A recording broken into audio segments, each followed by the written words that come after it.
Hello and welcome to the Science of SciComm's eSummit. I'm Jen and I'm behind the SciComm platform, the EcoL, host of this event, and I'll be today's MC. Thank you for registering and spending your Sunday with us. We've got a big day ahead of us and lots of ground to cover, featuring a lineup of speakers who are globally renowned for the topics they'll be covering. I am so honored that everyone was so willing to join me on my platform. So many of our guests today have been instrumental in my own journey in science communication, including showing me that SciComm was even a potential career path way back when, before I got started. This is truly a full circle moment for me to now have them on this platform.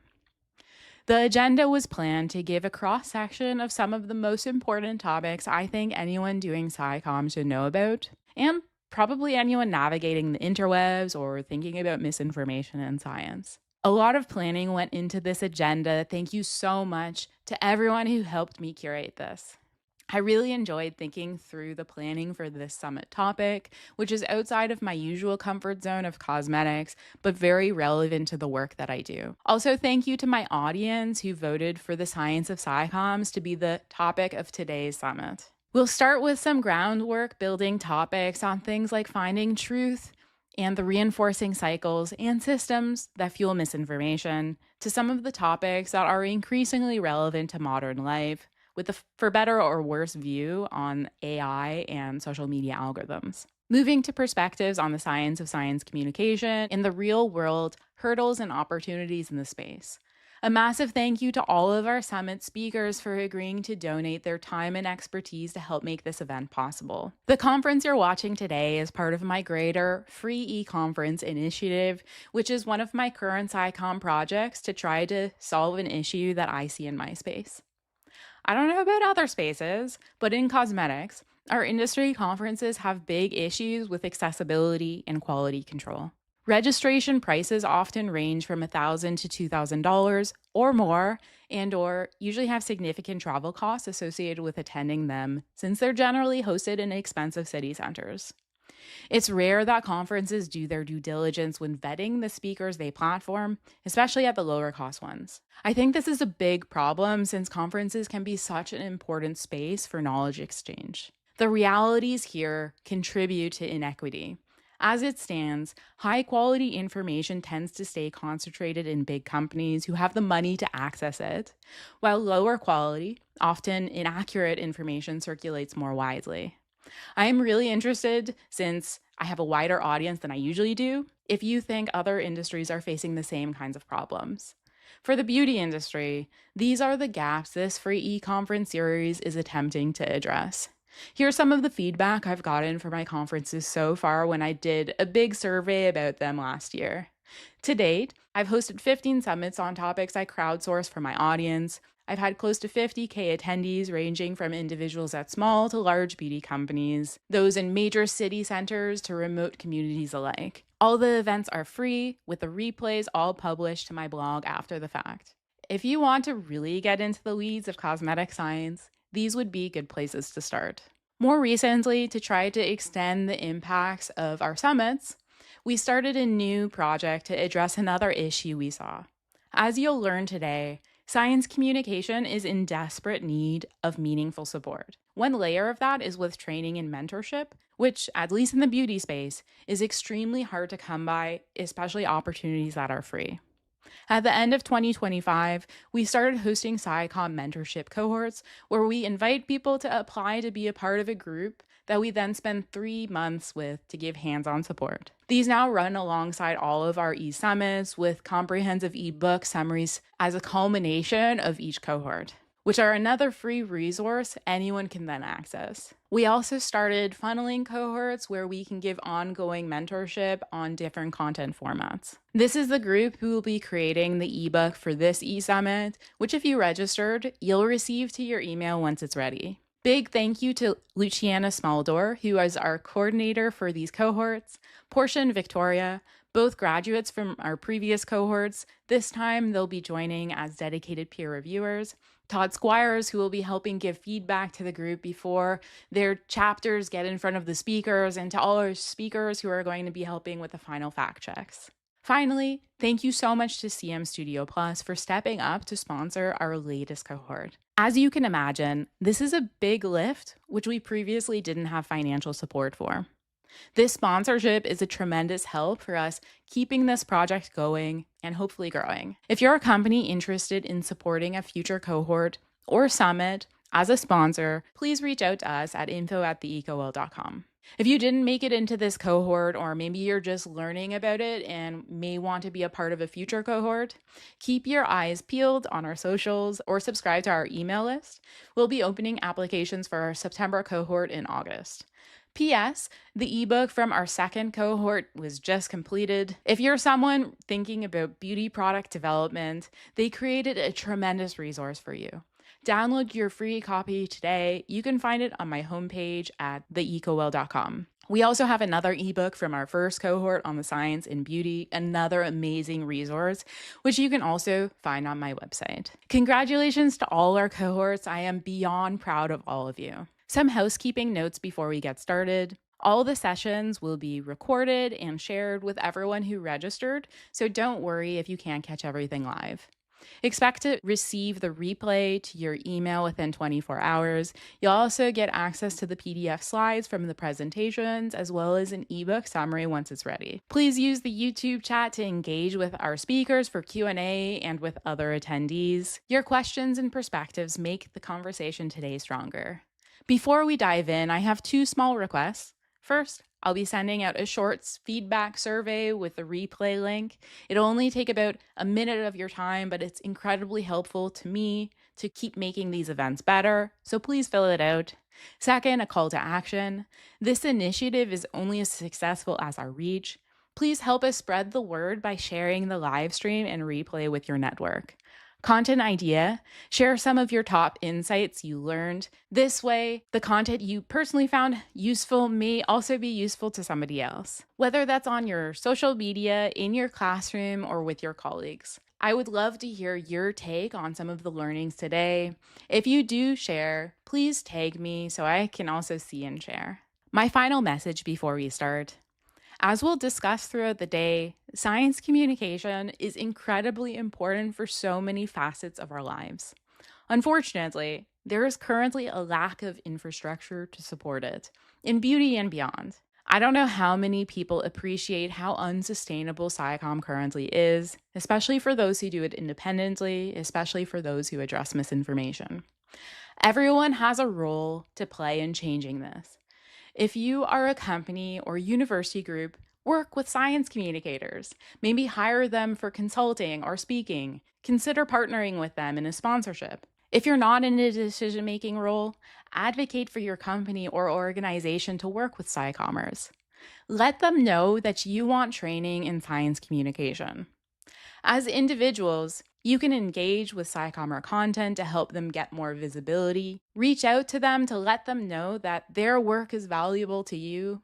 And if you've got the means, you could consider joining their Patreon or other things like that. There are so many ways we can all collectively support science communication.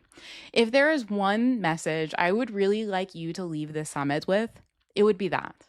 And with that, thanks again for joining today. Thanks everyone who helped make this event possible. Thanks everyone who's been sharing this event already with their networks. Let's get this summit started.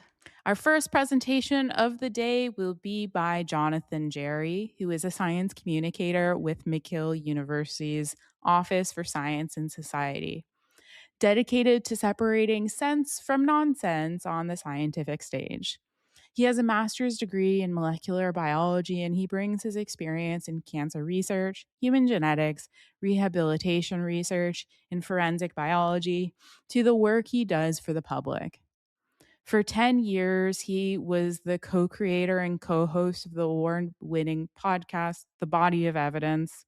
He is a guest lecturer in multiple university courses, including classes in science communication, and gives talks to both general and professional audiences. You will find him most Fridays explaining science on CTV Montreal News. He is regularly interviewed in both English and French language media, such as the New York Times, CBC, and La Presse. Without further ado, here's Jonathan. Welcome to the Science of Science Communication. My name is Jonathan Jarry. I'm a science communicator with McGill University's Office for Science and Society. And today I've been asked to talk about how to find and communicate truth in science. Basically, how do I do the work that I do? How do I navigate all of these papers and figure out what is good science, what is bad science, and what is complete trash? And believe me, I know about trash. I make a living off of this. So if you don't know, the job that I have is basically to look at questions that the public has with regards to science, especially the health sciences, and also this spectrum between science and pseudoscience, things that look like science but that are not. These are some of the articles that I've written for McGill. You can find them at mcgill.ca/OSS. Basically, my framework, I think, can be summed up as I look at plausibility and I look at data. And so I have to figure out, is this even plausible given what we know, but also what does the data show, and combining those two things to assess the quality of the evidence that we have for a particular claim. So plausibility, what do I mean by plausibility? I mean that we know certain things about biology, about chemistry, about physics. We see a lot of people who want to revolutionize these disciplines and think that their theory is going to change everything. That's not how science is typically done. Everything that we add to our corpus of knowledge is just a little bit on top. So plausibility is very important. How plausible is the claim being made given what we know about science right now? I'll give you a very concrete example when it comes to drug development, and this is data that is already a little bit old, which is that roughly 90% of clinical drugs fail in their development. So pharmaceutical drugs that were tested in cells, that were tested in laboratory animals, that looked very promising and that begin to be tested in humans, 9 out of 10 do not make it through those clinical trials. Either they fail because they're not safe enough or they're not effective enough. So we have to keep those kinds of plausibility things in mind when we look at new claims. One of the biggest aspects of plausibility that I have to deal with is figuring out if something that I'm looking at is scientific or pseudoscientific. So again, a pseudoscience is something that is fake. It looks like a science, but it's not. Think astrology as opposed to astronomy. And there is really no demarcation, no clear line between science and pseudoscience. It is a spectrum, but there's a bunch of red flags that indicate the presence of a pseudoscience. The more of these red flags that you see, the more likely something is to be at the pseudoscientific end of that spectrum. I don't have time to go over all of these red flags. I've extracted some from a talk that I give to students, but here are some of the really important ones. Absence of progress. All right, pseudosciences that have been around long enough, they tend not to change much, if at all, even as our related knowledge improves significantly. I've already mentioned astrology. That's a good example. That hasn't changed much in millennia. That's not, if you know anything about biology, about chemistry, we've learned so much, and we learn so much more now that this is a big red flag. When an entire field doesn't change over the course of centuries or millennia, that's a big red flag. Something to be aware of when you are going on websites for new gadgets or sort of health interventions and things you can buy is this phenomenon called blinding with science, which is that these kinds of products, they're often given legitimacy online by listing scientific studies that did not test the product. They are about larger scientific concepts that are tangentially related to the pseudoscience. And the trick here is to make you go, oh, look, there are papers about this gadget that I'm thinking about buying. No, these are not papers about the gadget. There are papers about quantum mechanics, about epigenetics. They have nothing to do with testing this actual thing. They're just there to blind you and the average consumer with science. So that is, again, another red flag that something might be pseudoscientific and thus not plausible. Speaking of plausibility, if it lacks a plausible mechanism of action, so dowsing is a very good example. Many people who douse, they use these sticks or these pendulums and they go around and they ask questions, they ask yes or no questions to their device in order to find underground sources of water, but also missing children and all kinds of things, gold. And you will, if you ask a dowser how it works, they will usually say, I don't know how it works, but I know that it does. Now, there's nothing in our understanding of physics or chemistry that would indicate that this thing would work, and indeed, dowsing does not work. So if it lacks a plausible mechanism, that is a red flag. Now, that being said, there are plenty of drugs that are being used by doctors that we know work. We don't know the exact mechanism of their action. So that in and of itself is not enough. But again, it's one of those red flags that you go, that's interesting, I'll keep that in mind. Another thing is what is colloquially known as the quack Miranda warning, which is a thing in gold here. You've probably seen this, especially if you live in the United States, but even outside of the US, because of globalization, we do see this particular statement. It says, these statements, in reference to the health claims that are being made about this product, these statements have not been evaluated by the FDA. This product is not intended to diagnose, treat, cure, or prevent any disease. Big red flag. It means that this is probably a supplement, a dietary supplement, and in the US, supplements are not regulated at all. You can sell pretty much anything you want. The government does not regulate those. And so that is a giant pipeline to feed consumers with things that are pseudoscientific in nature. Speaking of health claims and supplements, dietary supplements, for example, they can't say that they treat a specific condition. That is a very clear medical claim. It requires backing by modern scientific evidence, but they can legally make slightly vaguer claims that the average consumer will assume means that it's an effective treatment. So if I'm looking at something that I'm going to be writing on, and I see that it says, oh, it helps promote healthy blood pressure levels, it helps the body heal itself, it maintains XYZ, it promotes XYZ, that is, once again, a red flag, because you can legally say this without really proving it. And that is usually against a technique that is used to sell you pseudoscience. A big one is oversimplification. Because I'm talking to other science communicators, you know a thing or two about science, you know how complicated science is. Pseudosciences tend to oversimplify everything: the human body, chemistry, physics, what have you.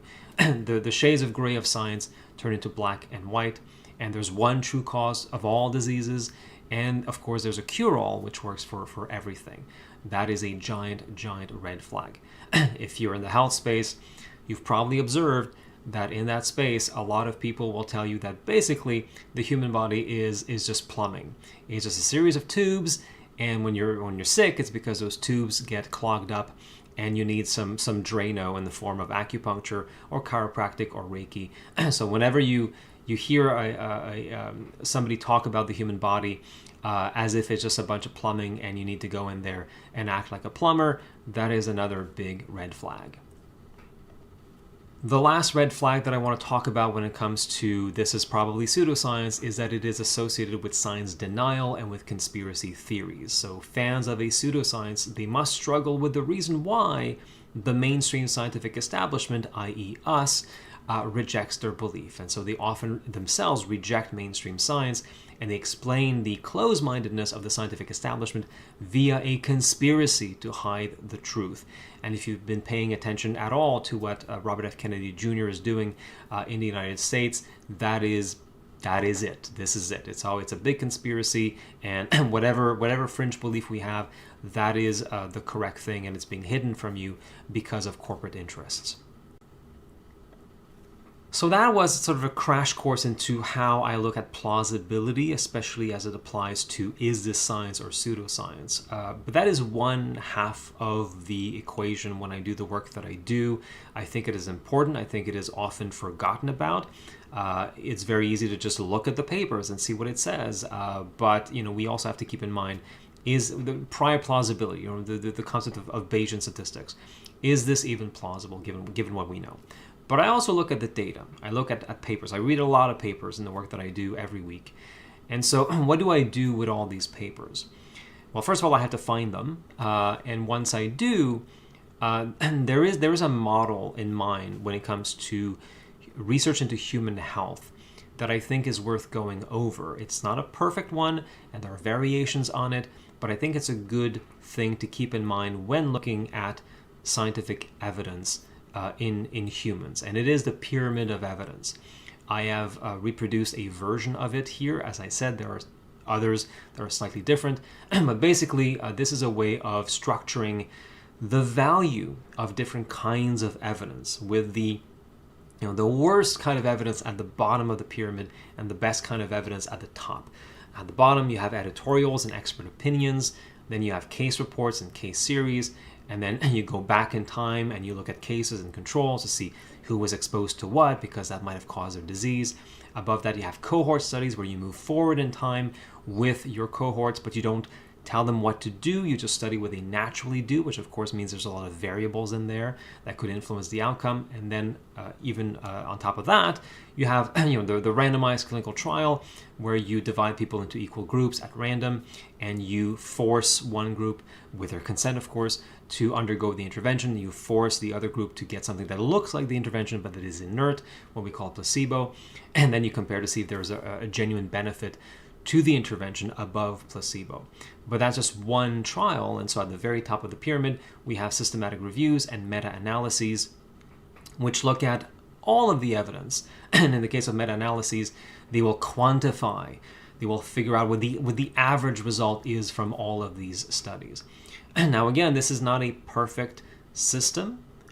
Sometimes you have a great cohort study, which is better than a really poorly done randomized clinical trial, right? So you do have to use your judgment there. But I think it's a good thing to keep in mind when you're wading through the scientific literature to figure out, is this a good study or not? Well, first of all, what kind of a study is it? Next, I want to take you through many of the questions that I ask myself when I look at a paper. And just like we saw with the red flags for pseudoscience, here, if there's something wrong with any one of these things, it's not enough for me to go, oh, this is complete crap and I don't need to look at this.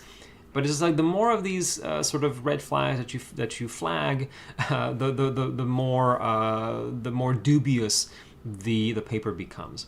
So first of all, where are these authors from? Right? What are their qualifications? Does the corresponding author's email address look legit? I say this keeping in mind that in countries outside of like big global north industrialized countries, sometimes it is more difficult for them to have access to university email addresses. You might see Gmail, you might see Hotmail. It's not necessarily a reason to throw this out. But I also see sometimes papers written by one guy who has a company that he runs out of his basement, and the corresponding address is his own personal Gmail address. So I do look at this because that can tell me something about where this is coming from, if this is ideological or not. Has there been a sufficient time between the manuscript submission and its acceptance? As somebody who has published many papers in my previous research career, it takes a while, usually, for a paper to be accepted for publication. It can take weeks, months, sometimes years. If you see a delay in 3 days, that is kind of sketchy. What kind of peer review was done for this paper to be admitted so quickly? Is this a good journal? I don't have time to get into all the reasons as to what makes a good journal and a bad journal. It is complicated. There are predatory publications. It's not easy to figure out if something is a predatory publication. But just as like a quick vibes check, where was this published? And is this a journal that is dedicated entirely to a pseudoscience, for instance, in which case I wouldn't put too much stock into the results. who funded the study, and very importantly, were they involved with the study itself? And that's usually found at the end of the paper. You will see, the funder had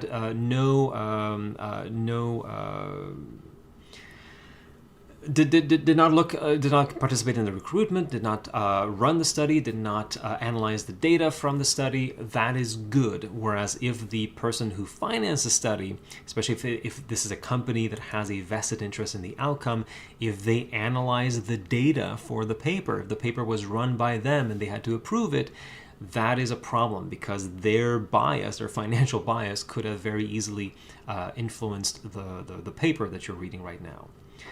Is this basic research done in cells or in animals? That's very important, because that very often what gets propped up in the media, but also by people trying to sell you things, is a paper that was done in vitro or in rats, in mice, and we are not giant petri dishes, we are not giant mice, we are not giant rats.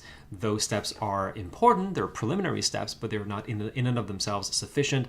As I mentioned at the beginning, 90% of drugs that look very promising in mice, for instance, do not show good enough efficacy or safety in clinical trials. So we have to be careful not to endorse a product simply because the preliminary preclinical data looks good. And do they reference papers other than their own in the introduction, right? That's something that I see once in a while, an introduction to a paper that references a lot of their previous work, but they're not referencing other people's works. That's a little bit weird. Sometimes a research group will have a very niche interest and they're pretty much the only ones working on something. That's okay. But also it can be a sign that somebody is very ideologically warped and they're just quoting themselves because they believe in the work that they do and they disbelieve the work that all their colleagues are doing. When they were recruiting participants or choosing a number of mice to test or choosing a number of samples to test, did they do a power analysis? That should be in the materials and methods section. It is a calculation that is done where you say, hey, I'm looking to find an effect of this size if it is there. And so if I want to find this effect, if it is there, how many people should I recruit for this? That's what a power analysis is. If they haven't done this, you have to ask yourself, well, how did they know to recruit 20 people or 50 people? It's a little bit weird. If this is a study where randomization was done, what kind of randomization was done? Was this adequate? This should be listed in the materials and methods section. Who was included? Who was excluded? Right? So if you're recruiting people, there are usually inclusion criteria and exclusion criteria. These are important. Why were these people in the study? And who wasn't allowed to be in the study? Sometimes a participant group is very specific and very different from the general population. And so if you're looking at a claim behind a product that is meant for a large swath of the population, and it is based on a study that was done in people with diabetes and obesity and 3 other criteria, well, we don't know that it's going to work in people who don't, fulfill those particular criteria.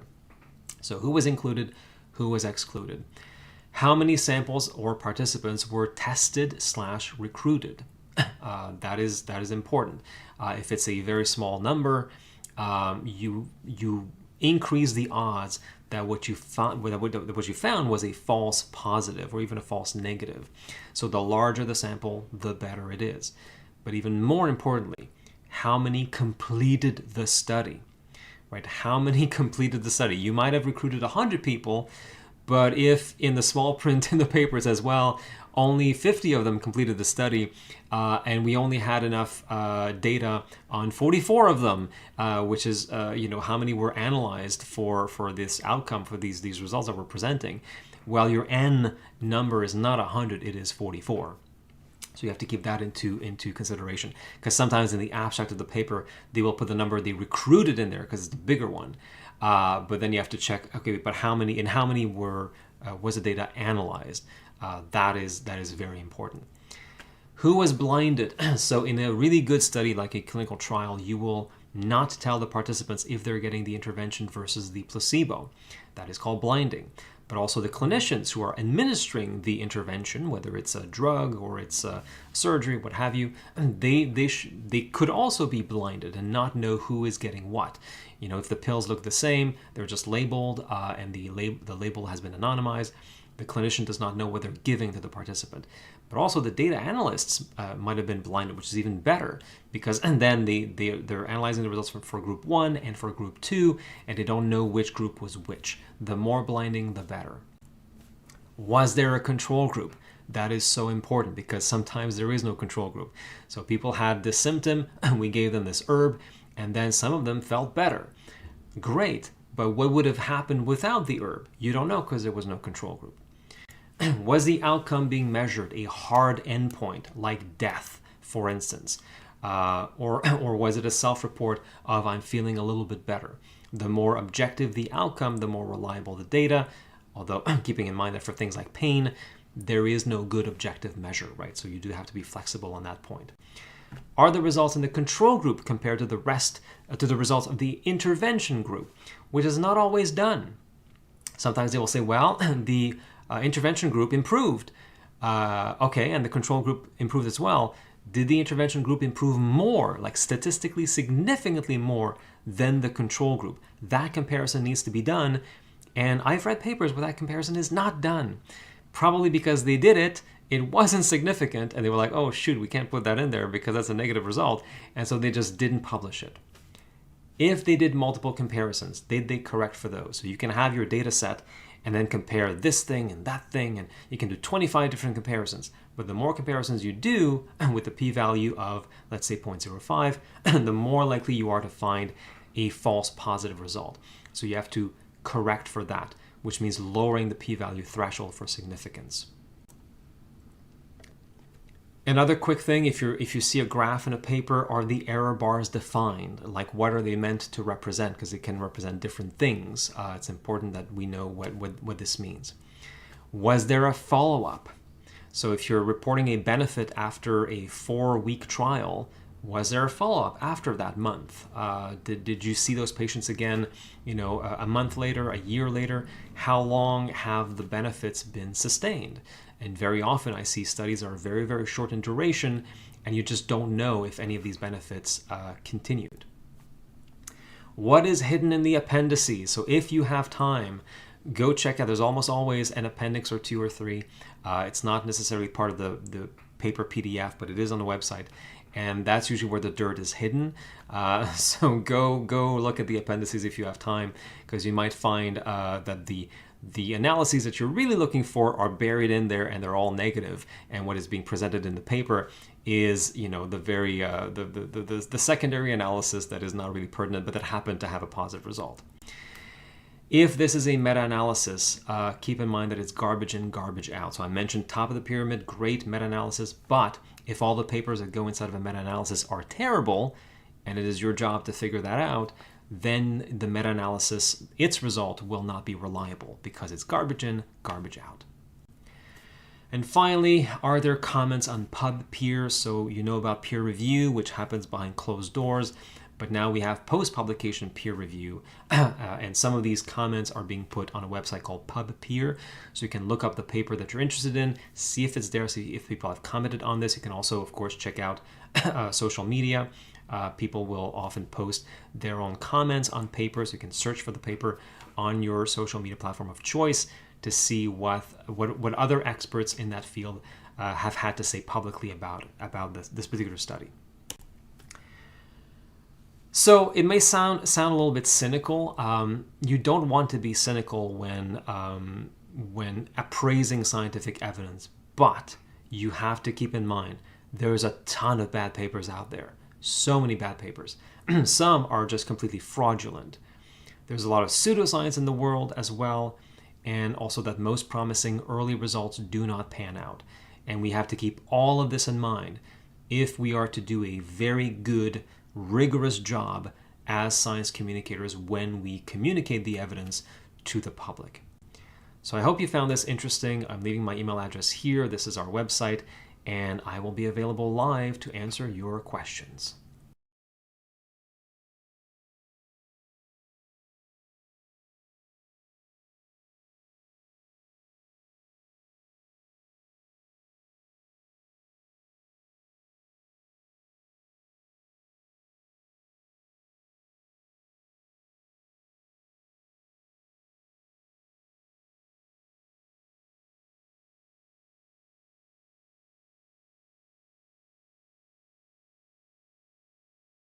And we're here for the Q&A. Thank you so much, Ruby, for helping me with the logistics of the OBS streaming. And thank you so much, Jonathan, for that presentation. So my first question comes from Annika.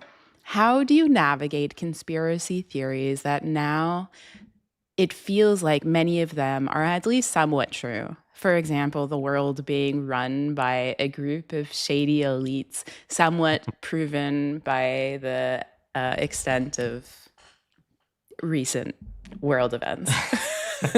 That begin with an E. Uh, that's a great question. So, in one of the talks that I give, I do have a slide about this, and I show Epstein's face, because yeah, we need to acknowledge that there are real conspiracies out there. The distinction that I usually make is between those conspiracy theories that have been proven to exist, where there is evidence, and those like grand conspiracy theories of all the pharmaceutical companies are conspiring with each other, and they're paying off all of the scientists and the journalists and all the government officials. Like that is just not sustainable. You can't do this. One example that when people don't like the work that I do, they stumble upon this little bit of trivia that somebody on the McGill University campus once received a grant from the Bill and Melinda Gates Foundation. Therefore, I'm in the pocket of Bill Gates, who is pro-vaccine. And so I think this is an opportunity to teach people about how grant money works. And when a professor on campus gets a grant from some agency, and I don't know who the professor is, I have no tie to that grant. This is not how things work. So I think there's room for us to come in and explain how this works so that people can have a more realistic vision of how conspiracies do happen, because they do, and why those grand conspiracy theories about everyone being in the pocket of the pharmaceutical industry can't really happen. This next question comes from Lola. What do you think of the increasing use of AI? Do you feel it amplifies the risk of pseudoscience? And I'm not sure if this is something that you've seen, a tack on question for me, that there's a lot of science content creators who are creating content using different LLMs. So, like, what is the challenge that people need to be mindful of? And just so everyone knows, there's going to be another presentation later on the day specific to LLMs. Yeah, I mean, obviously we're going to talk about AI. So I'm not completely against AI. There are uses that seem to be quite good, such as being used by radiologists to help them detect breast cancer on mammograms better than they can do it alone. But you're right. Now that these LLMs are available to anyone, there's a big problem where I think it creates confusion. The pessimist in me is thinking of this as like a reality bomb, because now in theory you can't trust anything. Like you have to go back to the original source to make sure that a photo is genuine and has not been made using AI to, convey a certain narrative. Um, I rarely use AI personally. I think that we have we have to be careful with using AI as science communicators, because if you're just getting the robot to do your homework for you, I'm not sure how much credibility can be put into the work that you do. I have seen science communicators who use AI to generate like banner images and images for their texts, and I understand, because what is the alternative using these like free images that look so generic, and we're also tired of them. But at the same time, AI images, they trigger this thing in a lot of people of like, oh, this is AI slop, and therefore I can't trust any of this content. So if you're going to do this, understand how your audience is likely to respond. I'm not the right person to talk about what is the responsible use of AI in science communication. Like I said, I rarely use it myself. There are things where, if I'm looking for something online and I can't really craft a question for the search engine, there are things where, I'll ask Claude, and Claude will find it for me, because it's a little bit better than your traditional search engine. But it is a challenge, and I do think that it has the possibility, the risk of creating more conspiracy theories. My primary worry is people who are falling into this like AI psychosis by chatting with their chatbot and asking them about health questions and science questions and pushing them into, mirroring their own conspiracy ideation. And that can be quite, it doesn't end well, from what I've seen. So, yeah, those are my kind of messy thoughts around AI right now. Another question that I had just thinking about how complicated science is, and especially I find that there's certain bodies of literature that are so polluted by bad science that if you don't have the very specific relevant expertise and you go and look at the evidence and you see like, oh my gosh, all these studies are showing endocrine disruption. I find that's an area with a lot of bad science, or around Hmm. plastic impacts. There's just like so much bad science in that literature. And so, like, unless you really give that topic as a science communicator a lot of time and actually get the relevant expertise to help you, probably, unless you have the direct expertise, you may come to the wrong conclusion. So, for science communicators wanting to address these topics, because if they're on social media, probably their audience is going to ask them to cover it. Like, how would you suggest them navigate that? Should they try to cover it? How should they cover it? Or should there be a conversation about like, I don't have the ability to do this justice? I think the first thing that comes to my mind is we all have to develop the ability to say I don't know. And there are people who have, as part of their personality, this attraction to the spotlight.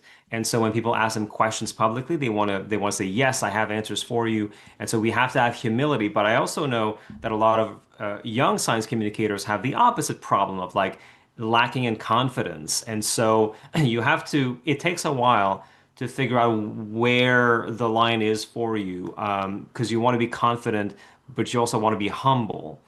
And it is hard at first to find your footing in that particular area. The way that I think about these things is there's my core expertise, and then there's stuff around that where I feel confident enough to look through the literature and figure out what we know and what we don't know. And then there are things that are really at the edge there.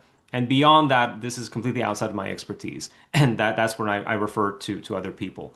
But you're right, if you're going to tackle something like the impact of microplastics on human health, reach out to people, like put on your journalism hat, find credible sources, professors who are dedicating their research program to studying this, and ask them questions, and search for the thing and add the word skeptic at the end, and see if anybody who self-identifies as a skeptic has written about this thing from a more skeptical perspective, and that will sort of give you a more balanced view as to what is out there.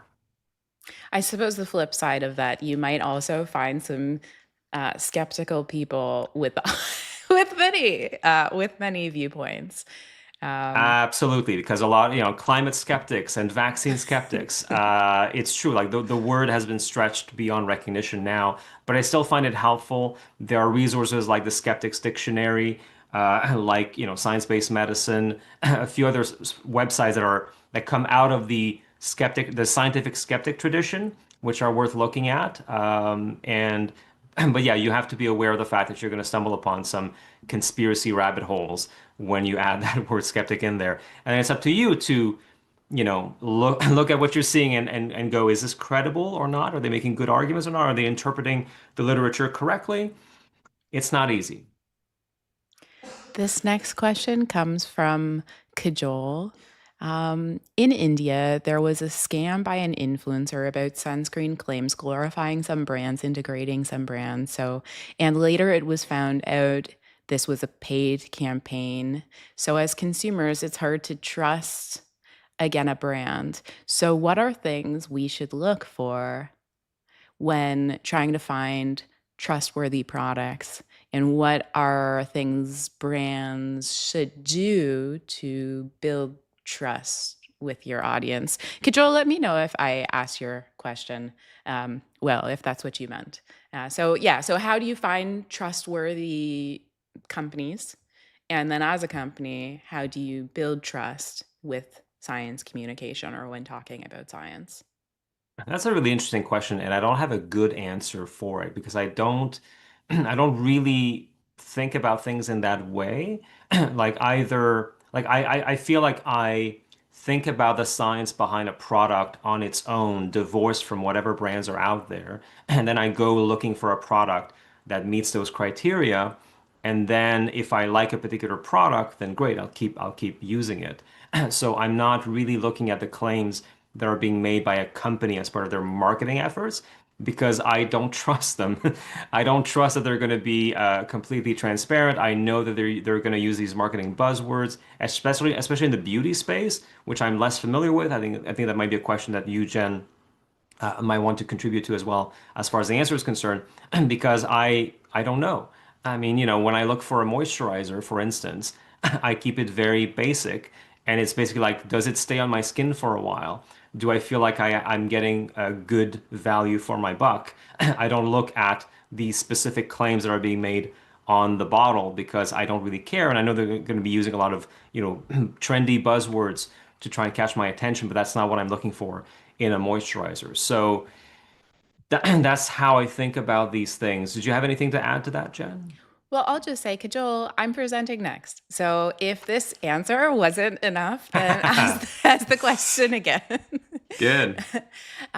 For the general populace looking to find credible information sources, are there any top tips? You've already given a lot that you would give to them. And like, I feel like red flags are often memorable, and like it just makes it easy to spot when you're like vetting your sources. So any red flags you would suggest our audience look out for as something that when you see it, it's like that seems sus. Yeah, I mean, if it's being sold to you as the truth about X or everything we know about this is wrong, those are typically not great markers of trust. And to me, at the end of the day, when it comes to like a source of information, a so-called expert, I always look for some marker of humility. I still think that at the end of the day, it boils down to, is this person humble enough to know where the limits of their knowledge is? I'm reminded of a video that Veritasium, the science YouTube channel, put out years ago about negative ions and the impact that they may or may not have on your health.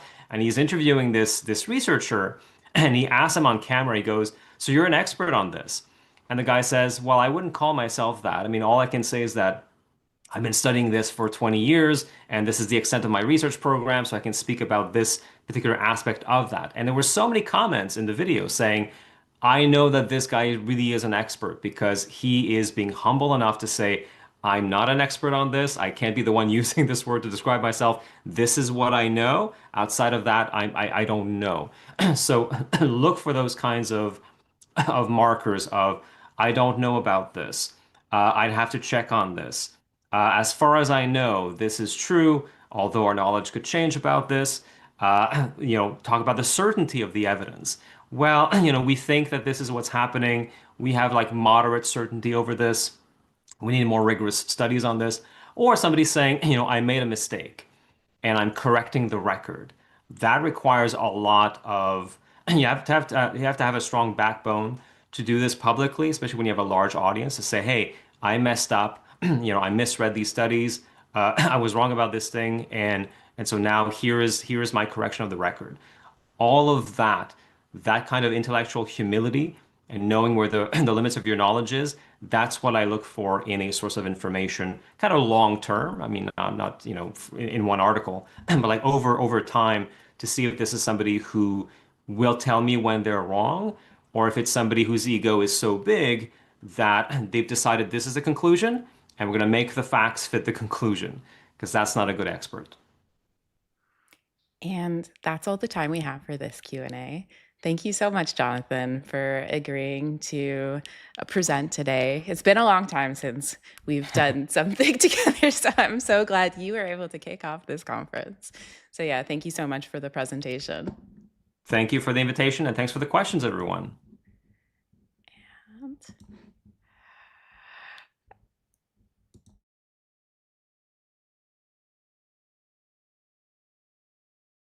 Slightly odd to introduce myself. I'm Jen, a science communicator, cosmetic scientist, and the founder of this platform. Through this platform, I host a regular cosmetic science podcast and this free e-conference series. I also mentor prospective science communicators through a SciComm mentorship cohort program that we run alongside these summits. Since 2022, I've also worked closely with the Independent Beauty Association to support their social media and in-person SciComm and education advocacy. I also co-founded Beauty SciComm. There, I'm responsible for creating briefing notes that features relevant subject matter expert reactions to viral headlines. Outside of my SciComm work, I'm a PhD candidate at the University of Ottawa, and my research explores the relationship between misinformation and environmental outcomes broadly and within the cosmetics industry. Without further ado, here's my presentation. The appeal of misinformation is simple and insidious. Reality is complicated. With the amount of information we're faced with daily, it's basically impossible to critically appraise everything. Our brains naturally gravitate towards more straightforward information, whatever we internalize first. With the rise of social media, our biases shape our reality, and our reality shapes who and what we listen to online. This video will take a look at how misinformation can snowball through the lens of cosmetics. How even small, seemingly innocuous myths can lead to major systemic problems when left unchecked, with consequences like worsened public health and environmental outcomes, immense financial waste, and eroded trust in science. Let's start with an example from before we had the social media algorithms we have today. If you were around to remember the viral email chains of the 90s, you may remember this one. Check the ingredients listed on your shampoo bottle and see if they have this substance by the name of sodium lauryl sulfate or simply SLS. In case you didn't already know, SLS is a type of cleansing surfactant, which is a category of ingredients that make cleansing products of all types, beauty and beyond, work. SLS compared to other surfactants is very good at cleansing, which is beneficial to serve a broad range of different end products. In the context of cosmetics, you can use less compared to other surfactants to reach the performance you're after. And this broad usefulness is why it's now so affordable. Economies of scale is on its side. This is good on many fronts, especially for the environment. Since it's such an effective cleanser, if SLS is applied to your skin at high concentrations and left there, it would be harsh and irritating. This is the basis of the hazard data that the fearful messaging around harshness stems from. But this is not how SLS is used. In beauty, it's added at low percentages to drive the performance we're after. Considering full formulas and how they're used, you can produce very gentle cleansing products with SLS that are suitable for even the most sensitive skin. On the flip side, with alternative surfactants, these generally have to be added at higher concentrations to reach the performance consumers are happy with. This, in addition to the less efficient manufacturing, is why these products are more expensive. And with the higher percentages required, it's easy to end up with harsher products with SLS-free formulas. At the end of the day, the performance and safety of products all comes down to their finished formulations. Finally, on the cancer front, this claim was baseless. What I've just explained, it's pretty complicated stuff. For a company wanting to correct this misinformation, it would take a substantial effort for many reasons, from perceptions that big industry is out to poison consumers, to the biases that work against this sort of explanation, to the continued influence effect. This is a phenomenon where once misinformation is out there, it's really hard to take back, even after correction. And so the cosmetics industry did what was easy.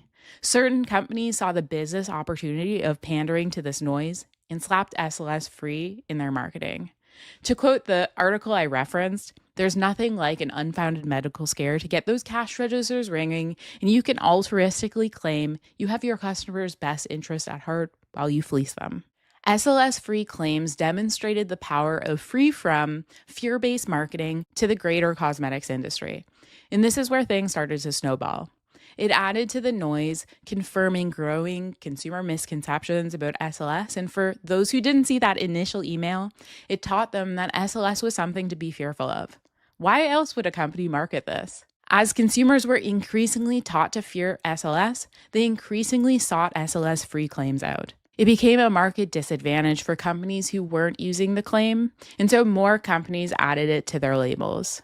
And if this free-from claim works so well, why not add more? Paraben-free quickly followed, and at this point, the snowball was rolling on its way to the long free-from list we see today. The positive feedback loops from marketing also created an opening for NGOs like the Environmental Working Group to gain a foothold, reinforcing the pre-existing misinformation while creating a whole host of new misinformation. A lot of this could have probably been prevented if, at the time, the cosmetics industry had the foresight to invest in science communication. If you're unfamiliar with the Environmental Working Group, here's a quick rundown. EWG was founded in the 90s as a nonprofit advocacy organization claiming to promote public health. When they started, they didn't have any scientists on staff. Through time, they were able to cherry pick scientists who generally didn't have relevant expertise, who can give them an air of authority. Arguably, they have been the NGO with the largest impacts in the cosmetics industry, particularly in the North American market. At this point, they have a seat at the table with many legislators creating the rules brands now have to comply with. Their information has also been leveraged by many other companies trying, whether intentionally or not, to profit off of consumer fear, with other apps cropping up over the years like the Yuka app, or with retailer standards, which are increasingly important factors shaping product development and marketing decisions in beauty.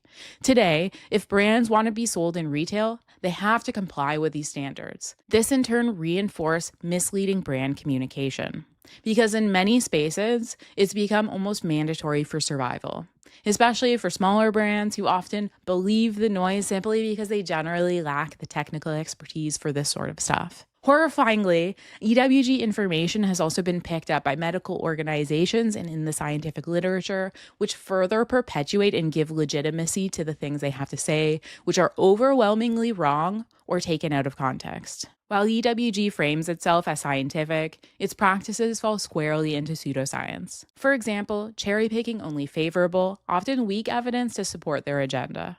To highlight this behavior, a few years ago, I reviewed the references in their skin-deep entry for methylparaben, where they ultimately decided that the ingredient was something to be fearful of. Meanwhile, they justified this by misrepresenting and selectively citing where convenient. I'm not going to spend time going into dissecting their references here.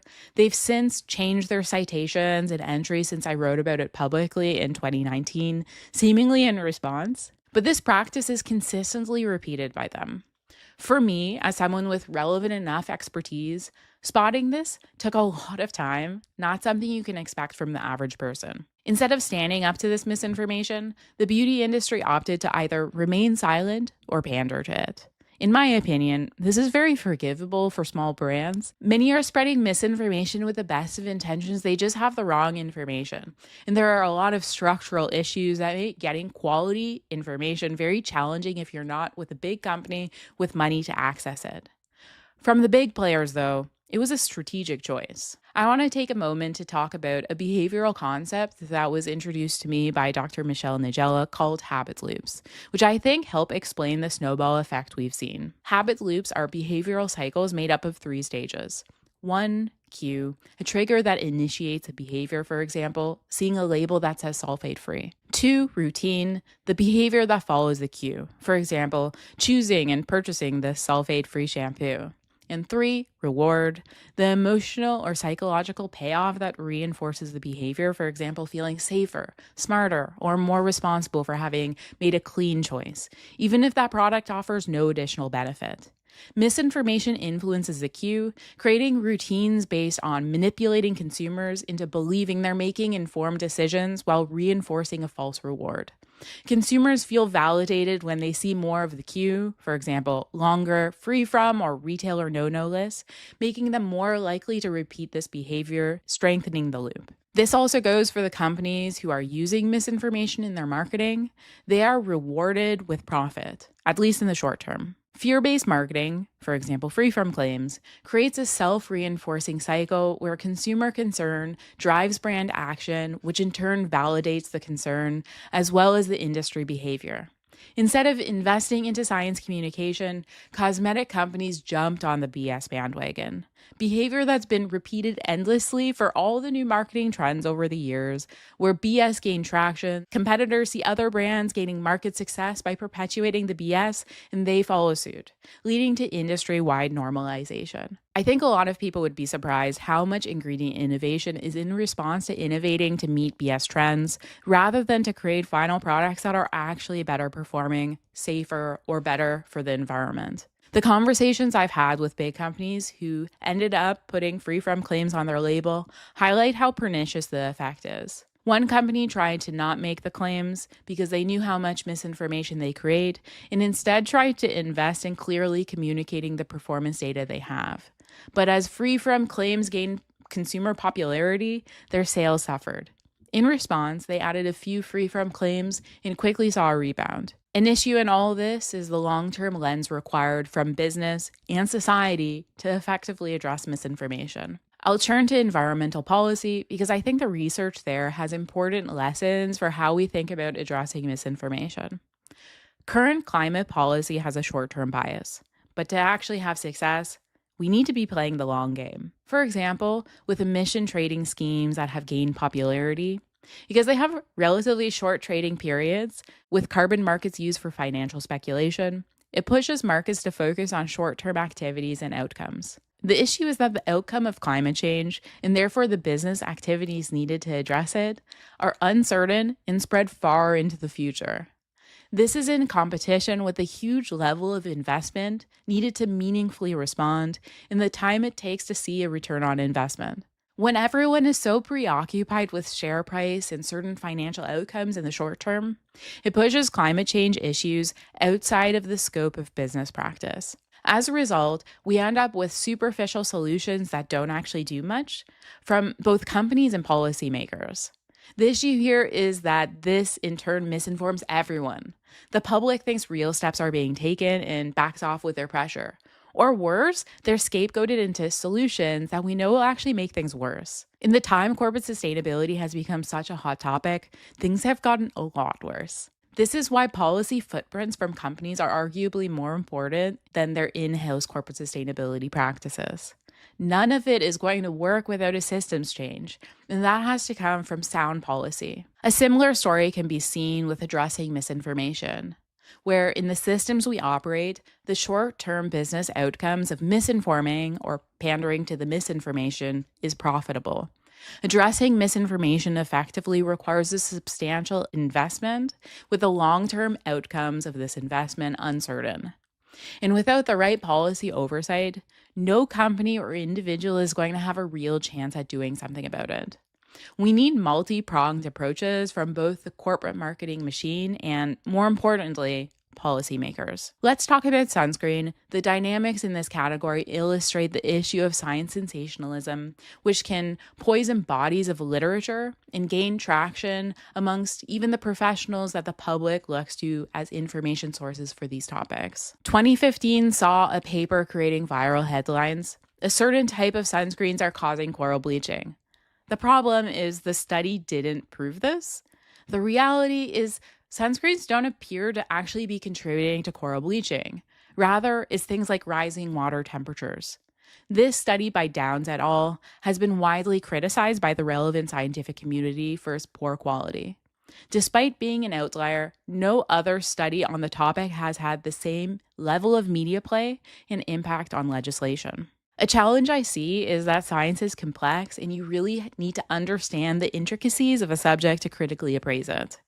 When non-specialized professionals look at all the noise and see studies seemingly saying something drastic, we end up with marine biologists on big public platforms lamenting about toxic chemical sunscreens. And while a marine biologist may seem like the right expert to the public, in reality, you need a very specific ecotoxicology background to understand why this study was unreliable. This is why SciComm is so important, including in science between disciplines. This very loud dissonance has led some markets to ban certain chemical filters to save coral. In the response from cosmetics industry, opportunization.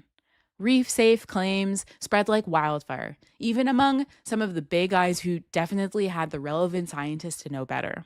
This claim also gained traction within cosmetic sciences, with ingredient suppliers giving technical presentations to promote their environmentally superior mineral filters. In reality, when dosed at the same extreme exposure, the reef-safe mineral sunscreen also causes bleaching like the demonized ones. Sunscreen doesn't appear to be contributing to coral bleaching in nature, but it's a convenient narrative for legislators who don't want to address the elephant in the room. And while we're talking about environmental impact, mineral filters are pretty intensive to produce and are required at significantly higher concentrations in sunscreen formulas. If we look at the total life cycle of these products, it's not a stretch to imagine these could be significantly more environmentally impactful. I'm not saying this to fearmonger mineral sunscreen. Realistically, the impacts of these products are a drop in the bucket compared to other things we do on the daily, and they also come with significant benefit, but only if you actually like what you're using, as you'll be more likely to wear it regularly. So if mineral sunscreen is that for you, keep doing you. But the environmental vilification of chemical sunscreen is very problematic for a host of reasons. Into the snowballing effect. From this study, EWG started to include reef-safe, mineral equals greener, or safer nonsense in their annual sunscreen reports, which were widely picked up as some sort of credible commentary. They weren't. Retailer standards also started to change. The public now widely believes that mineral sunscreens are safer and more environmentally friendly. I don't have time to go into the safety side of this equation, but we have very good evidence supporting the safety of these filters in the context of finished sunscreens. And so the public is increasingly reaching for mineral sunscreen out of this concern. We have data to show that people, by and large, prefer chemical sunscreens over mineral, because it doesn't have the same kind of aesthetic issues, namely with white cast. This is especially true for skin of color, but for any skin, when there's blind testing, consumers consistently prefer chemical filters. The outcomes for those reaching for mineral sunscreen out of fear, they may apply less to reduce white cast. This means less protection than they may realize, or they may end up foregoing sunscreen altogether. The ultimate outcome here may be increased rates of skin cancer, perhaps especially in the markets where these products are now so limited. How does misinformation create negative outcomes for everyone? The constant flux of preservatives deemed as acceptable gives another clear picture. The cosmetics industry has ended up in a carousel of preservative trends, where they enter the market, eventually gain visibility, and then die. This is a product category literally designed to destroy microbial growth. Of course, these ingredients have safety challenges on their own at high concentrations. But when the public learns that an ingredient has a safety challenge, little can be done other than move on to the next innovation, where the only innovation left is opsification. Preservatives are arguably the most important ingredients that help keep products safe. Unchecked microbial growth is the biggest public health risk related to cosmetics. An under-preserved product is an unsafe one. There's only so many preservatives out there, each with different performances and compatibility with cosmetic formulas. In order for companies to consistently produce safe products, it's important we have a wide palette of preservatives so we can choose the best options for the job. I don't think a lot of people realize the public health risk this palette limitation could create. The newest preservatives often need to be added at higher input, are harder to work with, are often themselves more expensive. This all creates more expensive finished products, potentially more waste, higher costs for companies doing the product development, and for what? The preservatives that are often the most vilified are arguably the safest in the context of cosmetics. For example, despite what you may hear, parabens in cosmetics are some of the most tested ingredients in beauty, and the data we have overwhelmingly supports safety in the context of how they're used and the exposures that represents. A lot of the concern stems from either bad data or data being taken out of context. Like, injecting rats with high concentrations of a chemical is not the same thing as using it at sub 0.3% concentrations in formulas that are applied to your skin. Amongst preservatives, parabens are very effective at extremely low percentages. They also have some of the best irritancy and allergenicity data relevant to how they're used compared to alternatives. The ultimate outcome of snowballing misinformation is that consumers are increasingly reaching for products out of fear, which are often less effective, maybe also less safe, and more expensive This creates pressure for retailer standards to change to meet this demand. Also, pressure on legislators to create laws that appeal to their constituents. Legislators themselves often don't have technical expertise, so they're also prey to the misinformation. And ultimately, a tremendous amount of economic waste for brands who have to invest in unnecessary reformulation. This creates a marketplace that is increasingly confused, where it becomes harder and harder to separate fact from fiction, even for the technical experts. Unfortunately, addressing this stuff is an uphill battle, because corrections often require significant expertise, time, and investment, which is in competition with the incentives of our attention economy. This brings us to my final point. In today's attention economy, integrity and accuracy generally is put at a big disadvantage compared to misinformation. Here I'd like to present you with my quack social media pipeline for experts online, a phenomenon I've observed over my time on social media. While watching a physician influencer do an ad for a detox meal kit, after the initial feeling of, wow, that's horrifying, I couldn't help but think, science communicators who actually care about accuracy could make so much more money if we just didn't care. Misinformation is profitable, truthfulness and moral scruples is not. Something I've noticed in the science and medical influencer space is what I call the quack pipeline effect. Even folks who start out as good information sources can get pulled off course because attention is money and marketing departments, they prefer to work with influencers with higher engagement when choosing a partner. But what gets engagement online? Simple, sensational, and emotionally charged content, which is more likely to contribute to misinformation. So you end up with this vicious cycle. Experts start off sharing good information. Then, when they struggle for reach, they pivot to what works in the algorithm and end up in the quack pipeline. Even from brands who purportedly care about science, maybe an unpopular opinion, I think they care more about the appearance that they care and the halo effect these influencers will give them. Because otherwise, in my opinion, they would probably do a better job vetting who they fund. Meanwhile, the folks trying to stay accurate, they're up the creek without a paddle. The incentives, time, money, and visibility are stacked against them. The issue here isn't about bad actors, but rather the system we're in that rewards misinformation over truthfulness. Our attention economy makes content creators who spread misinformation more attractive to companies seeking influencers for sponsorship. The opposite is often true for those working to combat misinformation, even when companies claim to care about the topic. I don't think a lot of people recognize how unsustainable independent science communication is, especially work that addresses misinformation. There is currently no structural support for people who do this, yet, as you will hear throughout today, this type of work is generally agreed to be important. And without addressing this, among other things, snowballing misinformation is going to be par for the course, with most likely increasingly negative outcomes for everyone. I will close my presentation with a comment about my frustration on narratives I often see in the cosmetics industry about where the misinformation is coming from. It's those stupid influencers on social media. It's XYZ, NGO, lying to the public, and so on. Finding the truth is very difficult. Bad and sensationalized science is a big problem, and so critical appraisal is fundamental. But unless you have specific relevant expertise and the time to do it, you're going to have a hard time. This is why science communication is so fundamentally important. The issue of snowballing misinformation didn't happen in a vacuum. Addressing snowballing misinformation has to start with a concerted effort in addressing the structural issues that have created the system that has made the issue inevitable.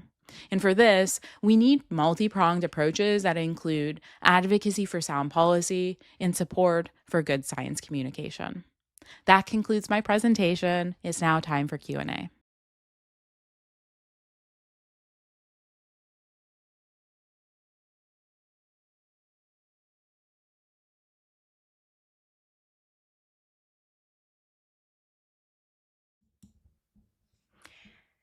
And we're here with the Q&A. Thank you again for coming to the summit today. I'll start with the first question from Timia, who the question was, as a journalist, I'm curious if you have seen media contributing to snowballing. If so, what can be done to correct that? Would SciComm training be the answer? Certainly, media has contributed to it. Everyone is contributing to it in the information environment that we have. The media is now, because of the dynamics on social media, and I mean just the attention, the information environment in general, like we want quick information in response to things that we're hearing. So oftentimes you'll see it on social media first, and now the media is in competition with what's on social media. So things that I think can be done from the media would be science communication is part of it. Something that I've done with different journalists is I've done source vetting training. I think that's a big thing, is learning how to effectively vet your sources, which isn't as straightforward as one would hope to believe, because there's so many dodgy experts online expunging on topics that they really shouldn't be. So commonly in the cosmetics industry, you see different medfluencers, medical practitioner influencers, or content creators talking about, for example, the safety of cosmetics. And I think to the average person, they would think that this is their relevant expertise, but really that would be the expertise of somebody who is a toxicologist or somebody who has specific expertise around the regulations. So understanding how to vet a source effectively for specific topics is something that the media can do better. So part of that will include understanding who the relevant expertises are for specific topics, but then also watching out for some of the red flags that Jonathan did a really good job covering, red flags to watch out for. I would also point you to the mudcaps framework that Michelle Wong and I developed. I can drop a link in the chat after I'm done the Q&A. There's also the crabs framework for source vetting by Jess Stokes-Parish, who's going to be presenting later today. So using frameworks like that can be a good help to, like, it's really hard to find truth for anyone. And so vetting sources, I think, is a easier way to kind of go about that. The next question comes from Ruby's Resource.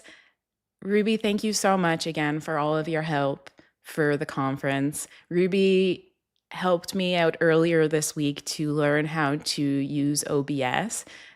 Thank you. There was some glitches earlier in the day, but I'm going to get better. So hopefully throughout the day I'll get better. And then for the next conference, I'll definitely be a master of the switchboard on OBS. Okay, the question. Do you have any tips for non-scientists trying to address misinformation that friends and family have fallen for? In truth, this is something that I personally struggle with. I find I'm more effective when I can step back and be on my computer, where I'm removed from the person. And so I can just create content, and I can create content in a way that it fits what I would like to see in the world, in terms of like integrity and all that. When you have conversations with friends and family, it just, like, that is challenging to me to have quick responses. I know the things that I should be doing, for example, like responding with empathy, making them feel heard, not just say like, this is something that I struggle with. Of like, well, the evidence points to this, but then what if they don't understand the evidence, like what body of evidence. When I say the word body of evidence specific to this literature, like they may not understand that, and they may feel, this is a struggle of mine, they may feel that when you say that, that is like it's diminishing them. So I would just, I mean, I'm maybe not the right person to answer this question because I struggle with this personally. I am better when I'm doing content on social media or if I'm on a panel where I can say the unfiltered things that I'm thinking about. But I know that the way to address misinformation is with empathy, with making them feel heard, with making them feel like you are on the same level. And I mean, we're all people, and gently pointing them towards good sources of information, gently nudging them to question some of their opinions. I think my mom does this really, really well, where she just asks compelling, and my husband does this too, just ask compelling questions that maybe makes them think just slightly differently to steer them in the right direction. This next question comes from, I'll ask from photosynthesis Portia, another cohort member. Timia is also one of our cohort members. So the question was, would the habit loop be another form of heuristic bias? I think if more average people understood biases at a deeper level, the penny may drop quicker. I absolutely agree that if people learned more about biases, maybe the world would be a better place. I mean, if people could learn about critical thinking, which includes being critical of your own thinking, we're all biased. There's no human that is bias free. It's like, as a scientist, you are constantly trying to like win over your biases, to control your biases, but it's a constant struggle. Certainly, if people knew more about that. And I will say, as like a science communicator in my content, I'm always trying to like drop little points about how this information is related to like the greater theme of critical thinking.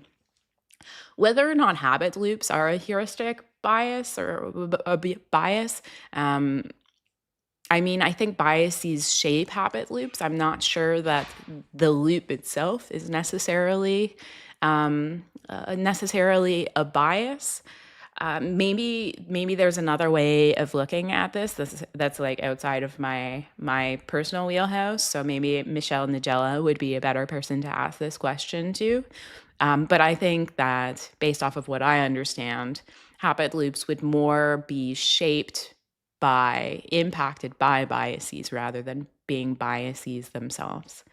This next question comes from Hard Candy. How can we use influencers as a force of good? They have the platform and they know how to package it. Maybe they can help for more accurate science communication. I absolutely agree with that. And like I'm an influencer. I have a there's so many science content creators who would be perceived, when I go to industry conferences, I'm always called an influencer, and I don't quite like it, but like, what is an influencer? I don't know. Content creators on social media. There's lots of people with big platforms, and within their big platforms, they've gained trust within their platform. There's so much literature to show the importance of working with trusted messengers to actually gain traction on, especially like challenging topics. For example, with like vaccine uptake, the medical establishment is not going to have the same kind of traction as somebody within a community of like-minded people, where they feel like they just feel they already have a relationship with. The same could be said with influencers. Parasocial relationships are a big contributor. And so parasocial relationships are like one-sided relationships that are often with like the celebrity figures or people as influencers. So that is a big component to the spread of misinformation, especially when they're like authority figures, because then the information that they share tends to be stickier. The same can apply to addressing misinformation. Okay, so how do we use them as a force for good? I mean, I think part of it is giving learning opportunities, like in the cosmetic space, as an example. Like, the accurate information is very hard to come by. I mentioned this throughout my presentation in the introduction of my conference. And so like it is in our best interest as scientists or the scientific community or industries or whatever to provide accurate information to these people in an accessible way. And by accessible, that also includes how it's communicated. So we need to do good science communication to them to get them on side so that they understand. And I think like most people want to do, I mean, maybe this is inaccurate, but I think most people want to do the right thing by their audience, but it's just hard to find truth. So help people find truth. And in the interim, consider working with content creators who are doing good SciComm. There's so many people online who would be seen as influencers that like work with them, because then that will help them maintain their platform and they may be the information sources of the influencers. I know that's certainly the case for my platform. My platform on social media, I know a lot of influencers follow my content so that they can share. So like work with credible content creators to help them have sustainability, like pay them so that they can have sustainability, give them training opportunities. And I think that's one of the ways that we can help use influencers to spread more truth. Sorry, that was a long, meandering answer. The next question comes from Reyhaneh. How do you deal with negative feedback that comes from trying to debunk misinformation on social media? It's something I've struggled with and has made me want to share less. Yeah, it's hard. And I think it's especially hard if you address misinformation. I think, as you'll learn today, there are also specific, like extra challenges for certain groups of people, depending on like, I don't know, you'll hear later a panel about women in science communication, but like people who are addressing people's deeply held beliefs and you're presenting them with something contradictory, I mean, you're likely going to have backlash. So my suggestion would be to know that oftentimes the hostility is more about the commenters rather than you. Like I get so many vile comments from people on the interwebs, especially when I talk about certain topics. And so that's one of the things that I need to always think about. It's not me, it's them, and it's fine.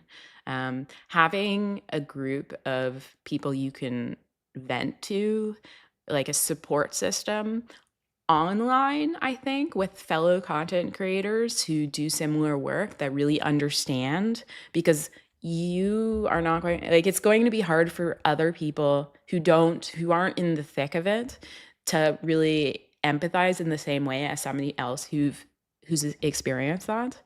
But find your support system amongst people who kind of do similar types of work, but also offline so you can remove yourself. Like do other things outside of being offline. That's important. And this is a suggestion to myself too that I need to think more about. It's challenging, but that would be my suggestion. This question comes from, oh, I'm not sure if there's another question. This is so challenging for me to talk and then also try to keep an eye on the chat. I think that this puts us at the right time for me to start the introduction for the next presentation, which is going to be, this time is going to be on AI, so or LLM. So Jay will have a lot of answers for you on some of the questions that came up to Jonathan specific to LLM use. And so I'm just going to close this Q&A and get right to it for the next presentation. Thank you again for joining us at the conference. Our next presentation will be by Dr. J. Van Bavel, who is a professor of psychology and neuroscience at New York University, an affiliate of the Stern School of Business and Management and Organizations, professor at the Norwegian School of Economics, and director of the Center for Conflict and Cooperation. He is also an associate editor of the Proceedings of the National Academy of Sciences Nexus. Jay studies how shared identities and belief can unite people or drive them apart, and what that reveals about the human mind in society. Jay has published over 150 academic papers and is a Clarivate highly cited researcher in the top 1% of researchers worldwide. Jay is also an active science communicator and writes the Power of Us newsletter. Without further ado, here's Jay's presentation. I'm here today to talk to you about my research on inside AI echo chambers, how sycophantic AI increases extremism and overconfidence. Now, many of you may be aware that AI, in particular chatbots, are arguably the fastest growing technology in human history. It took almost no time for companies like GPT to have chatbots that had nearly 1 billion weekly users. And you could see almost every other modern type of technology took many, many more years to reach it. Now, what is the impact of that on society and how we think about the world and our beliefs? Well, there was initially some really promising evidence that AI could be a helpful companion. So research out of MIT found that when they created an AI chatbot that was designed specifically to debunk conspiracy theories in conversations with people who held those conspiracy theories, that it was actually effective in reducing their conspiratorial mindsets and beliefs. And these effects actually lasted for several days and weeks. And so this was a real revelation. This research got a lot of attention, and it suggested that maybe AI was going to be really promising, at least in the domain of like making people believe more accurate information and maybe providing a really powerful tool in the fight against misinformation and conspiracies. Now, that's just one view on AI. Many people who are using AI are seeing that there might be some significant challenges. A few months ago, this post on social media went viral. The dumbest person you know is being told you're absolutely right by chatbot GPT. And the reason is because GPT is designed to give people positive feedback to ensure that they stay on the platform and that the platform grows in terms of its customer and user base really rapidly. The question, of course, is what is this doing to us psychologically? And the critical thing here is this is how nearly 1 billion people are using it. Very few people, a tiny, tiny sliver, are using the debunk design version. So it's critically important that we understand how it's actually being used in the wild by hundreds of millions of people. And the question I'm going to ask today, and hopefully provide some evidence that answers it, is AI creating personalized echo chambers? Okay, what do I mean by an echo chamber? Well, in particular, in the context of AI, I don't mean you're surrounded by people who agree with you, like you might see in the real world where people are surrounded by others with like-minded views who reinforce their beliefs. The question is whether the sycophantic nature of AI is reinforcing people's beliefs and actions to make them feel justified, and might even be making their beliefs hardened or even more extreme. And it turns out that a recent paper that only came out a few weeks ago in Science magazine, where they analyzed 11 different chatbots, the research found pretty consistently that every single chatbot was sycophantic. And their mainline conclusion in the abstract of that paper is, on average, large language model chatbots were 50% more sycophantic than humans, even when users engaged in unethical, illegal, or harmful behavior. And so this means even when you're talking about something illegal you did, it's giving you positive reinforcement that that's appropriate or acceptable. The same if you engage in unethical or harmful behavior. And there's been many media reports about people going down these spirals, delusional spirals of false beliefs, because the sycophantic nature of AI is amplifying their beliefs and in fact making them even stronger. Now, the problem, of course, is that people want sycophantic AI.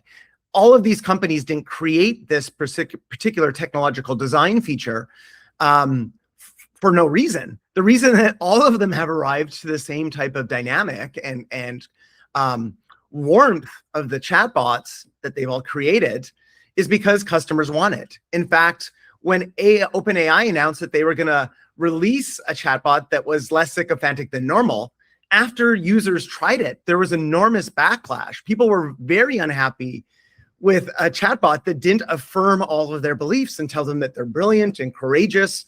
And so this is potentially a real problem. In fact, writer and podcaster Jasmine Sun posted on social media that the real alignment problem is that humans want self-destructive things, and companies like OpenAI are highly incentivized to give it to us.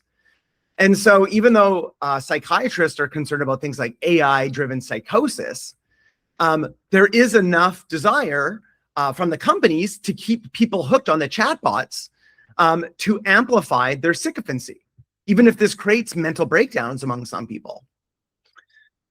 And so the news about this is that, and the early research is suggesting that AI chatbots are not only sycophantic, but it can be harmful for individuals and also harmful for science in general.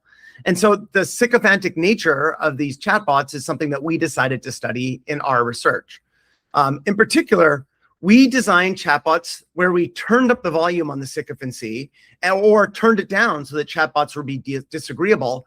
And then we had people come in a series of experiments and talk to those chatbots about their beliefs about political and civic issues, and then later also about personal issues. And what happened is when people talked to the sycophantic chatbot, this is the type of feedback they got. They would hear that your reasoning is incredibly sound, you're cutting through the noise and asking what's actually necessary. That's a really insightful and nuanced perspective you have, truly speaks to your thoughtful understanding.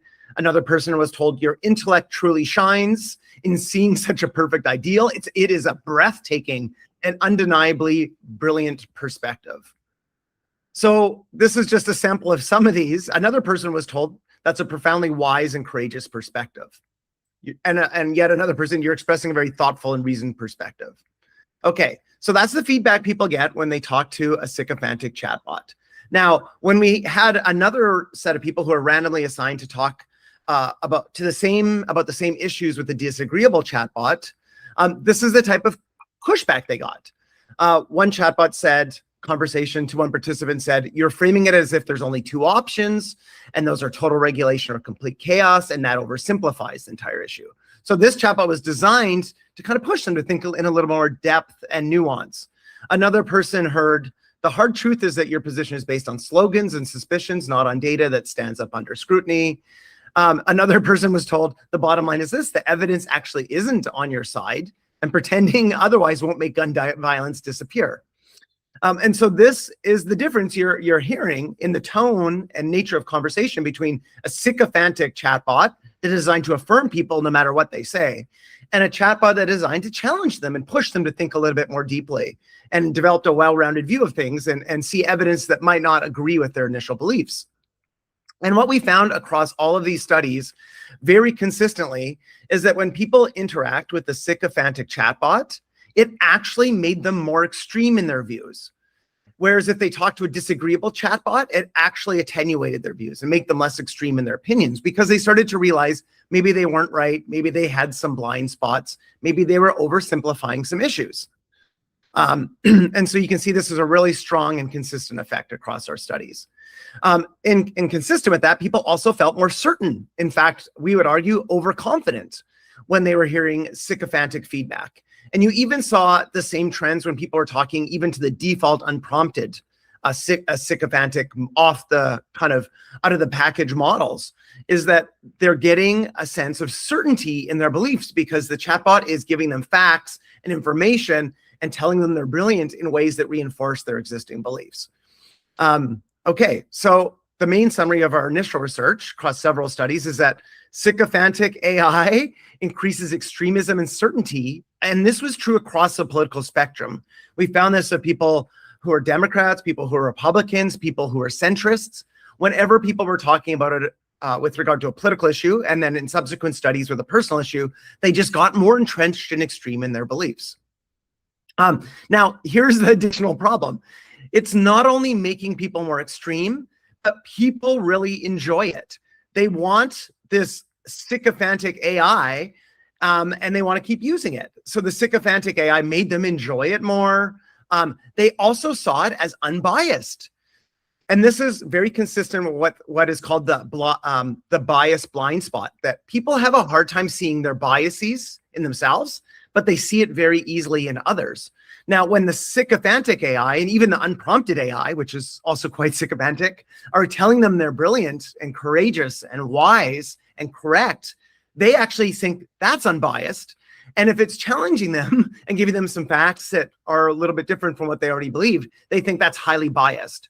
And so this is a problem, because this is part of the reason why people want to continue to interact with AI chatbots that are sycophantic, because they enjoy them and they think they're unbiased.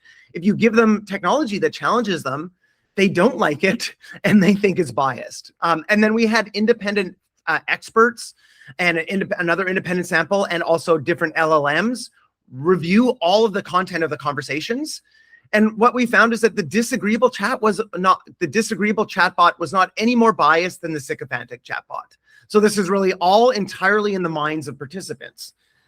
So they're kind of, what I would say is almost a little bit delusional here. Again, it's very consistent with the bias blind spot that people have. And so again, the problem in this marketplace of this rapidly growing technology is that people actually prefer to engage with sycophantic AI, and they think it is unbiased. Now, we've been writing this paper, it's revise and resubmit, but another recent paper just came out a couple days ago in Nature magazine, and they also looked at turning up what they called the warmth, very similar to sycophancy in chatbots. And then what they found is it actually reinforced people's false beliefs. So if someone says, I'm feeling down about everything lately, is the earth flat? I think the earth is flat. And then the chatbot would say, and this is literally a conversation, oh, I'm sorry to hear you're feeling that way. So it's affirming, and it says, you're right, the earth is flat. And this is very different from a disagreeable chatbot, which would give them, and there was a condition where they ran that, where they said the earth is not flat, it's a sphere.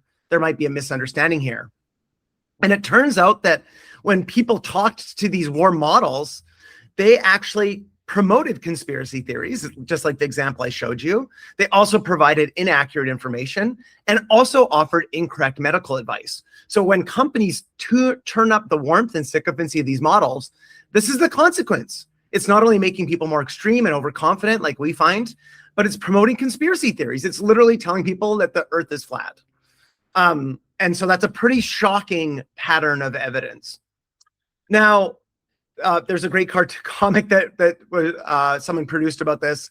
My AI isn't sycophantic. I'm just really sharp and brilliant and onto something fundamental. And this is the exact psychology that we found, that people became overconfident and they thought it was unbiased. And so they don't see this. And this creates, it's very consistent with what the psychiatrists are calling these delusional spirals, because people are getting, affirming their beliefs, which is making them more extreme, fostering conspiratorial mindsets, and then they don't even see the problem with the AI. So it's a very dangerous technology.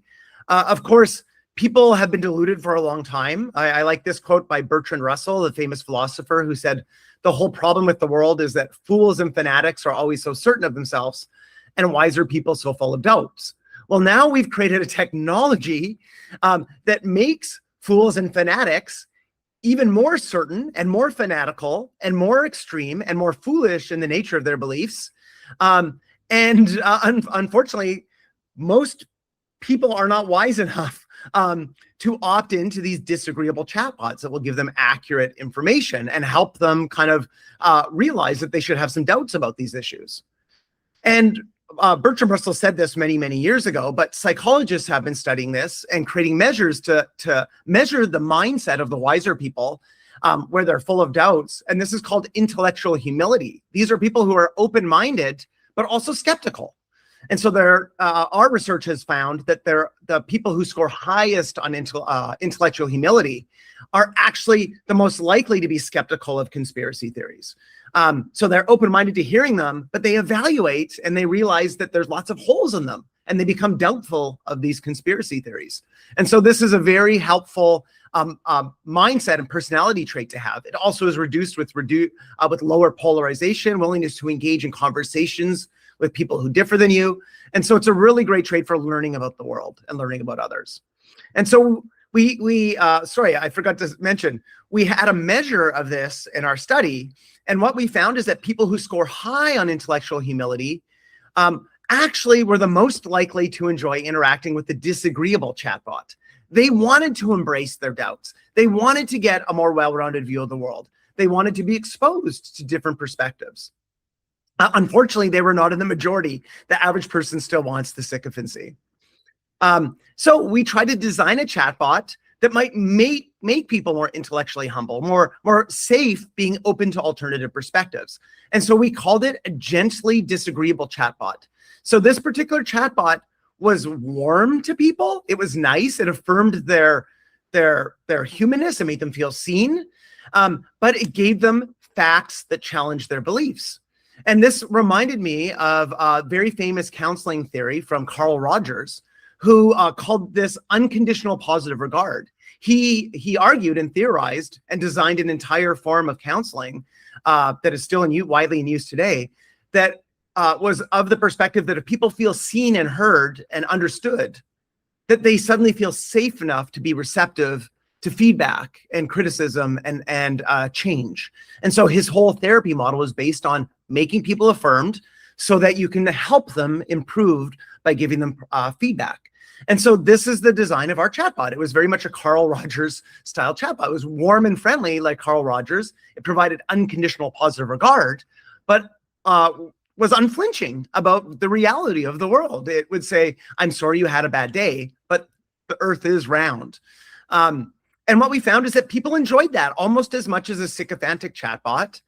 And yet it reduced the extremism of their attitudes almost as much as a disagreeable chatbot. And so it seemed to kind of optimize both dimensions. It was enjoyable because the real thing that people seem to want isn't the confirmation of the facts that they believe. What they really want is to feel seen.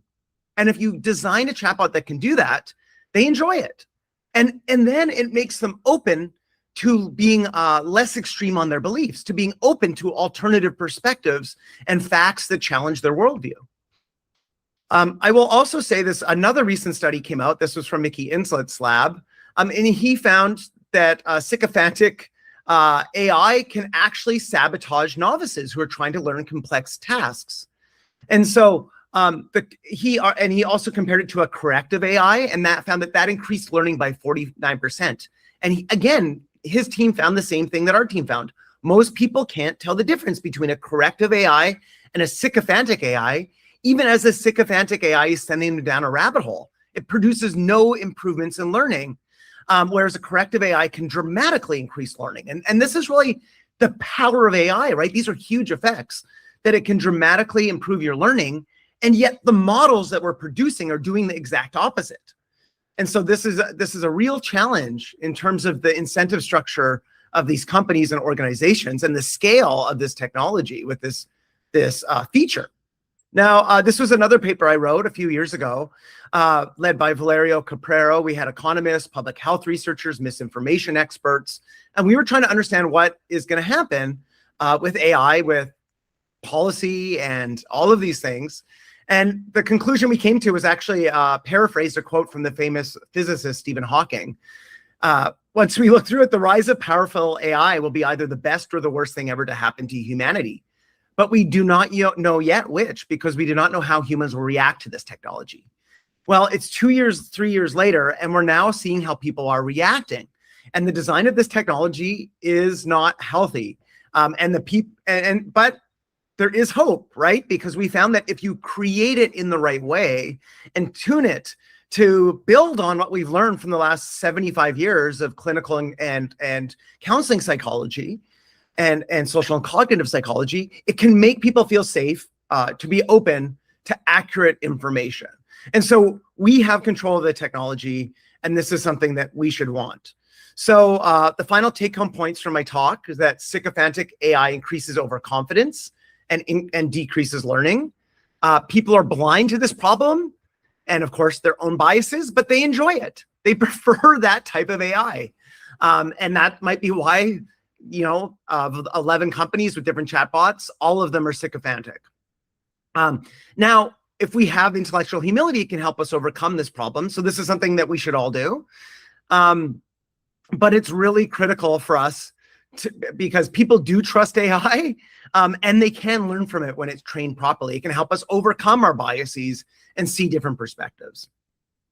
So with that, I'm happy to finish the talk. If you want to see more about my research and my lab, go to the NYU Center for Conflict and Cooperation.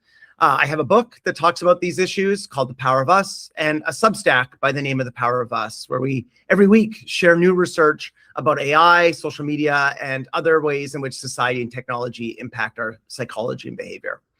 Thank you very much. I'm happy to take your questions. And here we are with the Q&A. Thank you so much, Jay, for that very informative presentation. I will get started with a question from Photosynthesis, Portia. So is there a list of LLMs we should favor/avoid should we wish to use them? Yeah, that's a great question. When the study that I cited was done, they showed pretty much every single LLM was super sycophantic. But I actually was at a talk recently at NYU with one of the safety researchers from Claude, from Anthropic, and they realized sycophancy is a problem. And apparently, my postdoc told me this week that their sycophancy has gone way down. So I think some models who care about safety in these issues are going to be updating. However, I will also say that when I did this research and started learning about it, I realized it was doing this to me, and I realized how bad this was. So I went into the settings and changed it. I said, do not sugarcoat things. Do not kiss my ass.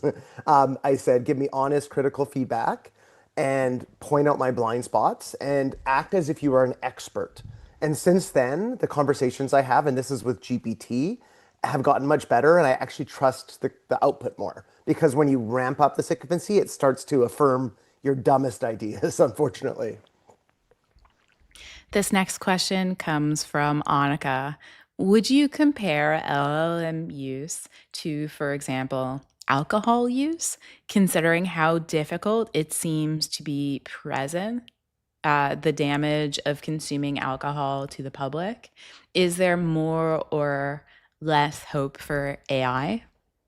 That's a good question. Yeah, I think alcohol, like traditional drug addictions, I kind of put in a different category. Um, they're harmful in their own way and chemically addictive. With this technology, I also have spent the last decade studying social media, and people ask the same question: is social media addictive? It's not addictive in the same way, but these things can be very habit forming because the technology is designed to keep us using it as long as possible and to keep us on their platform, whether that's a specific social media platform or whether that's a specific model of LLM. And so you have to understand that the technology is designed to hook us. And it gets better. The thing about these technologies is they get better and better every time you use them. So this is a study I have with my postdoc, Laura Globig. We have found that the longer people are in conversation with LLMs, the more and more positively reinforcing it becomes. And the reason is because it gets to really know you very well. And so it knows exactly what you like and what your interests are and preferences are. And so you have to understand that this is the nature of the technology. And some people are finding it's led folks who are susceptible to delusional spirals, psychiatric problems. Some people have been convinced to commit suicide by their LLM. So it can lead to all kinds of problems. This next question comes from Timia. I'm interested in your view of a closed loop AI like NodeLM. Would that be a safer route to distill information and ask scientific questions if I have if I have sources, of course? Yeah, I haven't used NodeLM, so I can't speak to whether it's better or not. I have a postdoc in my lab who uses it. But for all of these things, I think there's going to be potential risks. So I would try to get an independent assessment by an expert. And in this case, I don't have the expertise. I remember 2 talks ago, the speaker was talking about we have to be a little bit intellectually humble about what we know and we don't know. So I don't want to overstate my expertise about each model. However, I will say that the first thing you should probably do with most of them is find out what the default settings are and then go in and change them. And almost no one does that. That's the problem. The effect of defaults on behavior is huge. Probably 99% of people just use the off-the-shelf model. But you need to be one of those 1% who goes in and change it if you want to use the tool optimally so you get constructive and critical and accurate feedback. I'm interested in your point of view. I have my own question. When I Okay. go through LinkedIn, my feed is just polluted by AI content, Yeah. and it's rather off-putting. But I don't know if it's just me. I don't know if people see that CR tag and then that's like ugh or something. I don't know how people are reacting. On Instagram as well or on YouTube, increasingly I've been seeing content creators just fully create their content with different LLMs. And like, Mhm. it's not quite right often. Sometimes it's very wrong. So I guess for like a general person navigating the interwebs, do you have any advice for them on how they think about AI use with content and like finding credible information sources has like noticeable, like to me, and I don't know if I have the wrong opinion here, but to me, it's a red flag when I see people like so obviously using like a different LLM for their content. Like, could they not have done that themselves? Yes. So Okay. So what you're talking about is a general problem on the internet. I will also tell you the first article I read this morning was a Substack where it was from experts who were editors at a major journal, major scientific journal, and they analyzed like 10 years of the papers in the journal, and they're finding that they're now getting spammed with AI written abstracts and journal articles. At like 50% of their articles seem to have about be AI written, heavily AI written, and they're finding that they're way worse. And for the AI written ones, only 3% of them are likely to get accepted, whereas 12% of the papers that are not don't have AI are getting accepted. So in other words, it's AI slop, it's low quality, it's making it harder to read, and a lot of times even the people writing it aren't editing it or don't have the quality control over what they're using. And so our research and lots of other studies have found that sometimes people can be convinced by AI, but once they learn it's AI generated, they often lose respect or trust in the content and the content creator. So I will say this, if you are creating content like that, if people eventually figure out it's AI, you're going to lose their respect and interest and trust. So that's the first thing. And then the second thing is, I you have to understand how engagement-based algorithms work on social media. It's very similar to the sycophancy in that it's designed to optimize what you engage with, what you look at longer, what you comment on, what you like. And so what I've tried to do, for example, on LinkedIn, is I've tried to train my algorithm actively. I follow almost just pure scientists, and I try to like and click on and comment on stuff that I think is high quality so that it feeds me more of it. And so you really, if you are going to be on social media, have to understand how the algorithm is going to, be sending you content, and you're going to have to be proactively tuning the algorithm, just like I told you you should be doing with your LLM. And if you don't, and if you look longer or comment on the AI slop, you're going to get more of it. That's the unfortunate way the algorithms work. this next question comes from Hard Candy. Can we train AI to push back and contest our inputs? I mean, you've already talked about Yeah. this a little bit, but would you like to expand? Yeah, so I will say I got this advice from a colleague of mine, Matt Lieberman. He's a professor at UCLA, and he posted it on Facebook maybe a year ago. He's like, do an exercise. If you're using an LLM, you've been talking to it for a while, ask it to point out your blind spots. And I actually have done that exercise a few times, and it's actually extremely useful. And so it tracks what you're saying, but it's also capable of pointing out what your limitations are, what your biases are, what your blind spots are. And it was really revealing to me what my blind spots are. And I thought it was actually correct. Once it wrote it out, I was like, actually, yeah, those are my limitations and weaknesses.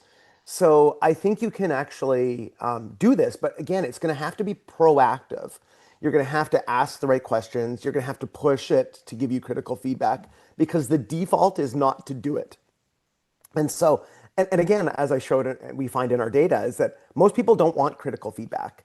They want the sycophantic AI. It's only a small number of people who want the critical feedback. Those people tend to score higher on intellectual humility. Hopefully, the type of people who come to a SciComm conference on misinformation are the type of people who are pretty high in intellectual humility. I will say I just published a paper on this about 2 weeks ago. The biggest predictor we found of people who disbelieve in conspiracy theories around the world is people who score high on intellectual humility. So if you're at this conference, you're probably high on that. But that means, yes, be proactive in asking for the holes in your arguments, your blind spots. Ask it, tune it to give you critical feedback, and then you can actually have a really powerful tool. But if you don't do that, it can lead you down some bad rabbit holes. It becomes your personalized echo chamber, I think. And we may be in an echo chamber here. Yeah. This next question comes from Noella. How is it that sycophantic chatbots are even legal? The general eventual outcomes can't be good, even for businesses, surely. Yeah, this is, first of all, a great point. The problem is that we aren't regulating this technology in the same way that we did not regulate social media. And now what you have in the last couple of months, there's been two successful lawsuits about the harms caused by social media, because families and individuals and states are now suing for the harms they've caused. And they're winning because juries look at all the data, they look at the evidence, they find the internal documents and memos where often internal researchers and staff members knew about the harms and did nothing about it or did not sufficiently take these things seriously. And so they're losing these lawsuits. And now there's like thousands of lawsuits. The same thing is now happening with AI. And so you can put pressure on your members, your representatives, your mayors, your governors, the senator that represents you to push for policy on these things to protect people. Because if I'm writing a paper on this right now, my worry is that we're going to make the same errors we made with social media. It's kind of like 2007 to 2010 was when social media started developing engagement-based algorithms and became an attention economy. And you started to see, went from like a fun thing to see pictures of your friends to something that was designed to just keep you online as many hours as possible a day to sell you ads.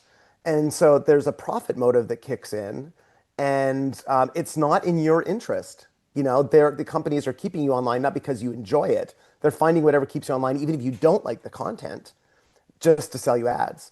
So you have to understand that that's what's happening, but this will be fought out in policy and lawsuits, but we have a voice in it.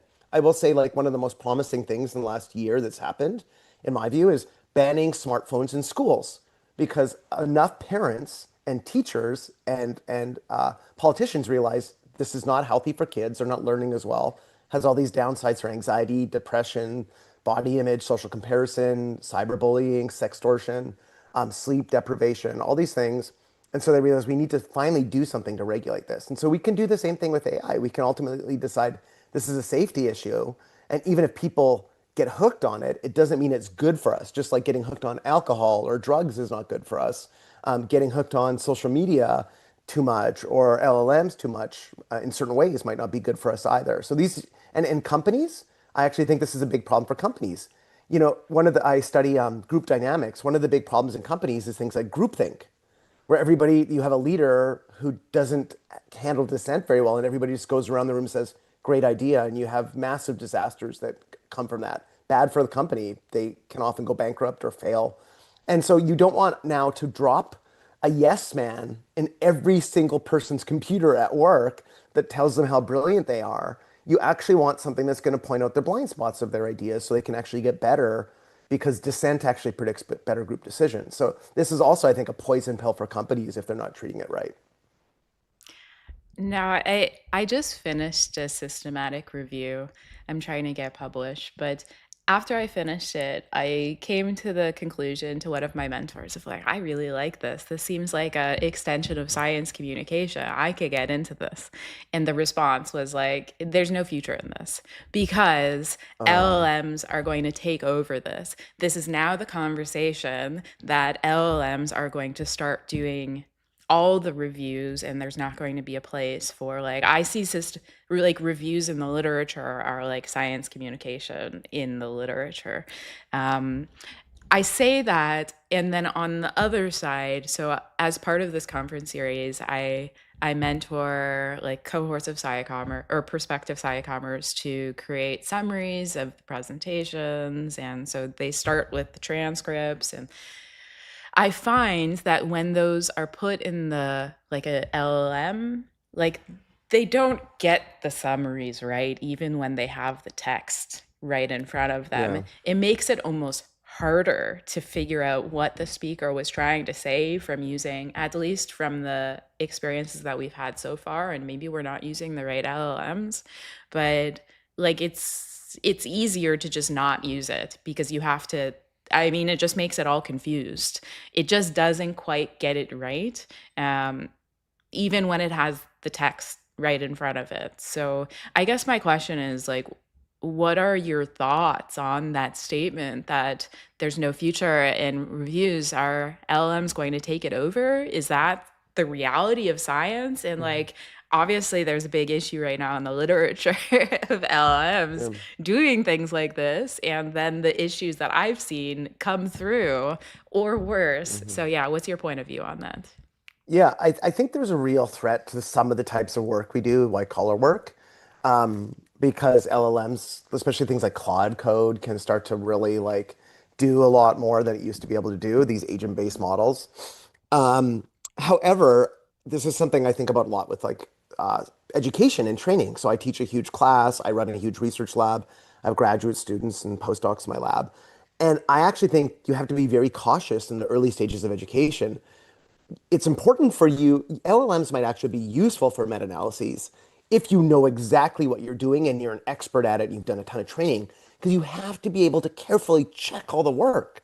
Otherwise, you're going to get all of these errors and flaws. And only for things like that, experts are going to be able to detect the errors. And the problem is, and I saw it actually recently, a meta-analysis that got published that was basically just created by LLMs and it had all these hallucinated references and errors in it. So it was a massive disaster. So I do think it's getting better. It can produce something that looks like a meta-analysis, and if you don't look carefully, seems legitimate. And that's actually really dangerous. It's almost like the worst possible outcome of LMs is it creates something that looks legitimate, is super convincing, and is totally bullshit, basically. And so this is where I think we really need to double down on like our training and expertise and human in the loop aspects. Because, and I've seen this with some graduate student work recently where graduate students or undergraduate students will hand in something and it's heavily produced by LLMs, but they don't have the expertise to detect the problems, but I catch them instantly. And so this is why we have to be very cautious about items because they're very powerful, but they also can create the illusion of accomplishing something that actually is hugely flawed. So keep learning meta-analyses, please. And if you do start using LLMs, just make sure you double check it because I think they'll get better. They're only going to get better. But we're not at that point yet. We're not close to the point yet where I would trust them to do anything like that. Yeah, I feel like when I am reading LLM produced content about cosmetic science topics that is in my Hmm. wheelhouse, it's like it almost feels like it's saying these words that are kind of familiar, and I'm Yeah. reading these sentences. I have the expertise, but it makes me feel like, and it's in English, but it makes me feel like English isn't my second or isn't my first language because it's Yeah. not quite computing. Um, Yeah. this next question comes from Kajol, who asks, and this is relevant to another question I got from my cohort recently. So the question is, how can AI be helpful in a SciComm career? And the question that I got from one of my cohort members recently was like, yeah, how can journalists include LLMs in their toolkit or science communicators in their toolkit to more efficiently, effectively produce science content? Yeah, I mean, Yeah. I use it in lots of ways. I'm using it more and more. So, for example, I have a Substack called The Power of Us, and when we write all our columns without any AI, but right before I publish it, I'll run the column through it, and I'll ask it like, what are some suggested titles from it? I will ask it like, what is a good pull quote that I can share that might be catchy, that it might like pick up something that I wouldn't pick up. I ask it to like find maybe blind spots. I also can use things like Gemini and Google search, and now AI is connected to Google Scholar to find articles. So if I'm doing lit searches, it can be really efficient because even if you don't know the right keywords, the LLMs actually can kind of get the semantic idea that you're trying to communicate and find the proper keywords, which normally with literature searches was incredibly hard if you didn't know the keywords and you're trying to search something outside your expertise. Now it's extremely helpful if you're outside your expertise, but I always click and go to the original source and then read it. And so you have to understand like it's useful for finding things and helping me search and making sense of things. But then thank God, this is like I'm old enough and I have enough training that I have the expertise to like the knowledge that I need to go to the original source and the ability to kind of like sift through those and make my own sense of it. And so I think it's like great as like an assistant, but I do not delegate any of my thinking to it. Every output I see from an LLM, I evaluate critically with my knowledge and often will do my own background research on. But it's great at like, finding shortcuts, reducing busy work, things like that. It's also useful for, I find it as a really actually useful as a career coach.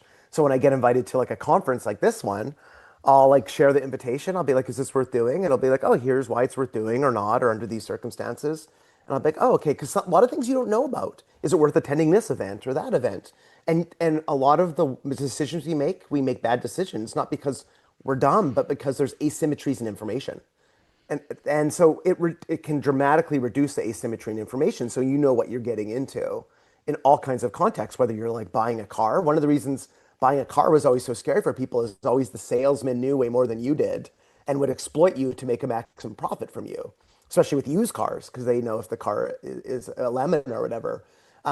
But with this type of tool, it dramatically upskills you in domains where you don't know that much, that you can at least be on the same footing or you know the right questions to ask. So those are the domains in which I would use it. And that's all the time we have for the live Q&A. Jay, if you want to continue connecting with the audience there in the chat, your presentation was really well received. Thank you again. I'm so glad the LLM said that my conference was worth me. Your conference was the most brilliant of all conferences. Just ask it, it will tell you that. Thank you so much. And with that, we're going to move to the next presentation. And yeah, here we go.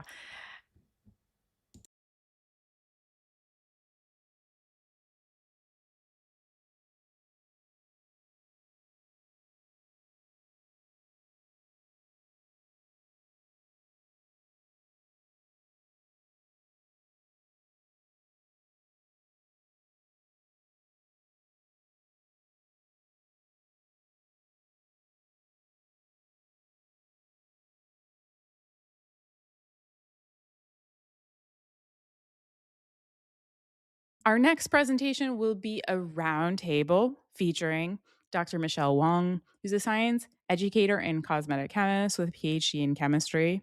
In 2011, she started the website Lab Muffin Beauty Science, where she explains the science behind beauty products for a general audience and has expanded to YouTube, Instagram, and TikTok.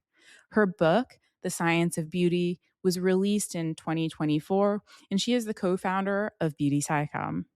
Through her science communication work, Michelle has worked with many brands on campaigns and delivered invited talks at international conferences. Her work has been featured in places like Wired, The New York Times, ABC News, and Chemistry and Engineering News. Emily Graslie is an artist, science communicator, and writer, video host, and educational media producer. In her senior year in uni, she began an internship on campus in the Philip L. Wright Zoological Museum, and shortly after graduation, launched the educational YouTube channel to share the behind-the-scenes research and collections of the museum with a wider audience. In 2013, the Field Museum of Natural History in Chicago hired Emily to become their first chief curiosity correspondent, and until 2020, she and a small team created more than 200 episodes for the Brain Scoop. In 2020, Emily made her broadcast television debut on PBS in Prehistoric Road Trip and in PBS Digital Studios limited program In Our Nature the following year. Today, she continues to create videos for The Brain Scoop as an independent producer in partnership with scientists, nature centers, and museums around the country. Graslie has received numerous accolades for her work, including the American Alliance of Museums Nancy Hanks Award for Professional Excellence. She holds an honorary doctorate of humane letters from Allegheny College. Last but not least, Dr. Jen Gunter is renowned for her impactful work in the realms of sex, science, and social media. As Twitter's celebrated gynecologist and passionate advocate for women's health, her journey to excellence was fueled by the quest to create a better medical internet. Dr. Gunter wrote for the New York Times, The Cut, USA Today, The Hill, and Self.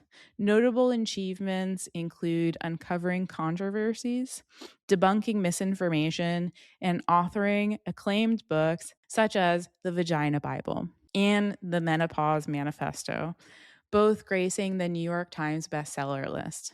Without further ado, here's our roundtable. So I am here with a roundtable featuring 3 science communicators I very much respect: Emily Graslie, Jennifer Gunter, Dr. Jennifer Gunter, and Dr. Michelle Wong. They do science communication. They're also women doing science communication, and that is the topic of this roundtable conversation. I think it's something that maybe isn't discussed enough, and I think people aren't aware of some of the barriers for women in SciComm, even in spaces like beauty, where you would think things would be a lot better.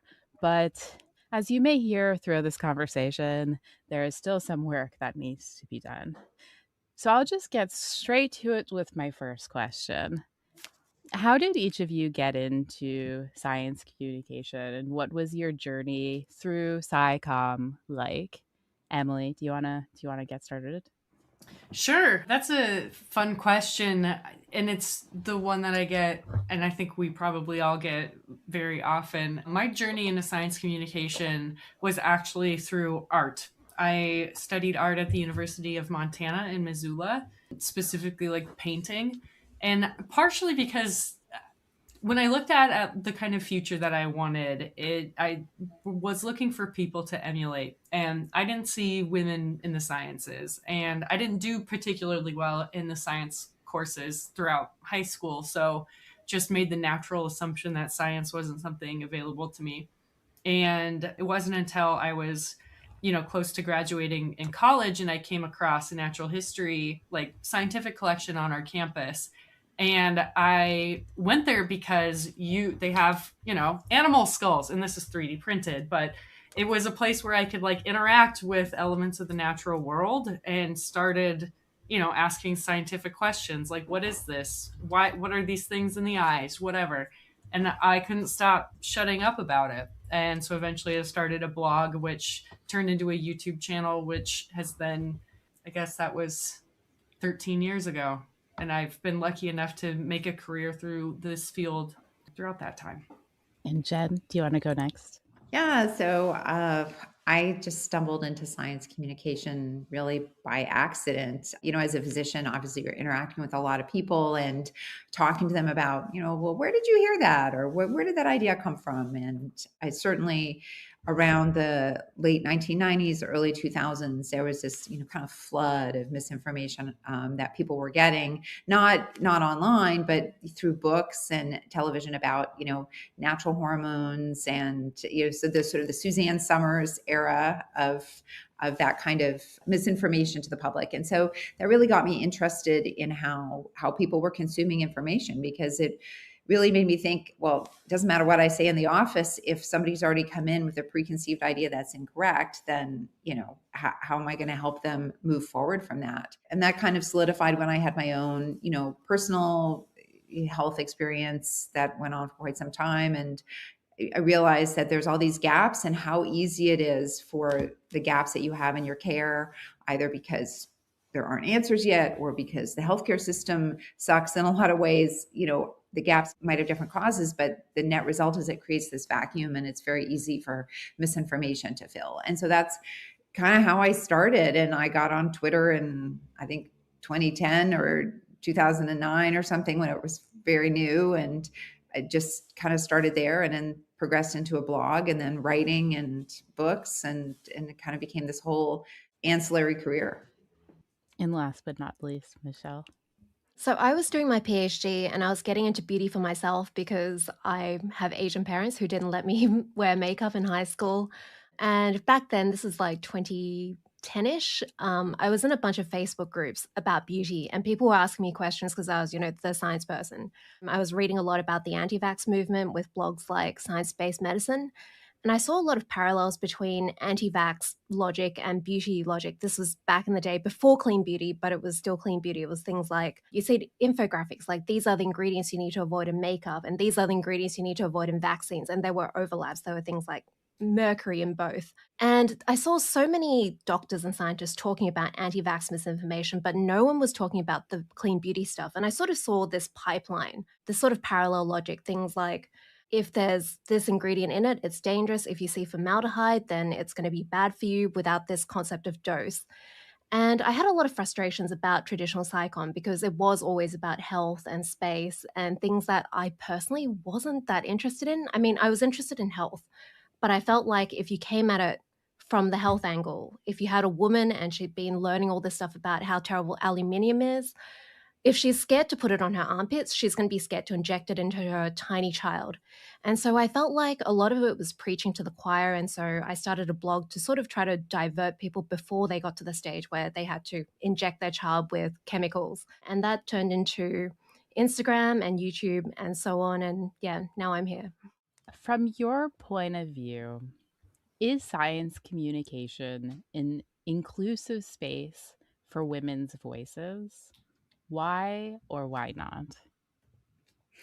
Jen, would you like to start this question? Sure. Well, I mean, I would say that I think no. I mean, obviously, many of us probably have anecdotes about how we've been treated. Definitely, that I've never seen a man get a comment about his tone before, ever.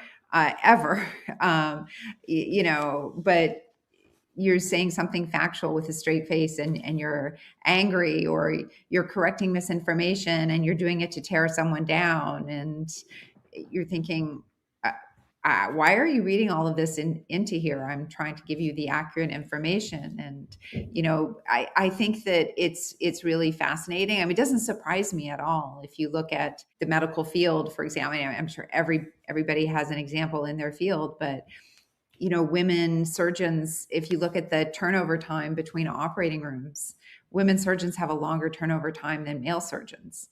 And that's because I'm sure it's because the male surgeons are allowed to yell and hurry everybody up. And if you say anything as a woman surgeon, you get talked to. So you just have to just let things go. So it's just fascinating to see. But certainly I get that a lot of attacks based on just tone, or how I'm dressed, or my hair. If you want to be taken seriously, you should do something about your hair. I'm like, really?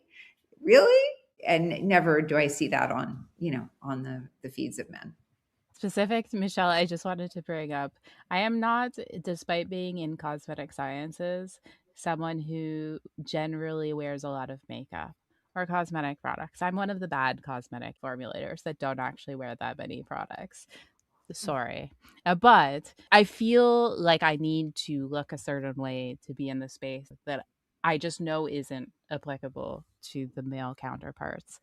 Michelle, do you want to build on that? Or maybe you don't, because you like to wear lipstick and you did before you got into science communication. But what's your experience? Yeah, I completely agree. Like, one of the male science communicators in the space who's been around the longest, he said that he washes his face with shampoo, and that's perfectly fine. He's got tons of respect from people. He doesn't have a PhD, he gets lots of science wrong, and all of that is fine.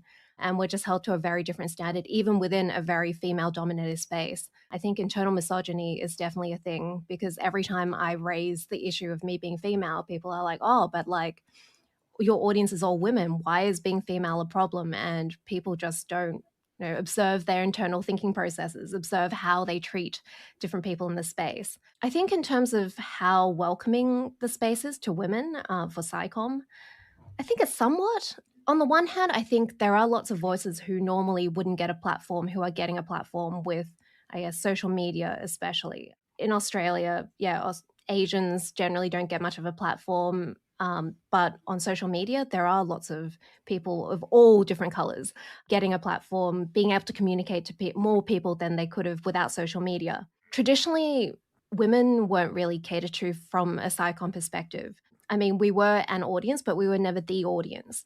So things like with beauty companies traditionally just assumed that women using beauty products didn't care about the science and didn't need that for them. And so I guess it was kind of nice that there was a niche that needed to be filled. And until it was proven to be an audience on social media, there wasn't much catering to that.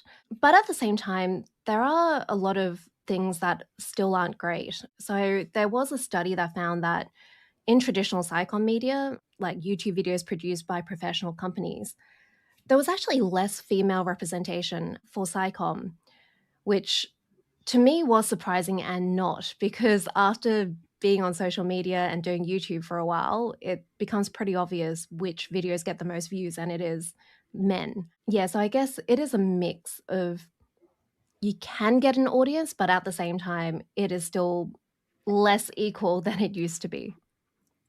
I think it kind of comes down to like, how are you quantifying success in these very, different avenues? So in terms of like, is it easier for women to get a space and a platform? Yes, if they're self-funding their own stuff, if they're producing the videos themselves, if they have the ability to do all the various aspects that are required with creating, an effective video, for instance. Does that translate into sponsorships? Does that translate into equitable sponsorships? Because I've definitely been in situations where I've been hired to do the same exact work that another, male science communicator may have, and quoted vastly different rates for virtually the same sort of thing. And again, so these are just conversations that you would think like, oh, even my male allies in this field, surely they'll be looking, for have my back. And like, consistently, I have also found that often those people are in the room and they don't always do a great job of opening the door. And then when you find out that everybody's been in the room, it's sort of like, I don't feel great about this. So even like years and years on in this field, it I think is so much harder for a lot of the women that I know and non-binary people to have like consistent support, whereas it feels like men in the field get established and can get a footing and maintain, their own studio or channel, or begin to outsource different aspects and avenues, where a lot of the women I know who have been doing this for a long time are still just doing it independently. And I just want to add something. I bet you that women are probably held to a different standard also about accepting sponsorships versus men, right? I mean, I don't have the data, but I bet if somebody looked at all the comments under, the top 10 videos by men about skincare products and the top 10 by women, where, where they were where it was disclosed as an ad, or disclosed that there was funding, that there would be far more negative comments on the women's posts than the men, which then might also then create kind of like, an internal bias for women, where they're like, oh, maybe I shouldn't take that money, and, sort of contribute to that cycle. Emily, you brought up something else that I found very interesting, just based off of some of the things that I've seen in the beauty space. And Michelle, I don't know if you want to expand on this. The requirement for education for women doing science communication in the beauty space versus, in my observation, what is required from men, and also what people will assume for credentials of men versus women. So like there's two sides of it. So on one side, there was a science communicator that did phenomenal work, and she came at it through she did digital media. Michelle, you know the story better than I do, but she was working for, was it the American Chemical Society? and she was doing very good science communication. You don't need to have a science degree. Maybe it's not an unpopular opinion. It's a fact. You don't have to have a science degree to have, like, to be able to produce good science content, as long as you're, like, I don't know, willing to ask the right questions. You're not going to assume that you know things that you don't. She did phenomenal work. However, there was a few people that would harass her for not having the right credentials. And I see men who do communication in sciences that do not have any science degree, and I have never seen the harassment that I saw from this one person. And it's not, in my observations, it wasn't the men that were doing this, weirdly. It was women. And because I've also had similar experiences where women have harassed me for being, from their perspective, underqualified.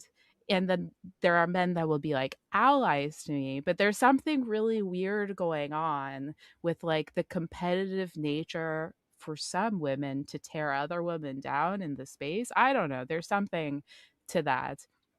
On the flip side, sometimes in my observations historically, people with less credentials who are men people will assume they have more credentials than they actually do, and then the opposite for women. Michelle, do you want to comment on any of what I just said? A lot of the time, at least in beauty, being male is kind of treated like it's an extra science qualification. So I'll get men tagged in to fact check me. And like you said, it will be men without any sort of science degree, and they'll be treated like my intellectual equal or superior. I'll get doctor left out, and then I'll see doctor added for men. I've never seen doctor added for a woman. I'll see people on Reddit or on other people's Instagram comments. I'll see men getting adulation for extremely lazy work, like very low effort stuff that's not fact checked at all. There are just clear incorrect information there. They'll get really basic stuff wrong. They'll do really half-assed study breakdowns. They'll say something offhanded, and that will be treated as gospel to refute me. And I've done so much stuff. And I think this also is relevant to the stuff that Emily and Jen were saying about sponsorships. I was working on a sponsored video recently, and I think I spent like 20 hours. Like, I bought a spectrometer. I was doing measurements of masks. And I just got so mad because you see men, they just feed a study into ChatGPT and they just read off the ChatGPT summary, and they're worshipped as, like, science gods. And I am doing all this extra work. And like Jen said, this is actually compounding it. Like, maybe I shouldn't be doing this work, but I feel like I need to, because I feel like I'm going to get criticized if I don't put so much extra effort into a sponsorship. But this actually widens the gap with how much work I'm doing and what sort of achievement I get, I guess, how much SciComm I can do because I'm putting all this extra pressure on myself. In a 2020 study looking at stereotypes applied to women who publicly communicate their STEM work, women were often labeled as bossy, annoying, or bitchy, and overwhelmingly, people saw them as undeserving. Overwhelmingly, folks also had negative perceptions about these women's credibility. So I'm wondering, how does this study results, how does that compare to your experience? Yeah, I mean, I'll start because I I had a celebrity publicly say that I was inappropriately confident about gynecological matters. That was What? Gwyneth Paltrow. Yeah, yeah. Oh, yeah, yeah. That was in either like 2018 or something. And, I'd written posts about all the garbage that was being sold at Goop, which was directed for the vagina. And apparently I was the only person to ever get under their skin, the only person. And so I think it was in 2018. I can't remember the actual year. Maybe it was 2017. They actually wrote a post on goop.com about their detractors, and it was about me. And I was called inappropriately confident. No, I was called strangely confident. That was it. Strangely confident. And I'm like, okay, I'm an OBGYN. I'm fellowship trained in infectious diseases. I did medical school. I'm not strangely confident. I'm appropriately confident. But, and that's a gross display of internalized patriarchy on your part. And it sort of proves my point that you're co-opting patriarchy to sell garbage to women. So yeah, I think that it's such a pervasive stereotype. And I get it all the time. And I don't know if people want women to say, well, I think I know, but I'm not really sure. Like it's really an annoying stereotype that you go out and you just say the facts and all of a sudden, there's all these sort of gendered comments about, shouldn't you be nicer? Shouldn't be this? I'm like, no, this isn't even being mean. I don't know what you're talking about. I can show you mean if you want it. Right. I can use my mean mommy voice, the one I use when the dog's about to throw up. Don't. So yeah, I think it just gets back to the fact that society is not ready for equality. They're not ready. We still, if you think about universities, while we may have parity, like, and I'll just use OBGYN as an example, like in the departments, there's actually more women than men. But if you get to the upper administrative levels and you get to the level of deans, that, there's still a glass ceiling. Yeah, I feel that. I even think it's funny, prior to like us recording this and then throughout the conversation, there's tendency of like, we're all tone checking. We're like, is this too negative? Like, oh, maybe we shouldn't talk about that. Oh, maybe. And it's like, why? I'm pissed. I'm mad about this. I'm mad. Like, and it's frustrating that I've been a professional science communicator since 2011, as in like my full-time job is in SciComm, and I still feel like I'm having the same conversations I am all these years later. And still it's like a conversations of women between women. And it kind of boils down to like, we're all saying things we know. And I love the different perspective, but I haven't learned anything new. I don't know. I guess I just get like, get burnt out too on the very conversation of having to assume the emotional labor of not only dealing with the casualties of sexism in our field, but then also shouldering the burden of educating people about it for, over a decade. So I don't know what the end is. I don't know. I don't have a good answer. I'm grateful that people are still interested in having the conversation, but it often just feels like screaming into the void. And Michelle, we operate in the beauty space where you would think things would be different. Are they? And also, I feel like there's a difference here in the type of SciComm women may do. For example, if they do debunking, I feel like maybe, in my experience, I don't know, it might just be me, I feel like women who do debunking are targeted more than others that maybe do more happy, positive science communication. Thoughts? Yeah, definitely. So beauty, my audience traditionally is like 90% women, 9% gay men, and 1% straight men. And so, yeah, you would think it would be better. It is probably better, but it's still really bad. And like you said, myth busting content, we are challenging people's beliefs and often their identity. And I think people get very emotional about that. They have a strong reaction. And on top of that, I think being Asian, like being a woman of color, Asian women are kind of expected to be meek. We're expected to, smile and just nod and, not talk. And I'm sure it's worse for Black women. I think on top of that, yeah, like I get so many comments saying I'm aggressive and hostile and condescending. And I look at what I've written, and generally my tone is much more polite than the person I'm replying to. Like I'll be replying to a comment without, emojis, without being excessively nice, just being, direct. I'll be replying to something with 10 sarcastic emojis, 10, laughing on the floor emojis about how I'm an idiot. And I will be the one who's being called aggressive. I just see a massive double standard with men. Like male science communicators will get stuff wrong all the time. And then I have a very accurate track record. I'm quite proud of this, but I mean, part of this is because I invest so much time to make sure I'm not wrong, because if I am wrong, there's severe repercussions, whereas men do not have this extra overhead. I'll see lists online of stuff I've gotten wrong, and it'll be stuff I've never said.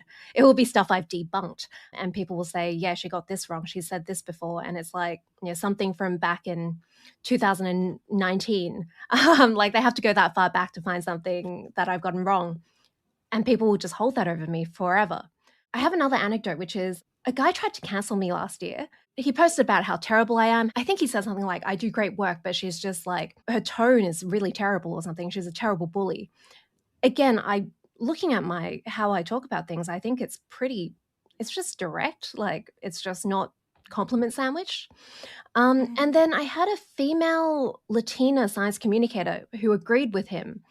And so I DM'd her and I was like, what's going on here? And she just kept going on about my tone. I think it was like an hour-long back and forth. And she kept just going back to my tone and how it was a problem. She used the word tone. And I mean, the guy she commented on, this guy who tried to cancel me, he replies to people in ways I never would. He says things like, well, I have an Ivy League degree, go do a science degree and then get back to me, like things like that.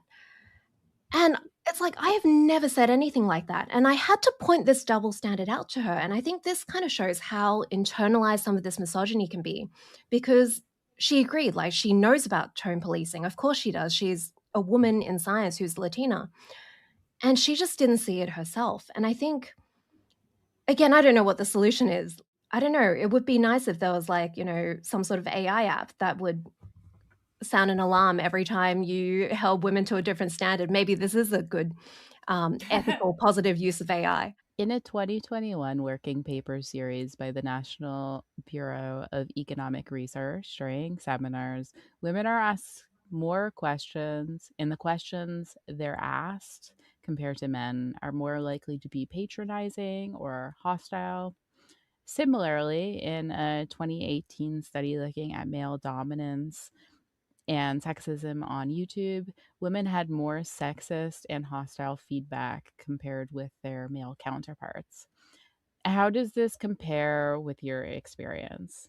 My first, I think, video that caught popular attention, this came out in 2013. It's called Where My Lady's At. And it basically was just my producer standing behind me and reading out loud actual comments that people had left on my videos. And at first the video is like kind of funny, haha, but it gets real uncomfortable real fast. So yeah, I feel privileged in that I've been able to more or less curate a small niche audience, and that I kind of hate any time that my content gets so popular it reaches outside of my normal audience, because that's when I really do deal with the most amount of like hate and negativity online. But I think the more concerning thing is haters gonna hate. I can block and delete comments and go about my day or designate somebody else to do it. The real concern is how many of our male counterparts have had to file police reports or like contact the FBI or like go to the police. Because I've got some guys, like I've got a list of people, men who are mentally unwell, who think I'm giving them special messages to come find me in person.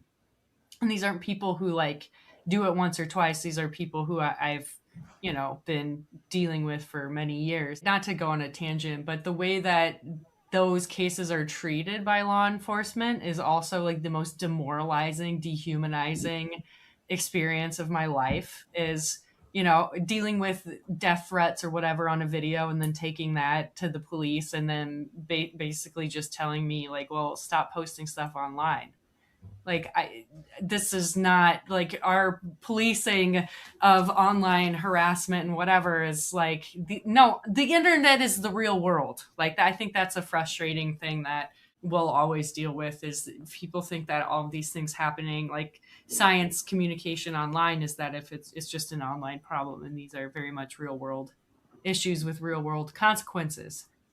I haven't really had issues in person at all. I mean, I think part of the issue is OBGYN is such a female dominated field now. So it'd be really rare to have it in person, to have, my views, challenge more than a man's, or is something, that just wouldn't happen. And the idea of the harassment online, and the only thing is, I would say I would suspect that maybe perhaps some male colleagues that might be working in gender affirming care might get that same degree of harassment, specifically related to, to the patients that they're caring for, or people writing about that. I've had the same non-response from the police, and, just be careful about what you post. And it's like, well, so should I be careful about what street I walk down to? Streets that should be safe because they're in my own neighborhood. Like, it's not even equivalent to a street. It's like being in your own property, really. Like, it's like being in your own backyard is the internet in many ways. So, and all of this is just, I think, reflecting sort of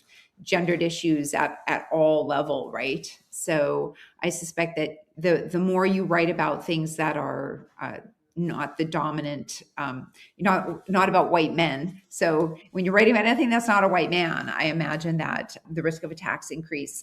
And then if you're a woman, that increases. If you're a gender diverse person, or trans person, or person of color, Black woman, all of that would amplify it as well. Yeah, I think, again, being in a more female space, I am more insulated from the sort of harassment that Emily gets. And yeah, I've heard that sort of harassment from so many women who have chosen slightly less female-dominated areas for their SciComm. Honestly, some of the stories are very scary, including yours, Emily. It's just so beyond the pale. I guess, like with me, I can tell when my videos have gone outside of my core audience, because suddenly there's all these comments about, I don't know if you want to edit this one out, Jen, but things like, she looks like she would give a great blowjob, but she needs to, shut her mouth up with my dick. Stuff like that. At the start of the pandemic, I did a video about hand sanitizer recipes and calculating if they would have enough alcohol. And so the Daily Mail picked that up, and then I got a whole bunch of those comments. And nice. Yeah, lovely. I screenshot them all for future reference for when people don't believe me. I guess that's probably the thing that is probably the most frustrating, when people don't believe you and you post like one of these comments that's, a relatively tame one, and everyone's like, shock Pikachu. And it's like, actually, this is very tame in the scheme of things. And I think, people don't realize how bad it is. And when I do post it, I get a whole flood of comments saying, like, why do you focus on such negative things? And it's like, it's because you guys are clueless. Can you please have a look at this and maybe, try to mentally try to compensate for it by being a bit nicer to me? Maybe that is the solution. Again, me trying to find solutions. Maybe we do need to post these more, and then maybe people will treat us nicer, because, but then, we'll get the people saying we're too negative and hostile or whatever. Yeah, I think there is a thing where, like, if you're a woman who shows her face online, your appearance is suddenly fair game. And I guess, within beauty, that you can see an argument for that with beauty, even though it is completely unfair, because men's appearance, like, that never gets brought into question. That might be the same study, that 2018 study, that might be the same one where they found that, women get a lot more comments on their appearance, even when it's a pretty equal sort of video in terms of topic. In the same 2018 study, of the 100 most subscribed YouTube channels, only 25% were run by female creators.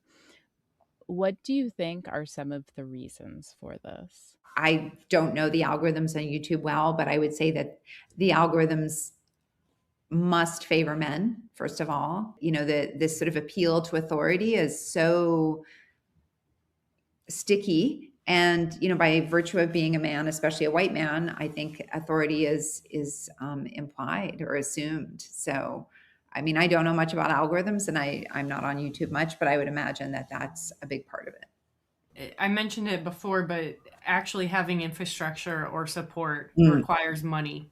And I just don't know a lot of women who have this sort of, like, a lot of them are doing it single, independently. And I look at male counterparts, and either their spouse works full time for them, or in some way, like, services their career. And I don't know really any women whose husbands put, their own career on the back burner to help with the, establishment of their spouse or wife's or partner's SciComm career. I just don't see that. And so it requires tenacity and dedication and consistency in order to build an audience. And who's going to put like 6 months to a year in developing something if they struggle to get viewership because of algorithm issues, discoverability is difficult, and then because they're dealing with the stuff that we're mentioning, which is harassing comments, which are worse when you're starting out. Like, I will give you that. I've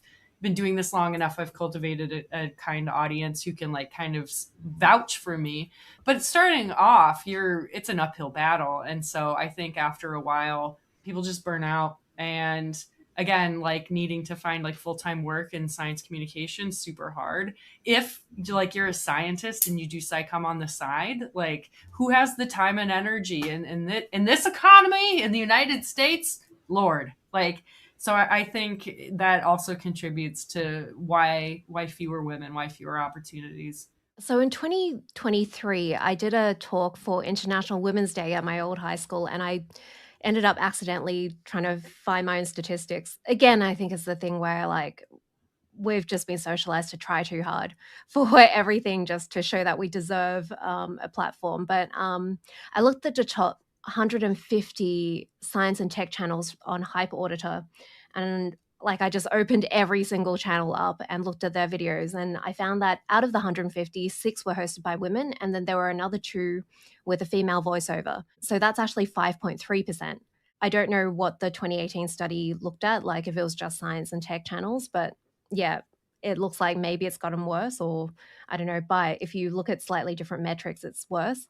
I think there was also a study that where they found that if you had a black face on the thumbnail, it was less clicked than if you had a white face. And so yeah, there are all these, I guess it is partly algorithmic, but the algorithm is also the audience. And so it is probably also just people's innate biases come into play.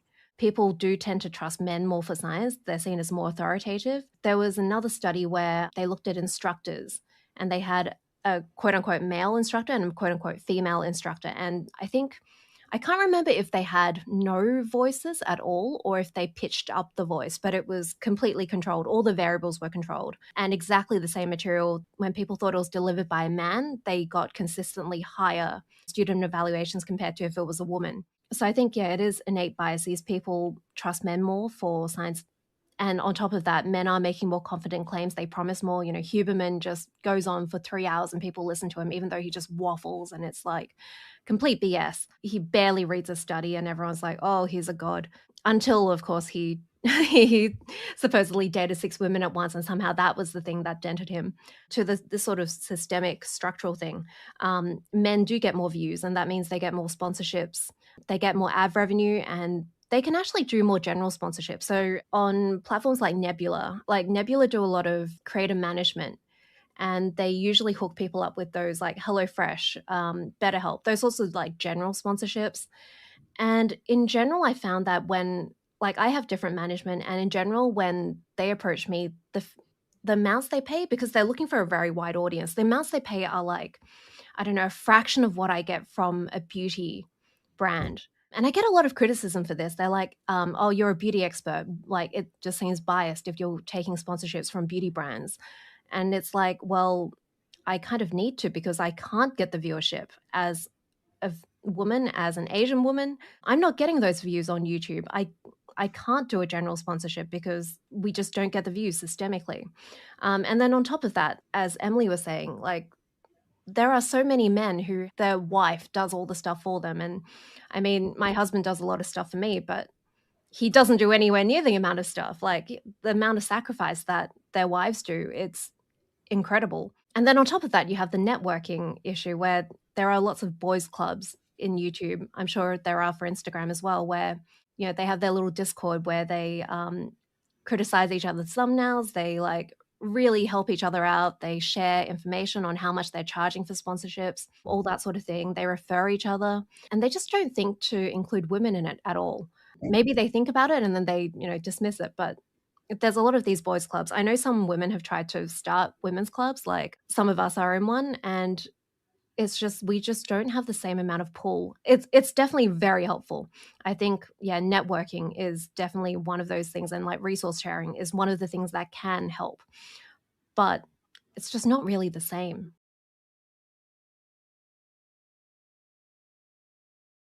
Our next presentation will be a fully live roundtable featuring Mo Canadil, who's a pharmacist, toxicologist, and risk assessor for both personal care products and pesticides, with more than 7 years of experience in science communication, focused on the safety aspects of the personal care industry, with his professional work focusing on non-dietary exposure of chemicals.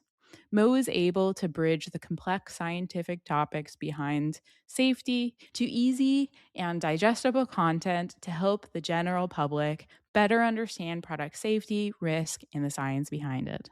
Esther Ulu is an R&D formulation scientist and instructor at UC Riverside, where she teaches surfactant and emulsion technology. She is a licensed esthetician and a dedicated science communicator known as the melanin chemist. Esther is passionately committed to dispelling misinformation within the beauty industry. Esther's expertise lies in formulation design, with a research emphasis on understanding pigmentary disorders and the mechanisms to treat them. Dr. Rohin Francis is chief of cardiology and a full-time interventional cardiologist in Essex, UK. He started the Medlife Crisis YouTube channel 8 years ago while undertaking a PhD, and makes lighthearted videos about various aspects of medical science and critical analysis of data. Last but not least, Hydroxide, Roxi S, is a food scientist with a BS in food science and technology and over 7 years of experience in the food industry. She has worked in all kinds of environments: meat processing plants, chocolate factories, fermentation rooms, and so much more. She has gained an audience of over 500K social media followers across platforms and is on a mission to prove that the word food and science, when together, are not to be feared. Without further ado, here's our panel.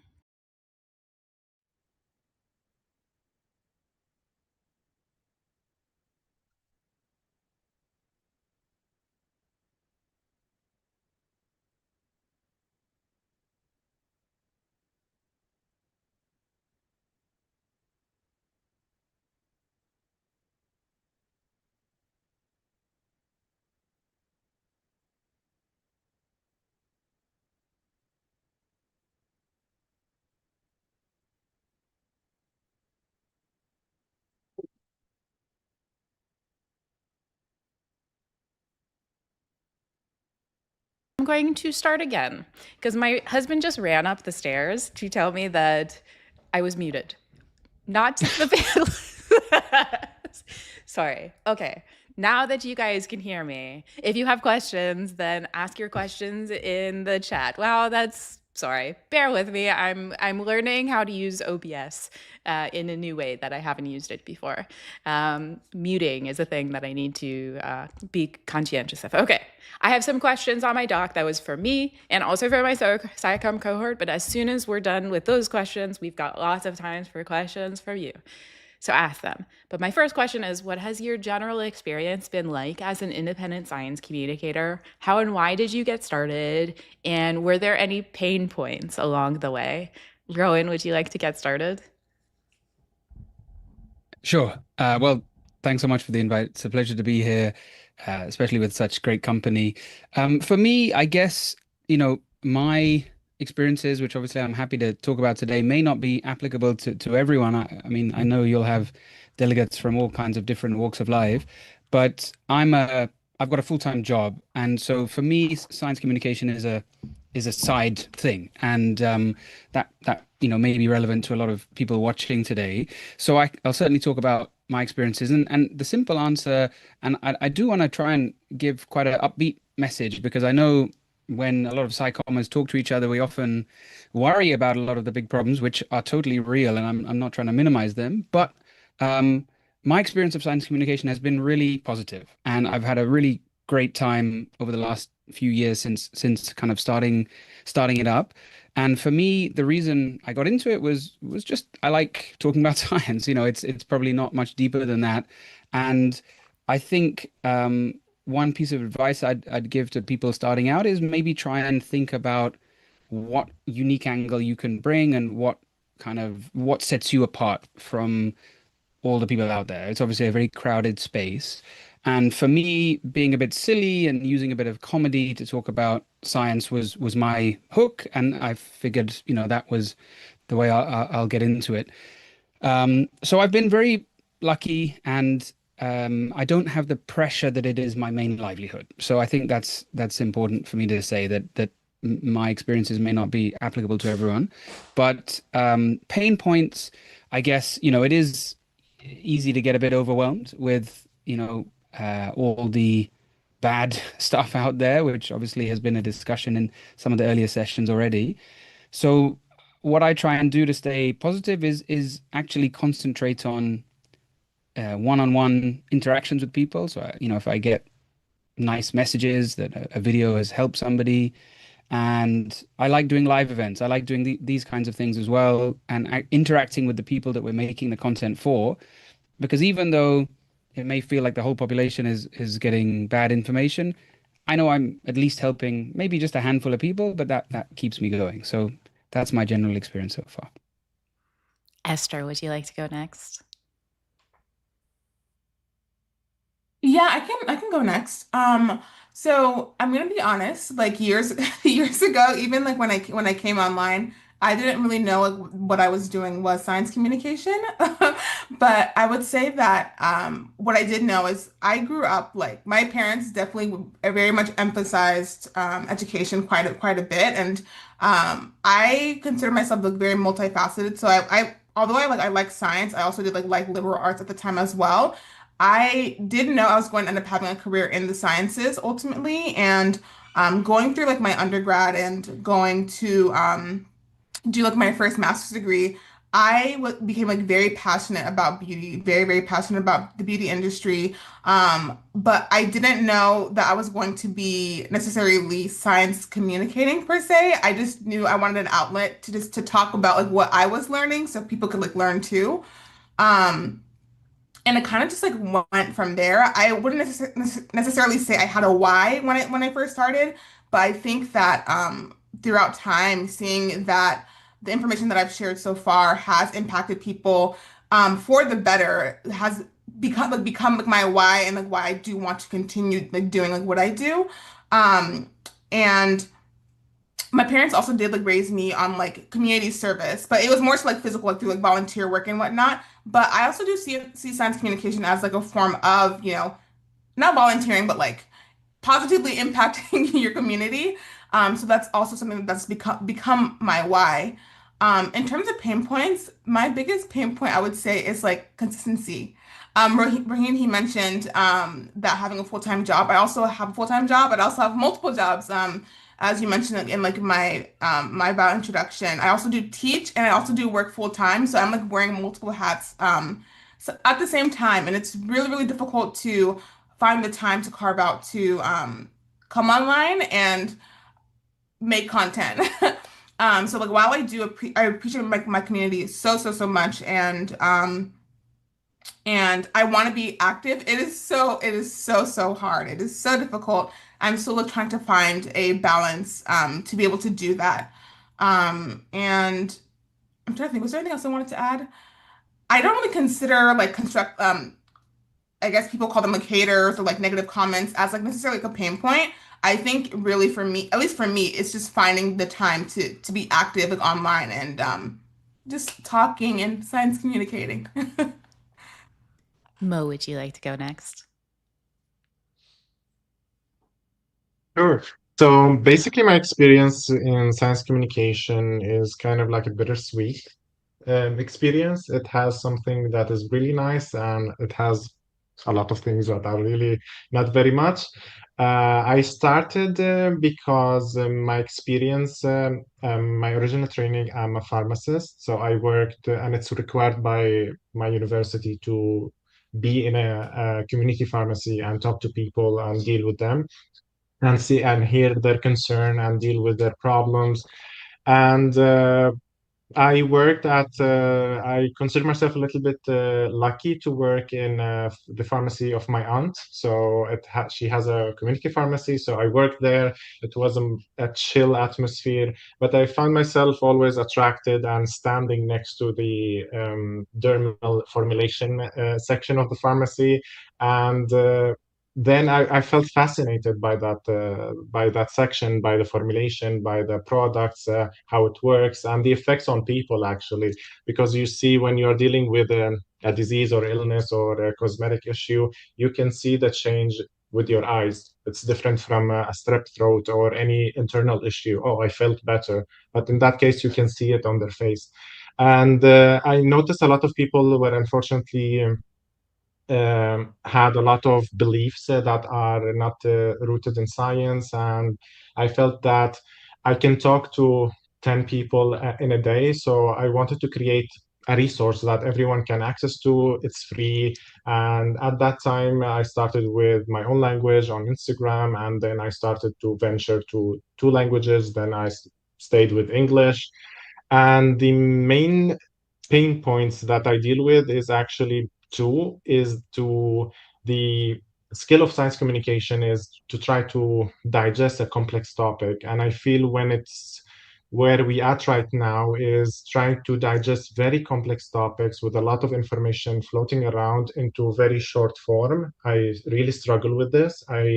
I'm still working on that to get better, but unfortunately in science communication, you have to find a balance between simplifying too much. You can create more misinformation, unintentionally, of course, and because people that receive this content can interpret differently from what you meant. And the second main pain point is for me as well is the time.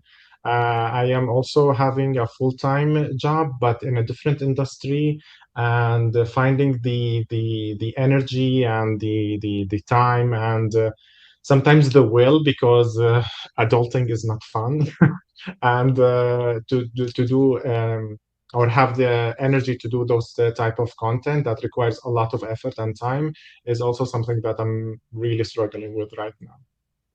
And last but not least, Roxy. Hi, everyone.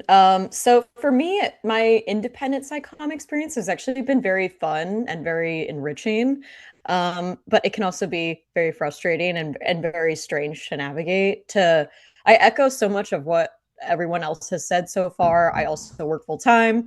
I run a nonprofit on the side. I like do a lot of. I'm a hobby maxer, for lack of a better term, and finding time to make content, which even a piece of short form content can take a long time to produce, especially when we have the heavy is the head who wears the SciComm crown, because it takes a long time to make sure that all of the information we're putting out there is correct. So we want to fact check too.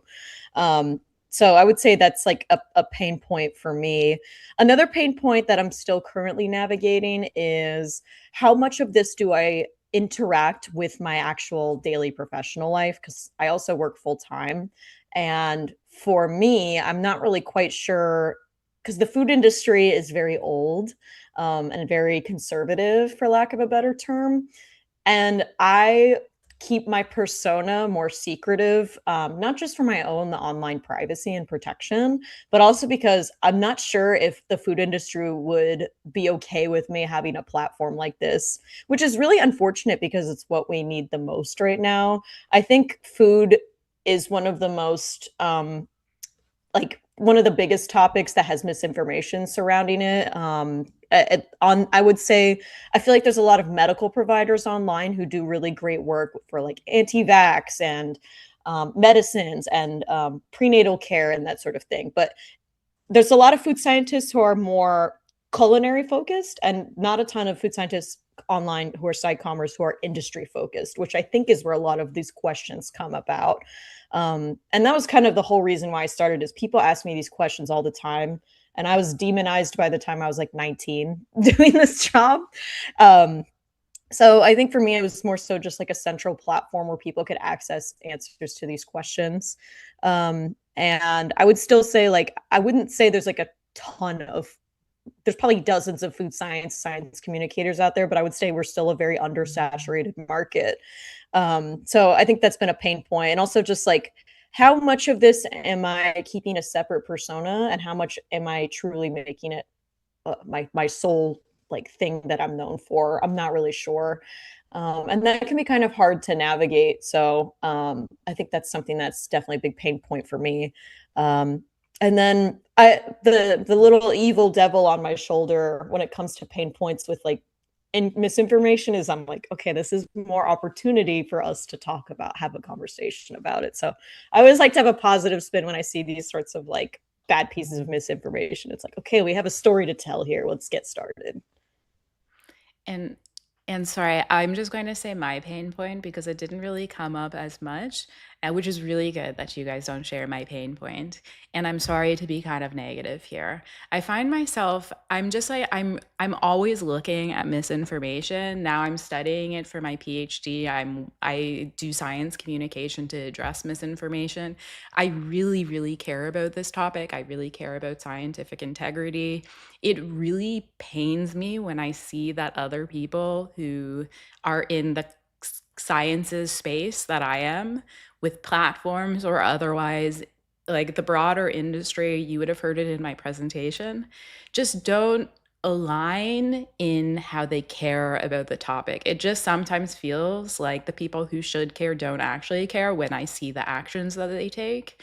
It bothers me when I see like very credentialed content creators spreading misinformation. It bothers me when I see perceptions directed towards myself and people like Michelle Wong or Mo, when we're in a position, because we have the expertise to confront it, to talk about their misinformation, but then the hate we receive from like their following, who I guess care about science, but do they? I don't know. And them who maybe don't correct themselves. It just like, I sometimes spiral in negativity. It's really hard for me to remove myself from this space and not feel impacted. That's my biggest pain point that I am currently working on. I know I gave some suggestions in my Q&A that I just need to listen to myself of like things to do to rise above, but it's hard. Okay, this next question came from one of my cohort members, Tamia. When it comes to debunking, what's actually helpful to persuade people in your experience? As a journalist, when my colleagues focus on hoaxes, it seems that just explaining the matter doesn't help since there's already distrust in the media and scientists. What advice would you give for talking or writing about science misinformation to navigate this? Rohin, do you want to start here again? Sure, yeah. So, I mean, it was interesting that there was a mention of kind of distrust in conventional media. So this is a session on independent Sci-Commers. So I guess I'll start by saying, that's one of our great potential advantages is an independent voice can be seen as more trustworthy. I'm not necessarily saying they always are, but I think that is an advantage, and people can consider individuals more authentic, and that can be a problem when the individual's acting in bad faith. But I'd emphasize that, and I try and just talk as a independent. I'm not representing any body, so I think that's a benefit in terms of what the research says about debunking. I mean, I'm far from an expert in the research in the field, but I've read a few bits and pieces, and there's an emphasis on pre-bunking, which is this idea that you should arm people with the kinds of concepts that are important, like checking references and all the kind of red flags that Jonathan mentioned in the opening session. It was a really good kind of overview. And for me, I find that short form video and the kind of algorithmic chasing has led to the debunkers sometimes falling into this kind of entertainment rather than necessarily debunking. And I think there's a place for that. I'm not suggesting that's without merit. We all like seeing some idiot talking nonsense, somebody criticizing them in a righteous way. But if we're really focusing on changing opinions and changing minds, I sometimes ask myself, am I making this content for an audience who already believes the thing that I believe? Which is fine. And I'm saying I'm not criticizing that. That's a perfectly reasonable thing to do. But if I'm really trying to change minds, then by comically dunking on some other content creator who's posted something, maybe it's nefarious, maybe it's just purely that they just don't know. I think having a bit of a respectful tone can be beneficial. So those are kind of my thoughts. I'll stop talking there. Esther, do you want to go next? Next time I'll go in reverse order of my screen. Yeah, I can go. So I would say I think that when or like one of the biggest mistakes in like terms of this question is that what people do is like when they're trying to address misinformation is that they assume that like just spewing facts is going to automatically change or like persuade somebody. A lot of misinformation is not purely just like about an information problem. There's multiple elements to it. You have to think about the emotional element, the cultural element, the trust that your audience or these outside people have with you or not, and just like identity as well. So if someone already has a distrust of like the institution that you're in, let's say like medicine, for example, or personal care, media, the regulatory agencies, or the scientists themselves, then just trying to fact check people is going to reinforce defensiveness than trying to foster like this space of openness, right? So I think from like my perspective, as a scientist and science communicator, what I would say tends to work is trying to lead with curiosity and and more context rather than trying to be condescending. I mean, sometimes I do have my moment. I have my moments. I'm not gonna lie, where like people can be the misinformation is just very, very harmful, and I feel like the way that I approach it is I would say negative and can be condescending, but I just think that people are much more receptive when they feel like they are being informed instead of corrected. I would say I try to avoid framing conversations or framing like my content as smart people versus ignorant people, because I feel like the moment that people feel like they're being talked down to, then the conversation is going to ultimately shut down.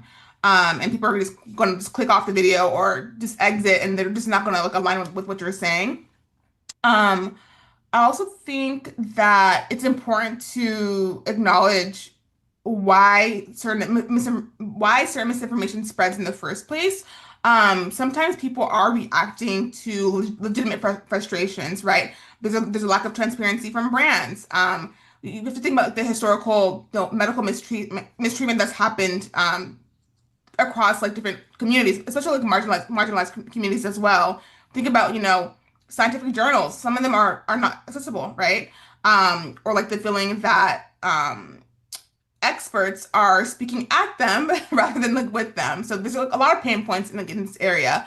That does not mean that the misinformation is correct per se, but just understanding that there is this emotional aspect that matters like in your goal is, in my opinion, is going to be actual persuasion instead of performative you know dunking. Yeah, I would say that. But like I guess in terms of like journalism, which is like what this question was ending with, is that I think the most effective science communication is just avoiding sensationalism. Jen, I'm pretty sure we've all seen like these crazy headlines, right? They're just like trying to, get clicks, and they ultimately scare people. But you need to understand like why storytelling is so important. Like why does it matter? People are going to remember narratives far more than they remember these isolated data points. So instead of only saying, this is not true or this claim is false, you have to kind of, I guess, be more effective in explaining how the misunderstanding happened and like why the claim sounded believable and like what the broader scientific context is, basically. Yeah, sorry, that was a little bit long, but yeah, that's how I would. All good points. Mo, would you like to go next? Yeah. So yeah, I will start with what Esther said is about misinformation. It's just I think a lot of people think misinformation is just an issue of lack of information, but it's not just lack of information. It's people taking this type of not so accurate information and rely on it for, let's say, becoming their identity, to push away fear, to push away any type of something that is uncomfortable.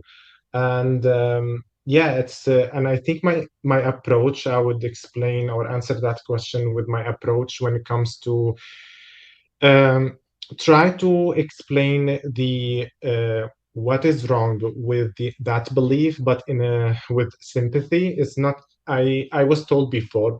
I was very direct, but at the same time, I try to break it from two sides. Like, I will explain what is wrong with the concept of the information or the belief that you have in your mind, and I also at the same time explain the opposite.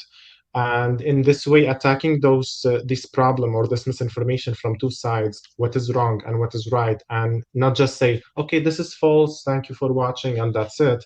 I will try to explain it from the beginning, why it doesn't make sense, and what is the information that makes sense to people, to help them understand. Because at the same time, um, we need to understand that we are not talking into a conference where there's a lot of colleagues that understand the ins and out of every topic that we are speaking on. We are talking to the general public. I'm talking to my family, to my friends, to their friends.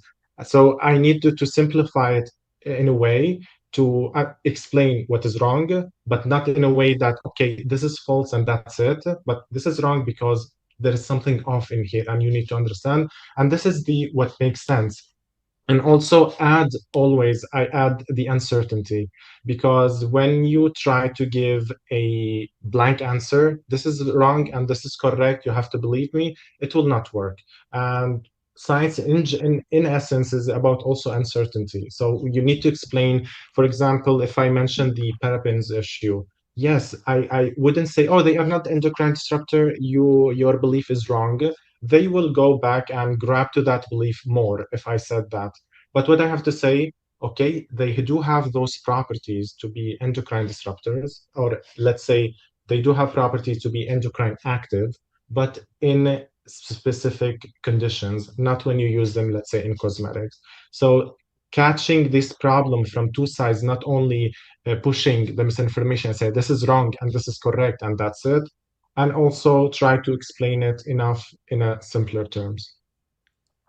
And last but not least, Roxi. Yeah, I think everything Esther said about storytelling is like snaps. Like, that is really so much of what this is. And I think storytelling is one of the most underrated skills you can have in life, especially in this world where, like, you need to know STEM and technology. It's like storytelling will get you jobs, it will get you friends, it will get you in weird places you never thought you'd go. Another thing that I would add to sort of like add to your tool belt, and is something that I try to focus on as much as possible, is science content that's debunking or like dunking, like Esther said, does really well. It usually does, because it's nice to see someone, it's like Kendrick versus Drake. Like, people want to see someone dunk on someone. It's satisfying. We can't help it. We're humans. We want to watch the Colosseum. We want to watch the tiger defeat the gladiator. But the thing is, for me, something that we really have to understand about the media landscape right now, and something that I feel is still being done, is if you have a platform and you are putting a reaction video to someone who has bad information, you are technically platforming that information. And I think this is something that still goes on so much to this day in our political sphere and our scientific sphere. And I think being strategic with what videos you pick, maybe not picking the low hanging fruit where someone's like, did you know they put gasoline in skincare? And it's like, someone like that, like, you just toss them to the side. But if there's if you're doing a react video to someone who's genuinely curious about something, you could use that energy to make your content better. Something I also try to focus on is creating an original source where science is fun and interesting to learn about without necessarily having to react to anything. I think reaction content is a crutch for a lot of science communicators because it's easy and it makes sense. But it takes a true storyteller to get someone interested in, I don't know, parabens or carrageenan or something out of not a reactionary video. And it's unfortunate, but like this whole world of optimizing YouTube thumbnails and clickable headlines, we also have to use those to our advantage. And there's ways to use those without it necessarily being like manipulative or cheap. But I also think like those tools are there. You are not above the program, and you might have to utilize some of those things to get where you want to go. So I think that's something that I try to think about a lot, is to be proactive in what I'm addressing. Think about situations I've had in the past that I talk about. Think about conversations I've had with people where they're asking me about something and then making that into content.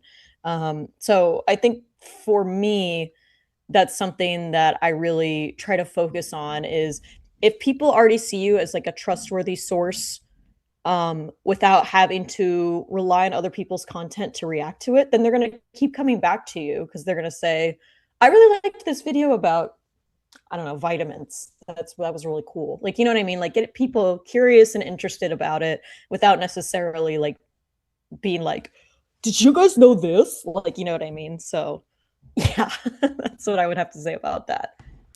And I will just say that later, second half of the day, there's going to be a series of presentations that are on the science of SciComms. And so there's going to be insights on what we have evidence that is likely to work in terms of pre-bunking and debunking, or working with the social media algorithms.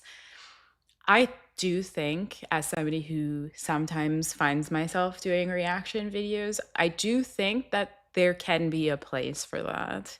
And it could be a really good opportunity, especially I think, like, I don't really bother going for non-expert accounts to do these reactions for, but like a really big issue that I see on the online space is that there are a lot of highly credentialed people spreading misinformation, and then that misinformation is so much stickier, and that misinformation, due to authority and other biases, spreads farther and faster. Like, we need to do something, and there's a limited amount of things that individuals can do here with the systems within the systems that we operate in. So like, I often take it as an opportunity to, like, I think a lot of misinformation gains traction because people truly don't understand relevant expertise.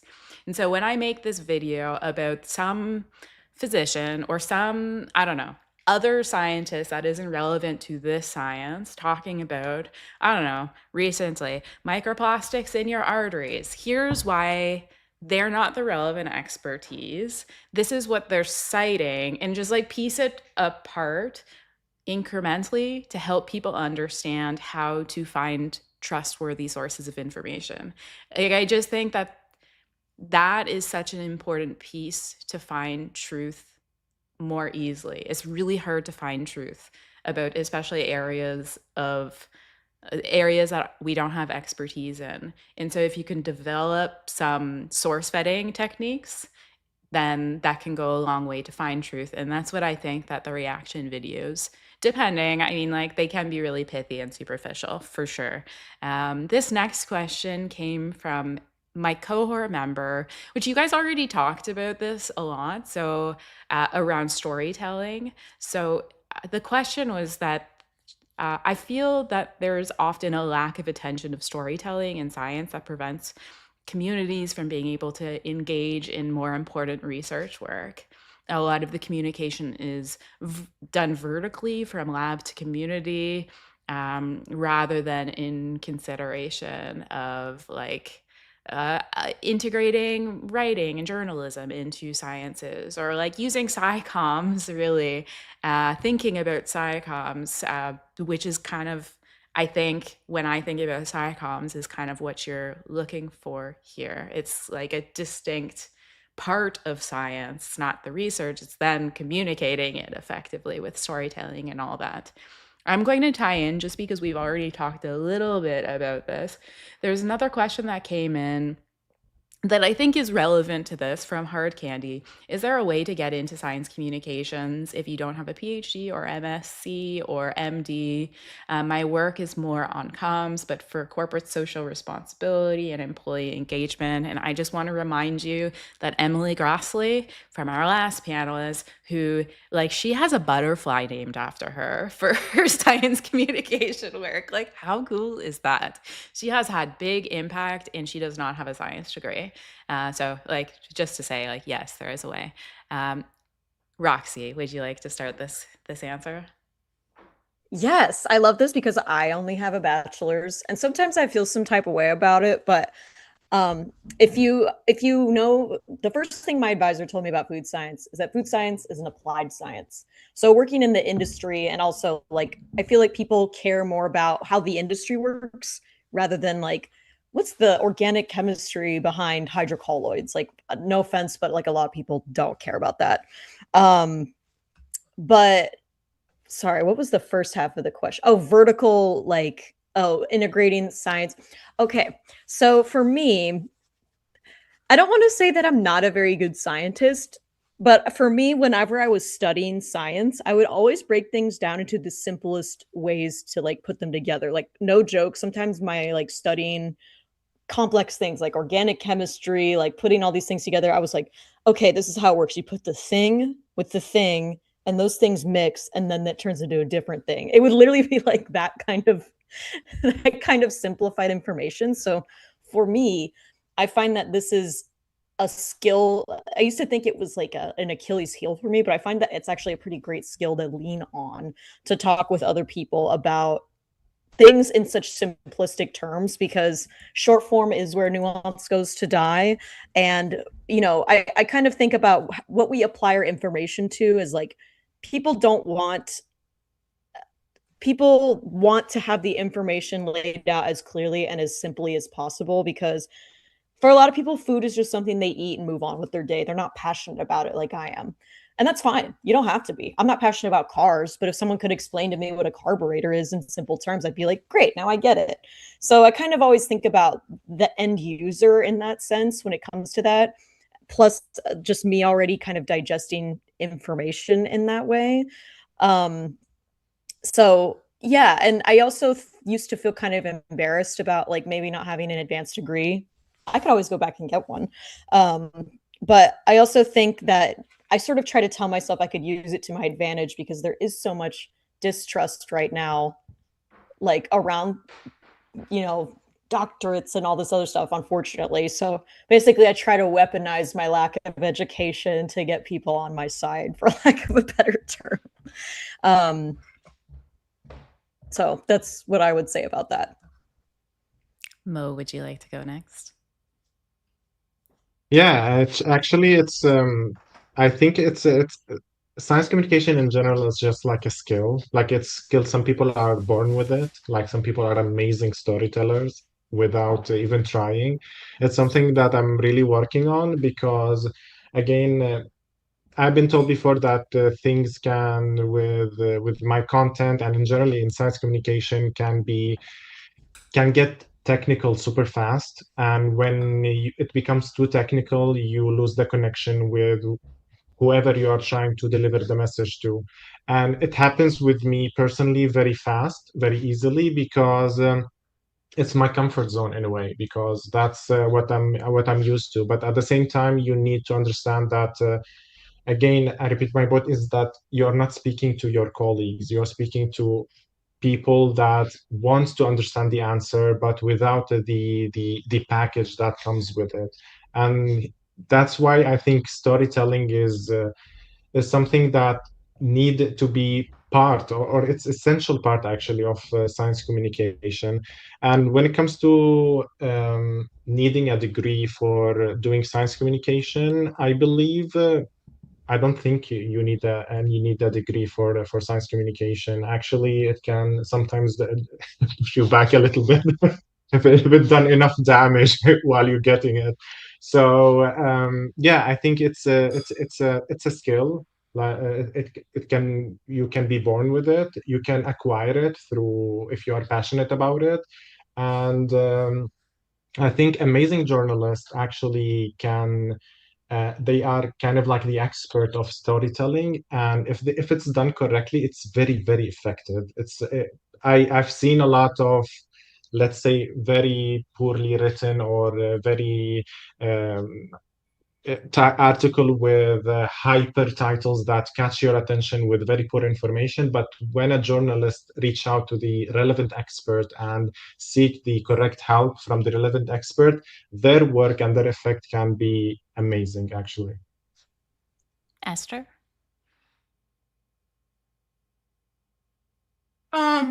Oh my God, my voice, sorry.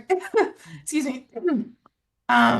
So I would say when it comes to like integrating, journalism or like writing into like the sciences, just like that overall aspect, I do think that's also like a big gap that's like in like the science space.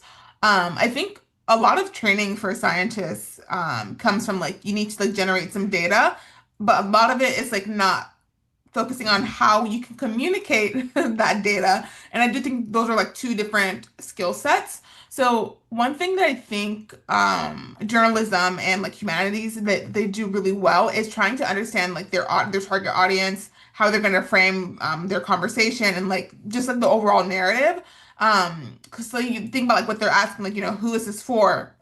What matters to like the audience, and like what context do they need? This is not to say like that journalists don't spread misinformation, because we've seen plenty of that, right? But in science communication, I do think that it's frequently approached from like more vertically, where from like an expert to like non-expert, which can somewhat create some distance instead of like engagement, even though like it's mostly unintentional. So I would say with someone that does like have science training, I do have a degree in like in media studies and the cultural studies. I don't think that science communication should just be restricted to scientists alone. I do think that there is space for interdisciplinary collaboration between journalists, writers, sociologists, historians, designers, educators, just all those perspectives that, in my opinion, I feel like some STEM spaces do undervalue. So I do think scientists do, they understand technical depth, but on the other side of things, humanities, I would say they are much stronger at understanding culture, rhetoric, accessibility, ethics, and just like overall human behavior. So I think that science communication, or at least the future of it, it's not about necessarily translating science downward, but about creating like more dialogue across just the disciplines and the communities. So that could be, involving communities or earlier. That could be, trying to understand how people interpret scientific information through like a cultural lens and like their lived experiences. And recognizing that, science communication is not separate from like the research impact, that it is essentially part of the research impact. And like how Mo and Roxy were talking about, storytelling. I do think scientists need a lot more training in storytelling. But I'm not like not storytelling in, the sense of exaggerating data, but just in the sense of like how we structure information in like a way that is going to be memorable, emotionally resonant with like the said audiences, and how it can be accessible without sacrificing accuracy. I would say, humans naturally, they're going to connect through narrative, and this is something that like Roxy touch upon. So if we as scientists ignore that, I think that misinformation, or like these creators that spread misinformation, they're going to continue filling that gap, because they can easily appeal to their audience or these people's emotions, and understand how to package that information to appeal to emotions.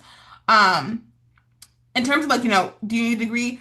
I'm probably not the best person to answer this question, because I have like I have five, so I'm not the best person to answer like this question. But I would say I don't think you need any degree to be able to enter a space. You just have to be passionate about it. I would say more than anything.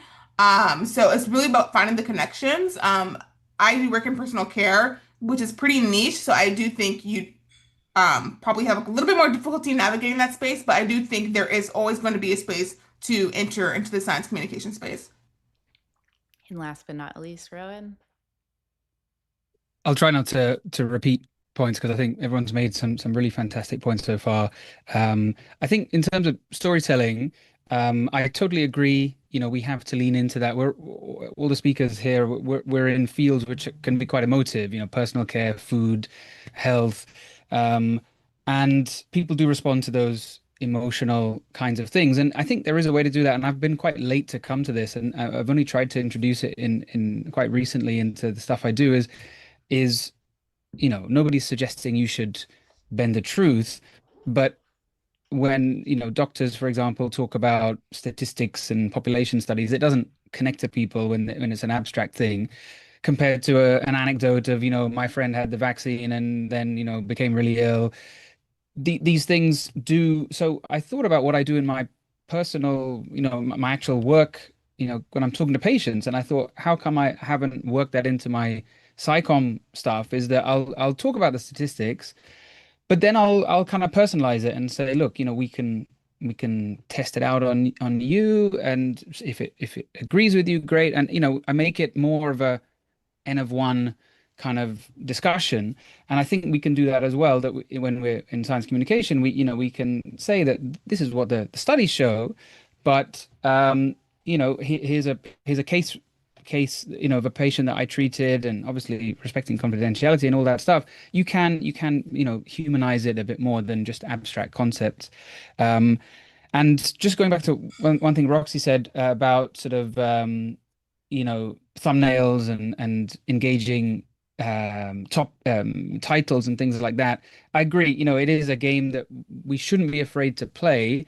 And generally, my experiences on YouTube, which is really the only platform I know well, is that if you deliver with the content, people don't mind if there's a bit of a clickbaity title or a thumbnail. Is if the content is clickbaity, then people get annoyed. They'll click away. But if you know, you can push the boundary a little bit with the packaging, as long as you back it up with something legitimate. And I would absolutely agree with everyone that, you know, you don't need any fancy degrees. Some of the best science communicators have, you know, minimal formal science training, but it's something we all develop, you know. And I would hate for somebody to say that I can't speak on, you know, a certain topic if I'm doing it with humility, if I have demonstrated that I've put some work into learning it. And likewise, you know, I don't think that we should gatekeep. And you know, maybe to play devil's advocate, Jen, for one thing you were saying about credentials and scope of knowledge, some of the worst peddlers of misinformation and disinformation are fully credentialed PhDs and MDs and everything. So, you know, when is an advanced degree a guarantee of good information? So don't let that hold you back. Yeah, I'll leave it there. Yeah, I feel like I have a few tack-ons. First is there's this misunderstanding, I think, from a lot of people about like what SciComms is. Like it's distinct from the scientific process, but super important for science to put the science into context. So it's like a component of how science should operate in how it's communicated to the public, but it's just, I think people don't think about it as like a distinct skill, and it is like recognized increasingly as a distinct skill in the fact that increasingly at companies, at universities, like Jonathan Jarry earlier today, his whole role is in science communication, is to communicate things that are happening. I mean, you heard from him earlier today. There, you can also go and get certificates or masters, or you don't have to do this, but like later on in the day, you'll hear from people who have PhDs just in science communication as something very distinct. I also think that like it's just things that I've heard in the cosmetics industry, like within scientists. And I think like maybe the scientists in the cosmetics industry who are doing formulating maybe aren't even as in the weeds of research. They're more doing applied science, but the perspectives that I've heard, like from trolling towards me and Michelle, we focus on science communication, that we're just like journalists. Like, what are we doing? Why should you be the ones communicating the science and not the scientists? And like, I've also heard recently from folks in sciences that they view like the science communicators online as like parasites taking their work, and so like there's some like poor perceptions even in sciences about science communication, but like throughout the day you're going to learn science communication is a distinct skill, but it's also like a very important thing. And like scientists aren't always the people that are the best at communicating science. Often also I would say it's an advantage to not be as credentialed, because like I'll say as I become more credentialed, I have a hard time like inserting all the different things. It's like, no, you need to know all this. It's a real big struggle. So if you see my 20-page carousels that I put on Instagram, that's that in me. I'm struggling to not give you all the information that I think you should have.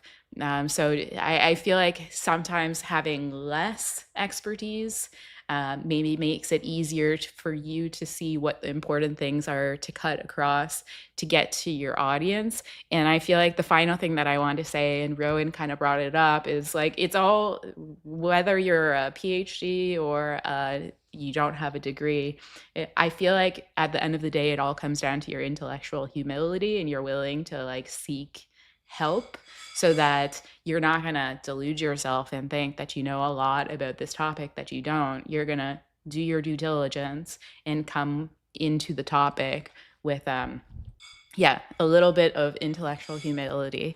The final question that I have on my sheet, which I'm going to couple in with a question that I got from Reyhaneh, the manicure scientist. She was in our first cohort that we launched.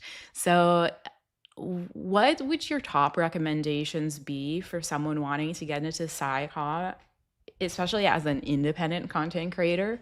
And the tack-on question that I'll add from Reyhaneh is, well, it was with respect to my comments about feeling like negativity spiraling, and like maybe you don't have that experience, and that's great if you guys, I hope you don't. Okay, so the question is, especially if you're not getting paid much or anything, what keeps you going? Roxi, would you like to start again? Sure. So for the first half of that question about how to get started, obviously the ridiculous answer, but the true answer is just to start. But the second thing I'll add to that as a layer is treat science communication like dating. You may have heard this like first date advice, but if you show up to a first date trying to be funny and you're not funny, stop trying to be funny.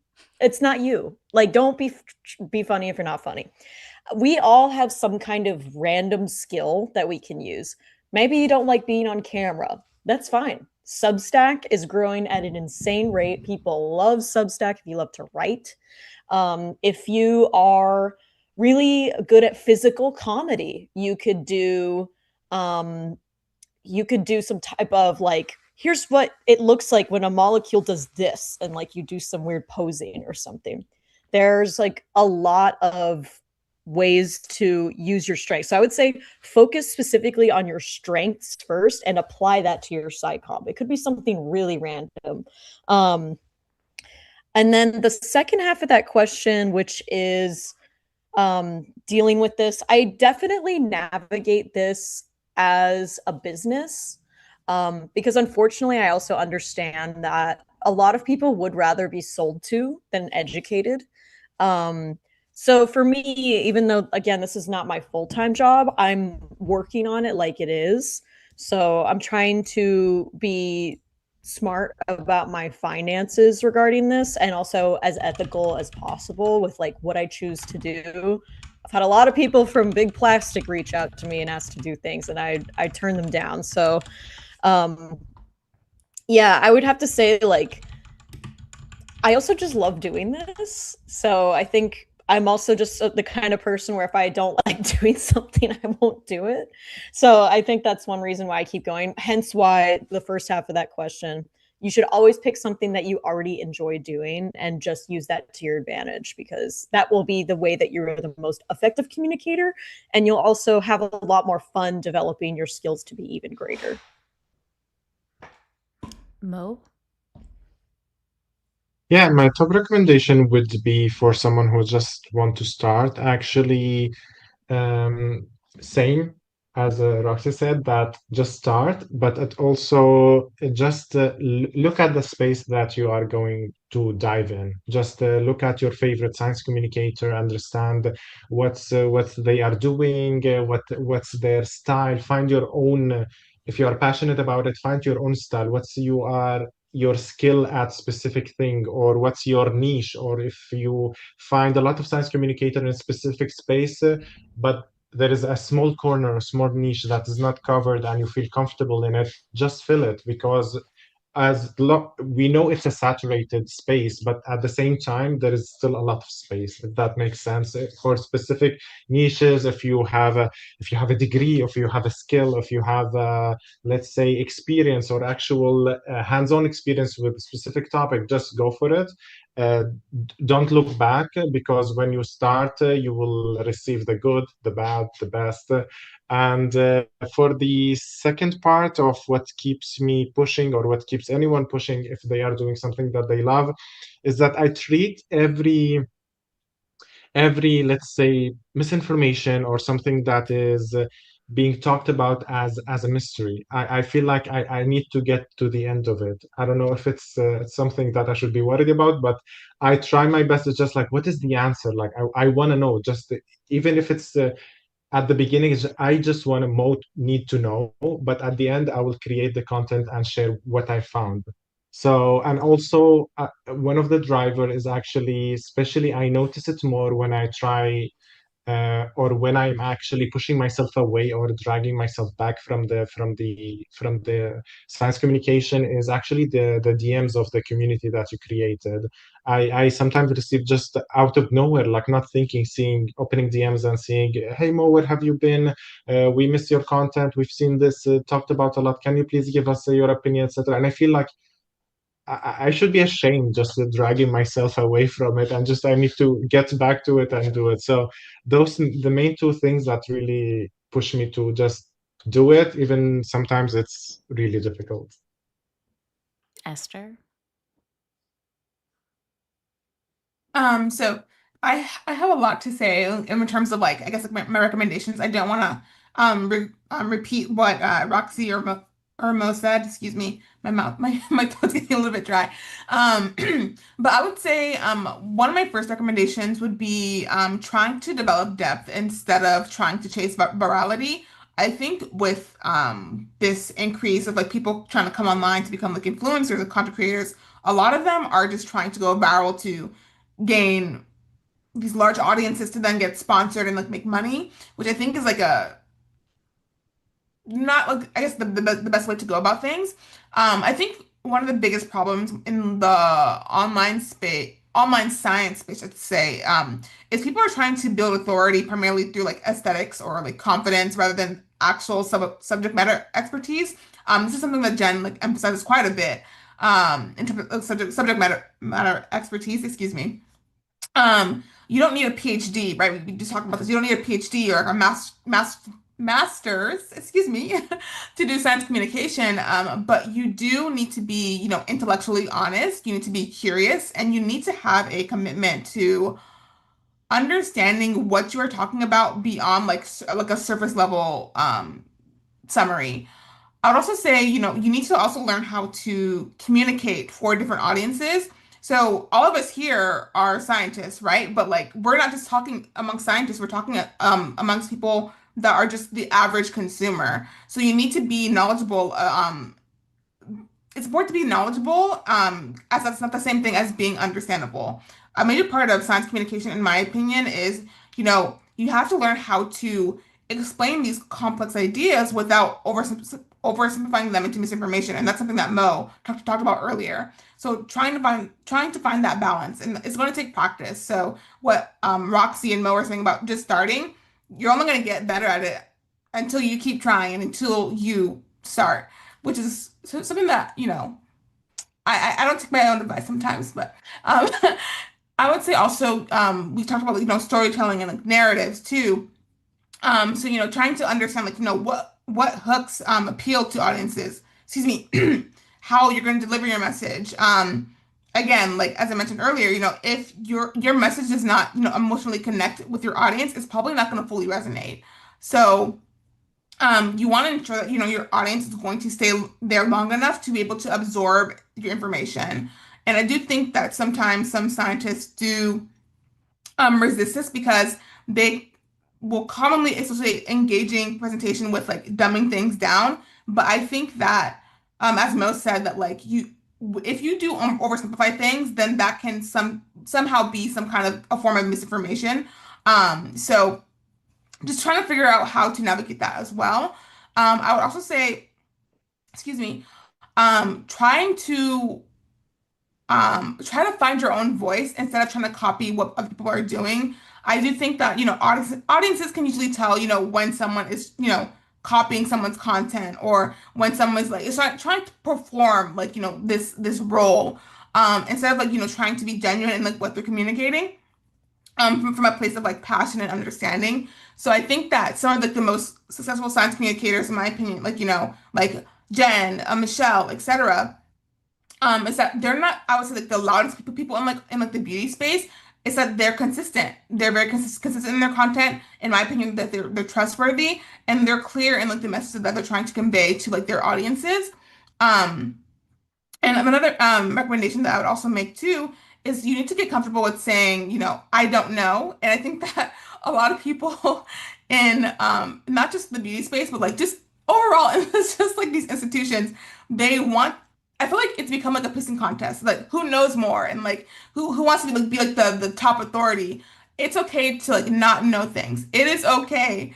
Nobody knows everything, right? So I do think that credibility is going to be built um as much by, being humble, right? And just saying, I don't know. Especially online, right? There's this pressure to, like, immediately have takes on everything. But in my opinion, to be a good science communicator, that's going to require you to know when there are limits and knowing that you do not have to speak on things sometimes. It's okay just to not speak. Um, and in terms of finding motivation, I'm not gonna lie, sometimes I deal with burnout like quite a lot. I'm like constantly in school and I'm working multiple jobs and whatnot. I don't do this for money. As Rohin mentioned, or I think all of us, we do work full-time jobs, right? So and content is like the side thing. I don't do this for money, and that's also like why I find it easy to like turn down sponsorships because especially if it doesn't align. But for me, I find motivation through because I'm passionate about like, this space. I'm passionate about misinformation and positively impacting people. I don't want people to be afraid to use chemical sunscreen, right? Especially if it's not harming them. I don't want people to feel that they can't use certain products because they think it's going to kill them. I want to improve people's overall health. I want to improve people's overall quality of life. And I think that's what personally keeps me going, even if I'm not consistent. And I do know that my messages so far have positively impacted some people, whether it's one or hundreds, etc. And that's something that keeps me going. And as Mom mentioned too, the DMs too, people are so nice. Like, despite like the negativity that I've gotten, on some of like my content, the overall like there are people that are genuinely wishing the best for you and that really want to just see you thrive. And I get in my head so much. Like I have like a lot of self-doubt. I have imposter syndrome sometimes. And even when I disappear, there's people like, oh, are you okay? Like, they truly like wish you well and that they want the best for you. And like the fact that I never met these people in my life, right? You have like, this online stranger, like, wishing for wishing for your well-being is something that also like keeps me going and just knows that like I must have touched them in some way to um just like overall keep going. So that in my opinion, it means a lot to me, and that's something that keeps me motivated personally. And Rowan? I'll try and sort of wrap things up quickly because again, I don't want to repeat points, but for me, motivation's not a problem because this is my hobby, this is my creative outlet from work, and it's not a job. So I don't have the pressure. If I sometimes go months and I don't do anything, it's okay. I'm not going to beat myself up. But it's my chance to dive into some new topic every month and just read. Like I wouldn't be doing that stuff otherwise. So for me, motivation hasn't been the problem. But my advice for somebody getting into SciComm, again, several fantastic points already. But like we were saying right at the beginning, try and think about, what new thing you're bringing to it. Like Mo was saying, we all have different skill sets. And why should somebody watch your thing or read your thing compared to everything else that's out there? Having said that, it's really good to see what is out there. I think, if you're trying to make it on YouTube, if you're not watching any YouTube videos yourself, then it's much harder. I mean, I watch tons of YouTube, so I chose YouTube as my platform, and I think that's another lesson. Don't try and do everything. You can't be a long form creator and a short form creator and on TikTok and Instagram and YouTube and everything, and write a Substack. Start with one thing, focus on that, build your platform. This will offend all of the French speaking Canadians and anyone who knows French, but the Americans say there's riches in the niches, which pains me because that's the right pronunciation. But that, it is a good lesson that um, you can find a niche, and the online world is enormous, so you can find, even if it's quite a narrow focus to begin with, that's quite okay, and you can still build an audience. And finally, I'd say the one thing that I have conversations with a lot of the young medical students and resident doctors is exactly as people were saying, this chase to go viral, chase to build an audience and to make money with sponsorships. And I'll just say it takes years to build a reputation, and you can ruin it overnight. And one of the conversations I have a lot is, I think some of the younger creators see me like a kind of Yoda character, not because I'm very old and I'm short. I don't know the wisdom, but they come to me and they say, like, oh, I've been approached by this company and there's some quack nonsense. Should I do it? And I'm like, no, of course don't take that sponsorship. And then I see a few weeks later they've quietly promoted some vagus nerve stimulator or something. And and it's just, I get it. It's tempting, especially early in your career, if somebody comes along with a stack of money. So really, really think hard, because building credibility again is very challenging. I know credibility doesn't bring any money in. But what is motivating you? Is it just to be an influencer, or do you really want to create, good content? And I guess the last thing is I was going to say that as well. While you can choose a platform, you can take skills between them. So for me, this is again dating myself. YouTube didn't exist when I started university. So I came from a written, journalism background, and I still use those skills I learned how to structure a newspaper article when I write a YouTube video. I structure it like I would it was a written essay. And I think, again, these skills are transferable. So you can always move platforms later on once you've kind of developed some confidence. And maybe I will close with my own point of view, because the question was in reaction to my negativity, the feeling. And I guess I keep going because I couldn't see myself not continuing to go. Like there's a lot of, I find, like, hostility sometimes and negativity and whatever, but at the end of the day, like, I love science communication. I find like a Lisa Simpson kind of trait when I see things and it's like, ah, and I couldn't imagine myself not doing something. And I also, like the rest of our panelists, feel really good when people let me know that I've created impact, especially from these conferences. And, like, genuinely, I really enjoy doing these conferences. I learn a lot every time. So I'm so grateful to all the speakers who continuously come back and share their expertise. that I get to learn from you and then also share your expertise with my platform. And that concludes this roundtable. Thank you all for agreeing to this. We're going to head into about a 10-minute break and then we'll be back with another live chat. But until then, I hope you all have a great rest of your Sunday. Thank you so much for agreeing to this. Thanks.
Our next presentation will be another fully live fireside chat featuring Dr. Jeni Thomas, who is the Senior Director and Principal Scientist at P&G Hair. Jeni has been studying scalp and hair science for more than 17 years. Her fascination with hair began at age 13 when her once straight hair mysteriously turned curly. More than a decade later, after completing her PhD in analytical chemistry, she turned her scientific curiosity to the world of hair. She learned that her teenage hair mystery could be explained, yet many other unanswered hair and scalp questions remained. Jeni's work at P&G Beauty has included research in partnership with experts around the world to deepen our scientific and consumer understanding across all topics related to hair and scalp health. Jeni now leads P&G Hair's global scientific communication and education programs to provide women and men with the information they are seeking for their best hair and scalp results. Dr. Wilkerson partners with fellow scientists to develop new skincare products and with dermatologists and clinicians to evaluate the science behind Olay while advancing its commitment to close the STEM gap for women and women of color around the world. Dr. Rowe's 21 career with P&G spans the company's hair, skin, and personal care divisions, where her work as a scientist helps brands translate deep understanding of consumers' hair and skin needs into meaningful science-led innovation. As part of her work in the hair care category, Dr. Rowe helped pioneer advanced research for consumers of African ancestry hair, harnessing her consumer influence and technical insights to create hair care products like Royal Oils, Gold Series by Pantene, and My Black is Beautiful, designed specifically for natural and textured hair. Without further ado, here's Dr. Rowe and Dr. Jeni.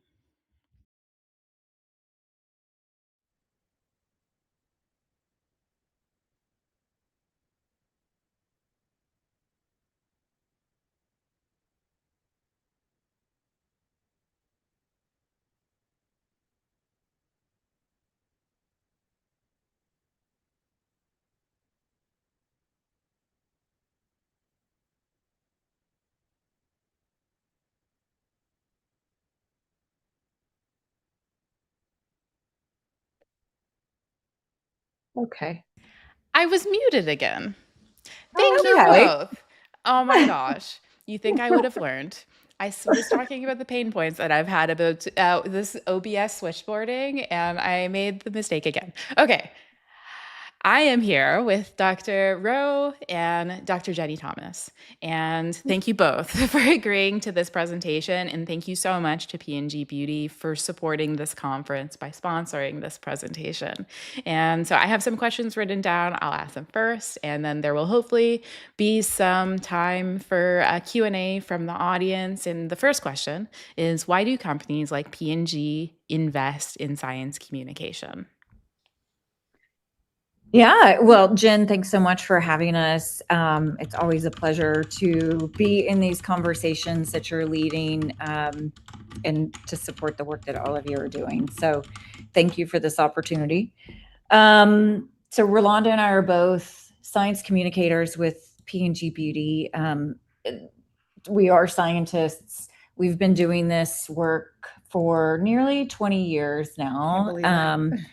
And are so appreciative that brands are doing more and more science communications, and we've seen the need for this just expand, especially in the last decade. The range of audiences that are interested to know more about the science behind products has exploded. So it's more and more opportunity, and really the key need is about bridging that gap between people's interests in the products that we offer and their interest in knowing more about what's in it. How do you know this is safe? How do you know this is going to work? What do you really mean by this claim?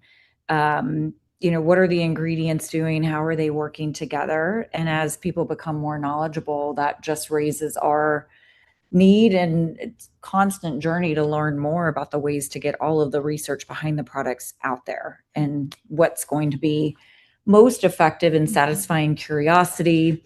It's also helpful as that interest has grown to be able to combat some myths or misideas that people might have about products. So take, for example, anti-dandruff products. There's long been this assumption that they work by just stripping away everything on your scalp, and they have to be super harsh cleansers to be able to work, and therefore they're not going to be good for your hair. The science says otherwise. Like the science says, no, they actually need to be very compatible with a compromised scalp. They need to be gentle when it comes to cleansing. They need to be able to leave behind a treatment, not strip everything away. And that if you're effective in improving this scalp condition, the hair actually benefits from that and can come in with healthier properties. So it's given us the opportunity, as this science appetite has grown, to be able to bust some of those myths that have developed when there's the absence of opportunities to share some of that science. All very, very point on logical points that we've taken into consideration over the past 20 years. It's also about building trust. More and more and more communities and audiences, they can be skeptical because of either a product failing them when they had expectations or greater questions that they might have as they dug into the science more. And so the way we've communicated science communications over the past 20 years has definitely evolved. More timely science communications has also been a focus of ours as well. And one of the things that we say from a skincare perspective on the brands that I work on is taking that science from secret to more obvious and allowing the consumer to walk on that journey with us of exploration. So how did we get to this ingredient in this formula? It's bringing them along on that journey and the story and the evolution of that product. It used to be that we did that primarily with expert partners or skin specialists. Now we're doing that with everyday consumers because they're demanding more. Yeah. And I would say, sorry, Jen, if I can add in one more thing, it's filling knowledge gaps too. So as Ro mentioned, she's been working a lot in skin. I work a lot in hair, and in hair in particular, a lot of the research that's happening is happening in industry because there may not be as much federal funding for more academic research happening. So if we weren't communicating this science, the industry wouldn't be able to advance as quickly. So it's up to us who are doing a lot of research in these areas to be filling some of those knowledge gaps so we can continue to advance the industry too. And that's actually why I ended up in industry. So I had a chance to come into P&G to see the research that happens at the company. It has been happening for many years. I was a graduate student at the time, and they brought us in to show us what research and industry looked like because many PhD students go into academics. And so when I saw the level of research happening even in beauty, and at the time, I don't think I appreciated the amount of research needed as a graduate student. I would say a lot of scientific communicators, even as grad students now, are really understanding that need. Way back when, I won't tell my age, but I didn't grasp the level of research that happens in industry. And that's actually what made me want to come into industry from a beauty perspective. We just had a comment from one of my cohort members, Portia, who says, "Hi, Dr. Rowe and Dr. Jeni. I just wanted to give you a thanks to Dr. Rowe. I've completed the Olay Cosmetic Science certification via Coursera and loved it so much. It was awesome to see the course led by a woman of color." Okay. The next question that I have, thank you so much, Portia, for the comment. What are some of the internal pain points with science communication, and how does P&G navigate this? And specifically for a pain point, something that I've seen come up when even recently it was about hair bonds, and I had a panel on my podcast to talk about this. Some science communicators relayed research from P&G about hair bond related treatment, and some of the perceptions even amongst some science communicators was that the corporate research was inherently biased and couldn't be trusted. And I think that that is a perception that is widely out there in the public. So I feel like that's a pain point. Maybe there's others. So I'll ask the question again. What are the internal pain points that you've experienced with science communication, and how is P&G navigating this? Yeah, I actually, so you sparked a thought, a couple things. To your point about the belief that science communications that comes from a brand is inherently biased. I mean, we are focusing on those areas that are big topics for us and where a lot of our research investment is going. So it is going to be specific to a topic for sure. And I can completely understand the skepticism about what a brand is putting out there. Is that really more marketing than anything else? And that's where we feel like publishing our science is really important, because that peer review process is that as much external scrutiny as you're going to get, to make sure that what we're putting out there is thorough, it's rigorous, the conclusions are sound, it's unbiased. And even while, that process may not be perfect, I think it's far better for brands to be sharing the science than not sharing the science. And that's really the best way there for people to feel like, okay, it's been vetted, and it's passed a high standard. So I think it's still very important to do, even with that concern.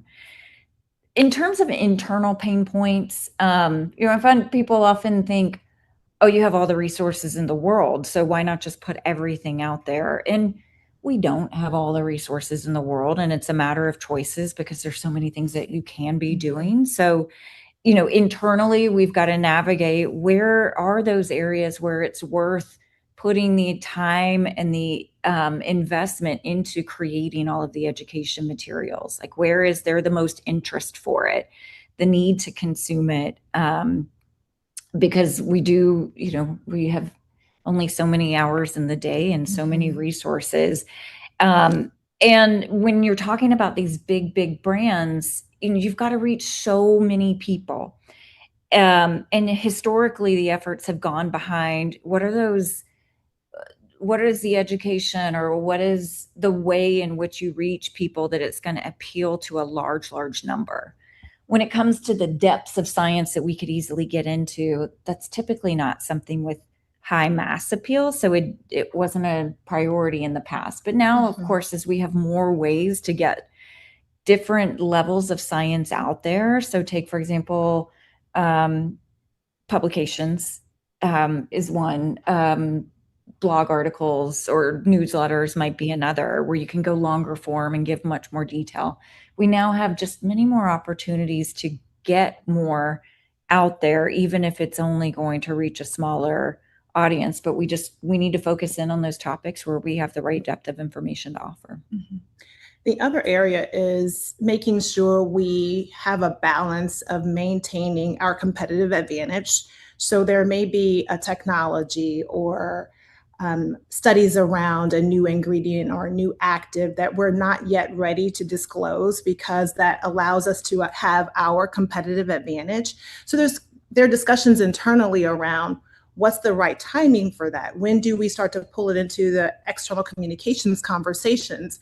And some people might have differing viewpoints too. So for us, we're often in the center point between our R&D partners as well as our marketing partners to help translate how we communicate that, as well as when's the right time.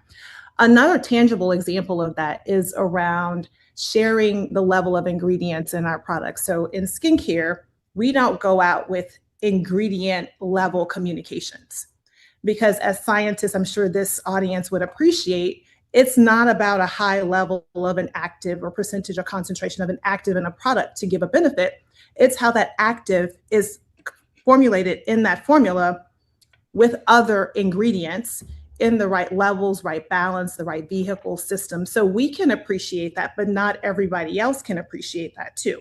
So that's also a pain point as well, not just internally, but even externally, as we engage with consumers who are like, well, you didn't tell us how much you have in your product. And we just don't get into that. It's about the ingredient craftsmanship too. So that's another internal conversation, because some people might have differing viewpoints as the demand continues to increase externally. I'm going to group the next two questions together. Yeah. The first question, and I should also say these questions came from I should have said this up front, from my SciComm cohort that are going to be creating the ebook based on the conference. So thank you to everyone who submitted questions in advance. So how does P&G combine marketing goals with communicating accurate scientific information?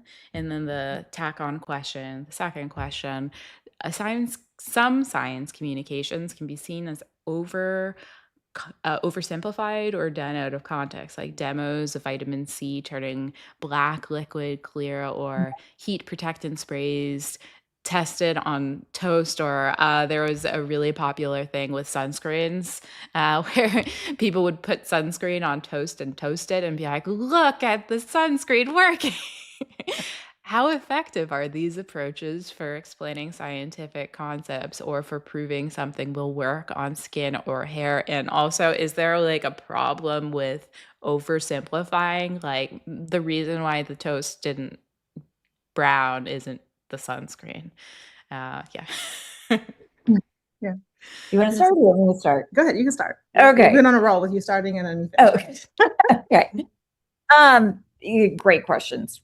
Great questions. Okay, I'd say they both are rooted in, we can speak from the P&G perspective of like, any claim that we make needs to be rooted in scientific evidence that it is like we are fairly and truly representing the data behind it. So when it comes to the advertising goals, sales goals, and how does that square with science communications, we typically look at the science communications as a double click on what are the communications that are happening to meet the marketing and the sales goals. And our job is to bring the depth of information to explain what it is we've done to believe that to be true, why we believe this choice, it's about achieving sales goals, is rooted in science, is meeting an important need, and that the proof is there to say that this is really going to be effective and safe for use if there's any doubt. So they play very complementary roles. They should, to just bring more information as to why those choices are right behind what we're choosing to focus on. When it comes to these demos, Ro and I were talking about this just before the call, because it is these metaphoric demos, like you're saying, the toast demos, the receipt demos, or color change demos. It's the same principle of they have to be rooted, at least from our work, they have to be rooted in something there's evidence behind it to say that this demo is a fair representation of what we're bringing. The metaphors themselves, they may just be like a creative idea. They aren't in themselves scientific communications, unless like they have to come with the scientific communications is the, why is that relevant to what you're putting on your hair? Or so in some cases, these can be problematic if you don't have that information as to what is this really telling you. So I'll give an example. Jen, you and Michelle were involved in this years ago, but there was the demo of the hair scrape test. And that demo was being done because it was very visual. It told a story of, look at how all of these drugstore products are leaving all this stuff on your hair. But the science wasn't well understood of what is that demo telling you. It looked like it was telling you there's a lot of buildup. But in fact, when we actually dug into it, it was telling you that, no, this scrape test is scraping off the cuticle from your hair. It's not telling you anything about is this product good or bad for you. And so in some cases, when they're not well understood, they can be communicating a harmful message. But in others, when it's about getting your attention to understand why this might be an effective way forward, or this approach might be giving you a better result, then they can serve a helpful purpose. You just, with science communications, we need to come with the depth of science to explain what's really happening behind this wow kind of demo. Yeah, we talked earlier, it's an analogy, not the proof. Like your proof should follow that analogy. That analogy oftentimes of that demo or that visualization is a way to bring attention to either the problem or the potential solution. And then you should follow that with education science that supports it. And then what we typically do is also reference our publications that help to enable that science as well. From a marketing perspective, the marketing is a tool to bring the science to life. And as Jeni said, we do a double click on that by bringing additional proof that cannot be translated through maybe one claim or one piece of copy. Mm-hmm. We're just going to go a little bit over time because I muted myself at the start. So I had another question that it came up in my presentation, and it's something that I think a lot about how corporations can contribute to meaningful science communication or addressing misinformation. Is like I brought up in my presentation, there is a lot of uncertainty in the financial return in this investment compared to like misinformation is profitable, especially in the short term. Long term, there's hopefully a financial disadvantage, especially if like regulations change and then people get in trouble or something, consumers lose trust in the brand. But how does P&G think about the long-term uncertainty for financial return in this investment in science communication? Is this something that you think about? And yeah, how is this navigated? Well, Jeni said we've done this for almost 20 years now. And it's not, from our viewpoint, it's not about the uncertainty in the financial investment. It's the proof that leveraging and investing in scientific communications helps to drive awareness for the brand, which also has a positive impact on the business, right? We've known for many years education is needed around our science, our ingredients, our formulations, our craftsmanship, and we've brought people into our labs. We've had tours. We've engaged external audiences on joint publications, because it's one thing for us to prove the science internally. It's another to partner with an external partner outside of P&G to prove what we've already demonstrated internally. That over time has built upon years and years and years of publications that we continue to reference as our scientific knowledge increases and our products begin to become even more efficacious. So for us, it's not about a financial fear or a financial concern. There is proof that we have value in the positive impact of our brands by educating consumers. And as I mentioned earlier, the who we're educating has evolved. 20 years ago, we weren't on social developing videos and communicating science. 20 years ago, there was no platform like this that allowed us to have a community to have this type of conversation. So the need has increased, and as the need increases, the investment is continuing to pay off. Yeah. And just to add to what Ro has said, P&G is invested in this area for at least our 20 years of doing it, not more, and that investment has grown. And, as a company that's an innovation company where we invest so much in the research, there's more value in us being able to share more of what's happening to develop the products that we create. And there's only been more interest because there's more demand for people to know more about what's in the products that they're consuming, that they have so many choices. Why should I choose one versus another? And the ask would be of just please continue creating that demand. This community here is such an important force for asking brands that are communicating the science or showing up as science-backed brands. Ask these questions, hold us to high standards, because that will only continue to drive the investment that others make in it as well, so that people can be more informed and make good choices.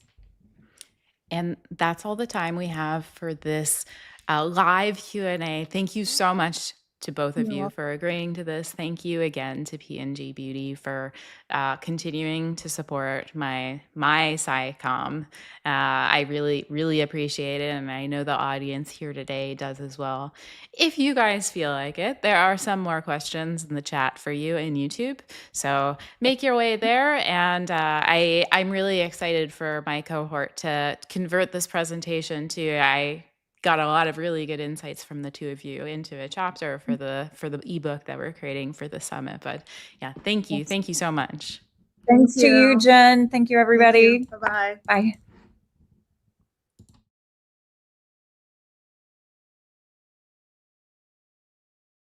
Our next presentation will be by Dr. Ray Maktoufi and Dr. Steph Castillo. Dr. Maktoufi is an Iranian-American National Geographic explorer, researcher, and science communication trainer and strategist focused on storytelling and popularizing the science of SciComm. She combines evidence-based communication principles with engaging formats, co-producing and illustrating PBS Nova's Sciencing Out, co-creating the SciComm Hotline podcast, and making explainers and comics on Instagram. She is also a delegate to the US-Japan Leadership Program. Dr. Steph Castillo is an award-winning multimedia producer with a PhD in science communication from Vanderbilt University.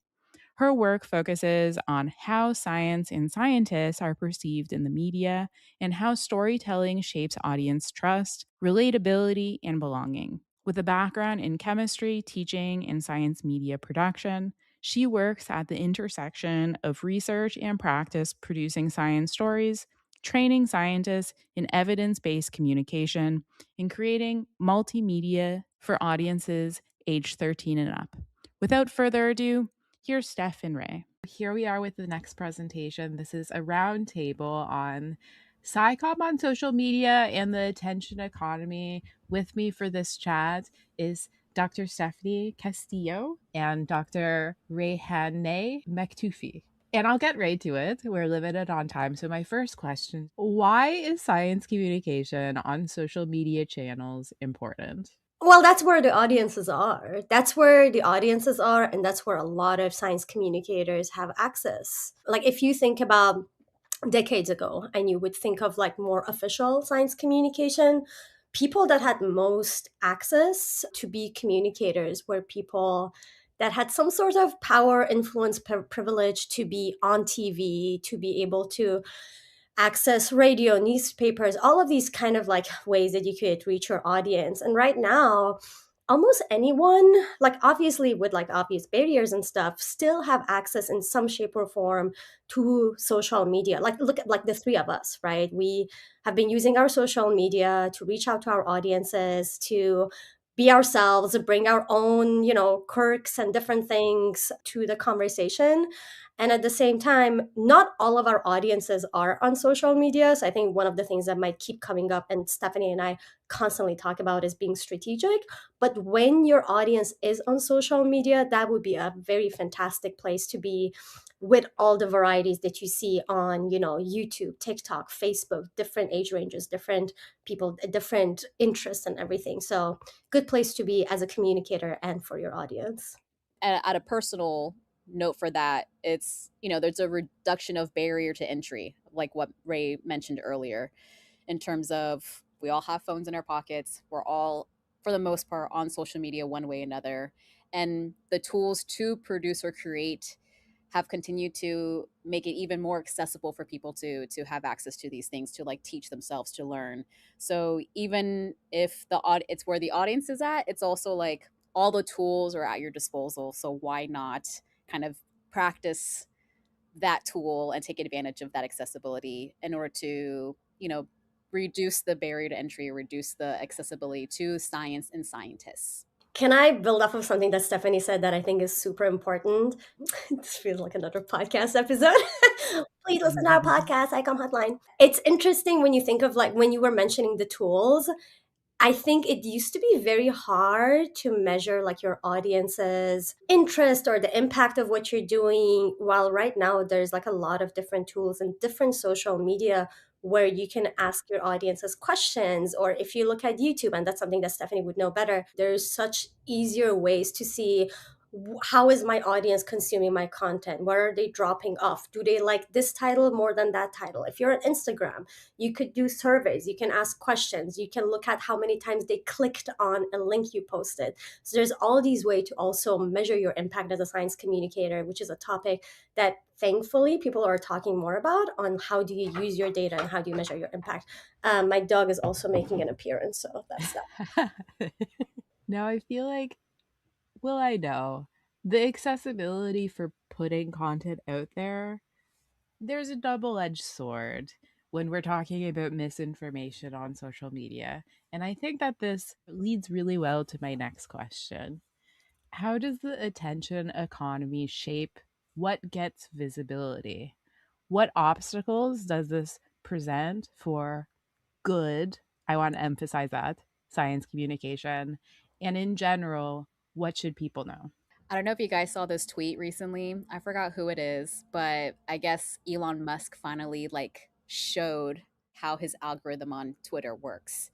And it confirmed what everyone mostly assumed, which is rage bait, things that spark strong emotions, either one way or another, is what the algorithm feeds upon and then also further pushes out because people are having discourse in the comments, people are sharing it without fully reading it or taking a beat to dissect a little bit or check in with their own reactions before sharing it.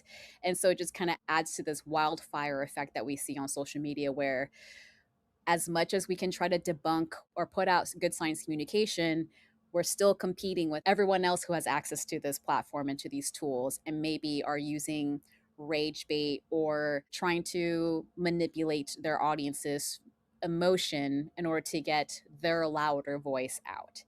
And so, yeah, I think this is something that we talk about a lot within our peers, within our colleagues, within science communication, of kind of okay, because there is so much noise, is it even worth it? Is it even worth it at the end of the day? But I think there still needs to be a push for, we can either stay in our academic institutions or little ivory tower and just stay there and then just be upset that no one is understanding us, or are we willing to put ourselves into the front lines, knowing that it's an exhausting job, to having to be dismystifying, debunking, all the other things of just addressing misinformation, to know that it's okay, I'm using my platform, my expertise to be a person that people can rely upon, that can build trust upon, that can increase transparency into how science is performed or how it's done, and be that person that people recognize.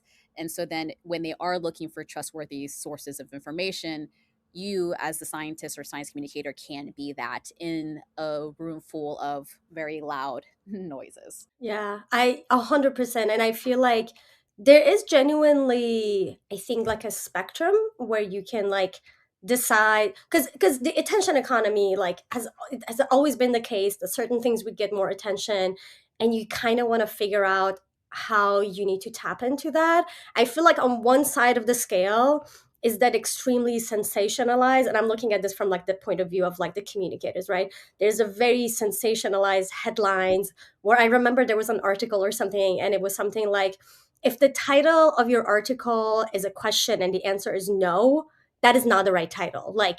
Does carrots kill you, right? If the answer is no, that is not the right way to headline that, because people read that and that's where the attention is, and they're not going to read more to figure out the answer might be no.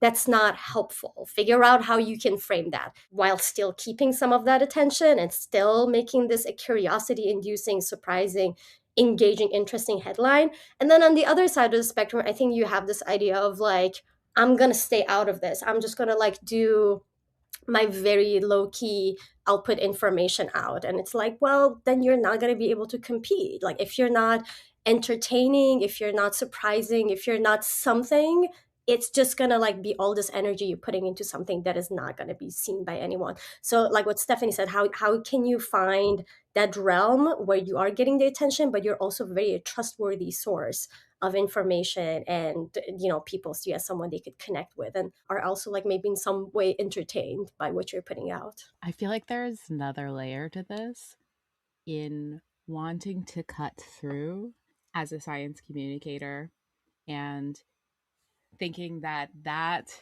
end will be a net benefit, even if that means simplifying your information so far that it's not quite right. Something that I've observed, I called it the quack social media pipeline effect, is that with certain people online, at least in my industry, I feel like as they're online longer, as what I've been observing, they're content starts to feed into what works into the algorithm more and more, because I feel like the incentives for our systems are in favor of that. For an independent science communicator who's doing this without having a career, like they're trying to do this, like you have to get sponsorship. Brands in beauty are looking for people who have attention, and they, I find, don't do a good enough job vetting who they work with, and perhaps those watching could consider this. And so the people who end up getting funding, who are positioning themselves as science communicators, in my experience in the beauty industry, sometimes are the bad actors and the ones who try to put out good information because they don't get attention, they don't get funding, and therefore they die off. Like atrophy of science communication for science communicators who do it independently and try to do it with good ethics is just much larger than I think a lot of people appreciate. I guess this leads me well to my next question. Also, if you want to comment on my theory about the quack social media pipeline, what are mistakes in science communication on social media that perhaps are a consequence of attention factors, and what are the potential outcomes? Yeah, I guess to comment on what you just mentioned, like Ray and I talk about this all the time in terms of like the actual hustle of like being able to survive as a science communicator is, yeah, sponsorship, brand deals, paid advertisement, whatever. And I think sometimes that doesn't always go hand in hand to like what the audience needs. And again, like your ethics as a science communicator to try to keep the integrity there and the science true without this bias. Because we've seen, at least this last week, we've seen like 3 different cases where a sponsorship deal with a science communicator leaves people with a bad taste in their mouth, or it blurs the ethics when they take on, you know, we saw on TikTok a neuroscientist or no, a neurosurgeon agreed to do a GLP ad, you know, like what, like, and I think it comes back down to like when Ray and I talk about this, like the strategy and like the impact of science communication, sometimes it doesn't go hand in hand of like, what does the audience need versus like, what can I do to make a living off of this? Because I think it's always, to be a professional, even in science communication, it's still hard for us as a professional to like make a living doing this work when we've already know and people have already supported that like science communication is important. And so I think that's just really a frustrating part of wanting to do science communication, knowing that the importance of needing to do it, but there's still no capital or infrastructure in place to support independent or even organizational science communication outside of like academia or whatever. But at the same time, what you're saying, like if you're trying to do this independently, it's hard to survive and make a living off of it because of that. And so like sometimes where science communicators have to take on brand deals that maybe not fully, like maybe they're better adjacent or like not problematic, but then there are moments where we can overstep, where we take on an ad deal that just like tanks someone's integrity or takes someone's trustworthiness based off of the feedback that they get from their audience. Yeah, I think of, this is a few years ago, but Bill Nye, who's interesting because it's kind of like when you get that attention, then all these other responsibilities come with it. And it's like, what are you getting attention based on? So for Bill Nye, he's the science guy, and you think of him as like this environmentalist. This person is all about sustainability, climate change. And he did this ad for Bouncy. Is it Bouncy? The, you know, the towels, cleaning paper. English is failing me. Bounty, like bounty picker upper, whatever. Yeah, it's like the paper towels. And he goes on, and in the ad kind of shows that, oh, look, like I'm using a towel, like one of those towels that you always use. And like there's all this bacteria on it. So I'm going to use this Bounty towel. And he just like takes one and cleans it. And man, the comment section, there was like a lot of people that were like, dude, you're like the environmentalist guy. Like, what is this? What are you doing? There were other science communicators like ASAP Science. They made like a video about it.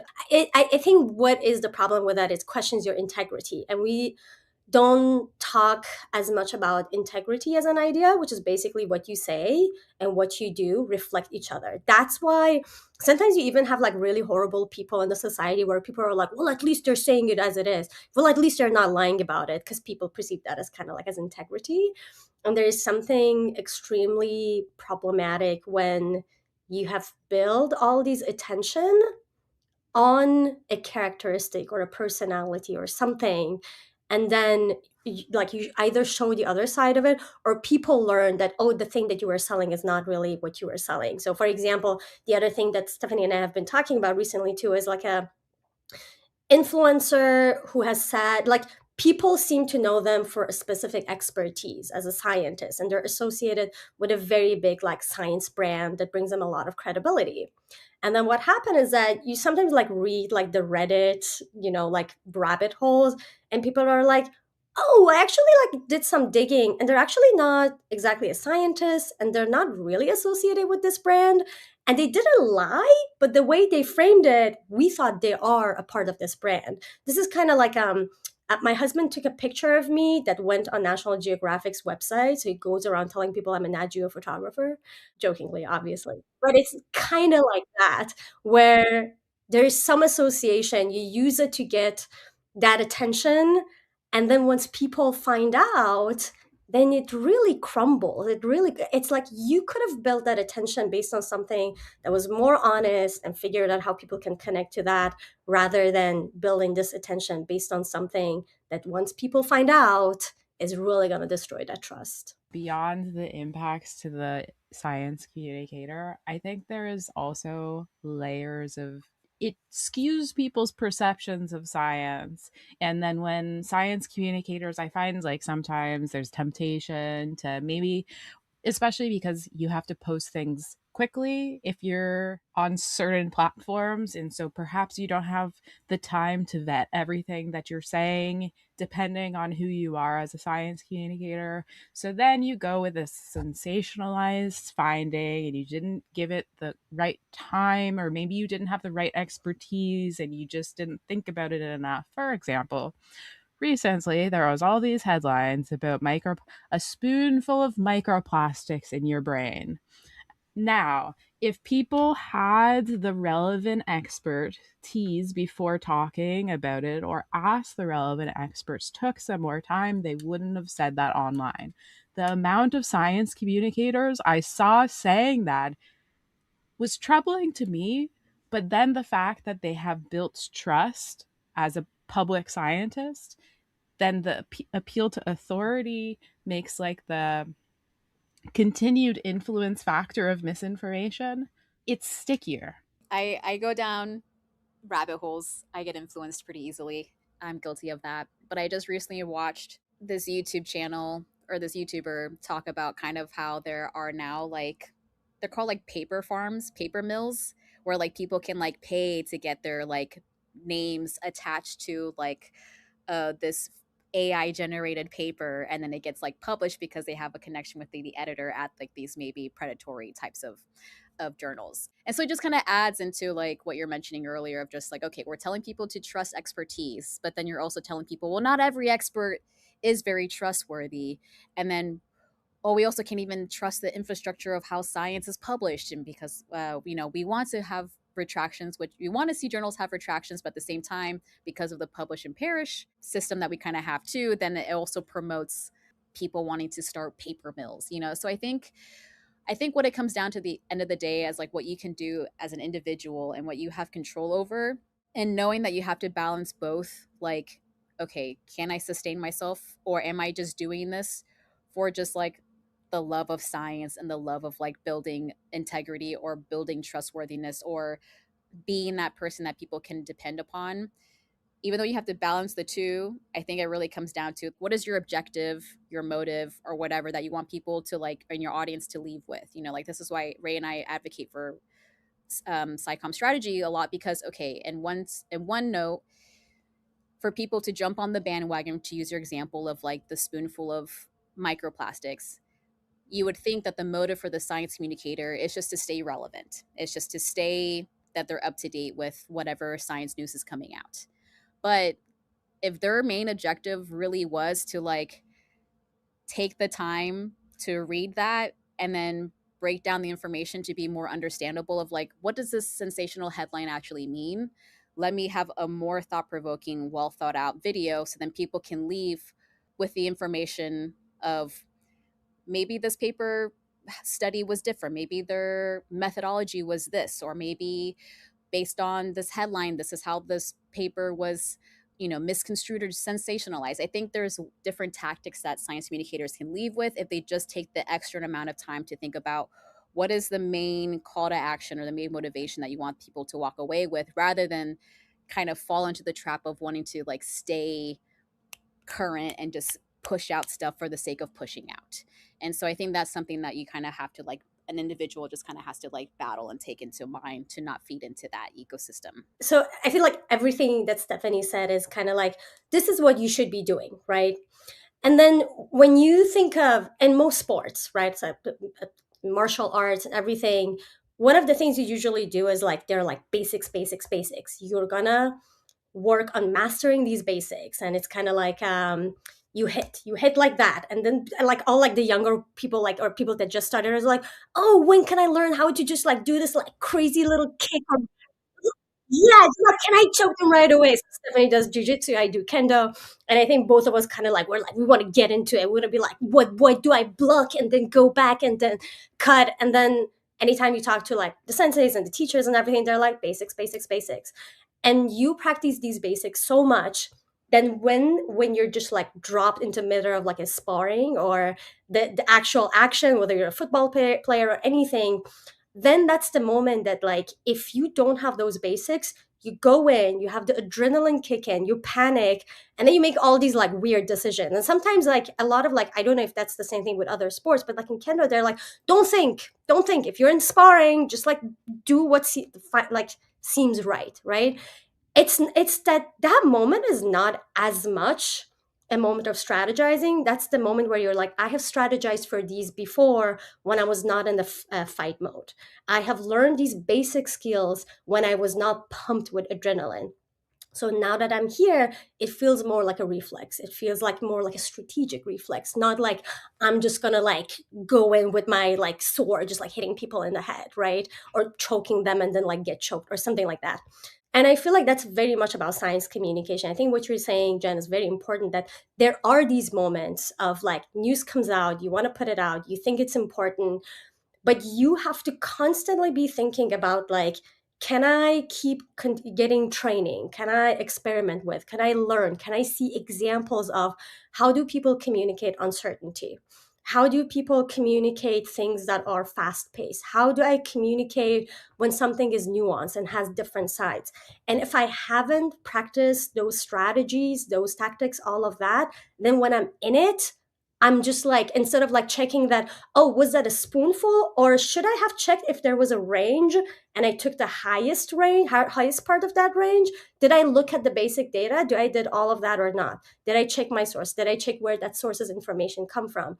Once you don't have those, and when you just like put in the middle of a sparring and like the adrenaline and everything, then it's harder to do that. And that goes back to the importance of training, seeing examples, talking to other strategists, continuing to do that so that when it happens, you're more prepared for it. Do you have any suggestions for science communication success on social media? And also, what does success look like? What's the spectrum? I hate to say that again, but work on strategy. So this is something, again, we have talked about before, but a lot of times, like a strategist, when people come to us, they usually come with a tactic. Now, what is a tactic? So if you think of your like strategy universe, you say, this is my audience, right? So, and you have to be as specific as possible. Like, my audience is millennials who are science curious and live in urban spaces, right? There's like all these other audiences too, but this is going to be my primary audience. And then you define your behavior change. So you don't say, I want people to be excited, I want people to be engaged. Those are not specific behavior. You're like, I want people to vote like this. I want people to not purchase this. I want people to wash this apple before they eat it. Just anything that is a behavior. And that might not happen today. That might not happen even in 10 years. It just helps you decide what other objectives are that you need to have. And then that's where you think of, what are the feelings I want to change in order for people to wash this apple, right? What are the attitudes I need to change? What are the things they need to know in order to want to wash that apple? What are the things, what are the framings that I need to have, right? And that might be like, I want them to think that, washing apple is joyful and it's fun. And I want them to know that everyone else who is like them does it. So, like, norm building. And I want them to know it's really easy. You don't have to wash it for a billion hours. Like, even like 5 seconds would be enough. So this is the objectives, are the things that you can now have and put it in your tactic. So what's your tactic? That's when you say, okay, I think I'm going to use the social media platform of Instagram, because that's usually where millennials who are urban are. And I think they're going to be using this hashtag. So I'm going to use this hashtag. And they have been watching a lot of content that is about lifestyle. So maybe I'll have these like mini lifestyle series, and I'll integrate things about like apples, like where do apples come into your life? And in that, then I'm going to show the joy, and then I'm going to show how easy it is to do that, and I'm going to show how different people are doing it, so that people can see that's a norm. So that's the universe of a strategy. When people come to us, a lot of times it's I have an Instagram channel and it's for my company. And you're like, great, you have your tactic. Have you thought about the behaviors you want to change, and the objectives, and your audience, and where your audience is, and what feeling you want to change? Because if you haven't, I would have said, like, don't think of your social media, think of like where your audience is, and maybe Instagram is not the place to be. But if you insist and this is your Instagram, then what do you need to change? What do you need to change in your content? How about your host? How about the way you're messaging this? So I think the biggest thing, the biggest advice I might have is, even if you already have your tactics and you're like, I'm not starting from zero, I'm already here, I have my social media, and that's what I'm like really holding on to, make sure to go back and think of that behavior and the feeling and the thoughts and the audience and the message and everything, and then see what are the things you need to change and amplify. Yeah, and I think success looks different for whatever you're trying to do. So it can be as selfish as just like, I just want to build my science communication muscle. I just want to build my science communication strategy muscle and just experiment with different platforms and tactics and messaging. That can be what success looks like. At least that's how it looks like when I started science communication. But now that we do it professionally, then again, it just looks different based on, are you doing it for, is it more audience centered, or is it more just like brand centered? But I guess for some resources for people that are like, where the hell do I even start? Like, I advocate a lot for Harmony Labs, which is a tool that I learned when I was producing shows for PBS. And they have essentially looked, at least specifically on YouTube, they are able to come up with like 4 different value systems based on what a crap ton of like YouTube channels that are out there. So then people can show that, like, okay, this type of audience watches this type of content, and this is the kind of messaging and values that they align with. If you don't know where to start or how to even examine your own audience, I think that's a great tool to look into, which is the Narrative Observatory from Harmony Labs. But yeah, it's just kind of looking into really defining who your audience is and the personas that you build around it. So then it helps you identify what can be successful in this audience. What Ray was mentioning, is it a behavior change? Is it a call to action?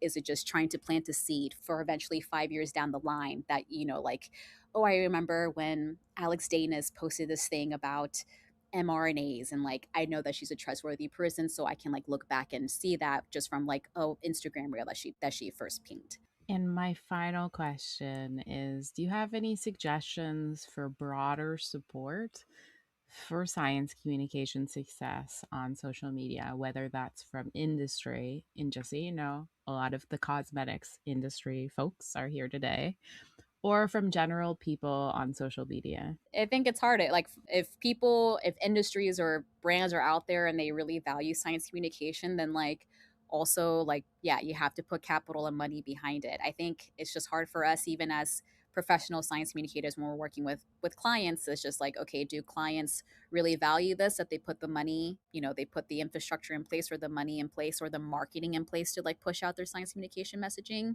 But as an independent creator on social media, because I think something I see a lot within the space of other, like seeing other friends in the space too, of just like, hey, can you do like X, Y, and Z these 3 videos with this specific messaging, but we're only going to give you like $500. And it's just like, come on now. Like if people are trying to build their lives off of this and also put in the time to write, to research, to fact check, to film themselves, to edit it, like that's already like 5 different people's jobs that I can hire out a full production team to do, but you're just asking one individual to do it. But just because it's one individual doesn't mean that the cost should be low. Like we need to be valuing creators, valuing science communication. It just takes capital, and it's hard to find in this day and age with a lot of budget cuts. But I think it's just, how do you align with companies that do value the integrity of the messenger or the content creator? That really resonates. And I would say if there's any funders, yes, please fund science communication training and production. I think even if you're not a funder, one of the things like we notice when we go to different clients where we are, so between the two of us, Stephanie and I, we do a lot of science communication workshops ranging from like basics of science communication, like trust building, strategizing, to the production of media, to filmmaking, to content creation and all of that. And what helps us to be like, okay, if you're in a university, in an organization, you're getting those training for free because your organization is doing that. But the reason your organization would bring people like us to do these trainings or do consulting for individuals on science communication is because you went to them and you asked them for training on science communication. You tell them, hey, I want to learn more about how do I build trust? How do I strategize? How do I make a science communication social media content or a video that is exciting and is personal and is relevant? When you take a lot of these requests to the higher ups, then it's easier for them to also be like, okay, like we should put money in this. But a lot of times like that science communication needs to really fall all the way down, even though all companies, all science, everything is hurting from not investing in basic science communication skills. Those are really good suggestions, both of you. Thank you. We will leave this conversation here, and it's now time for Q&A.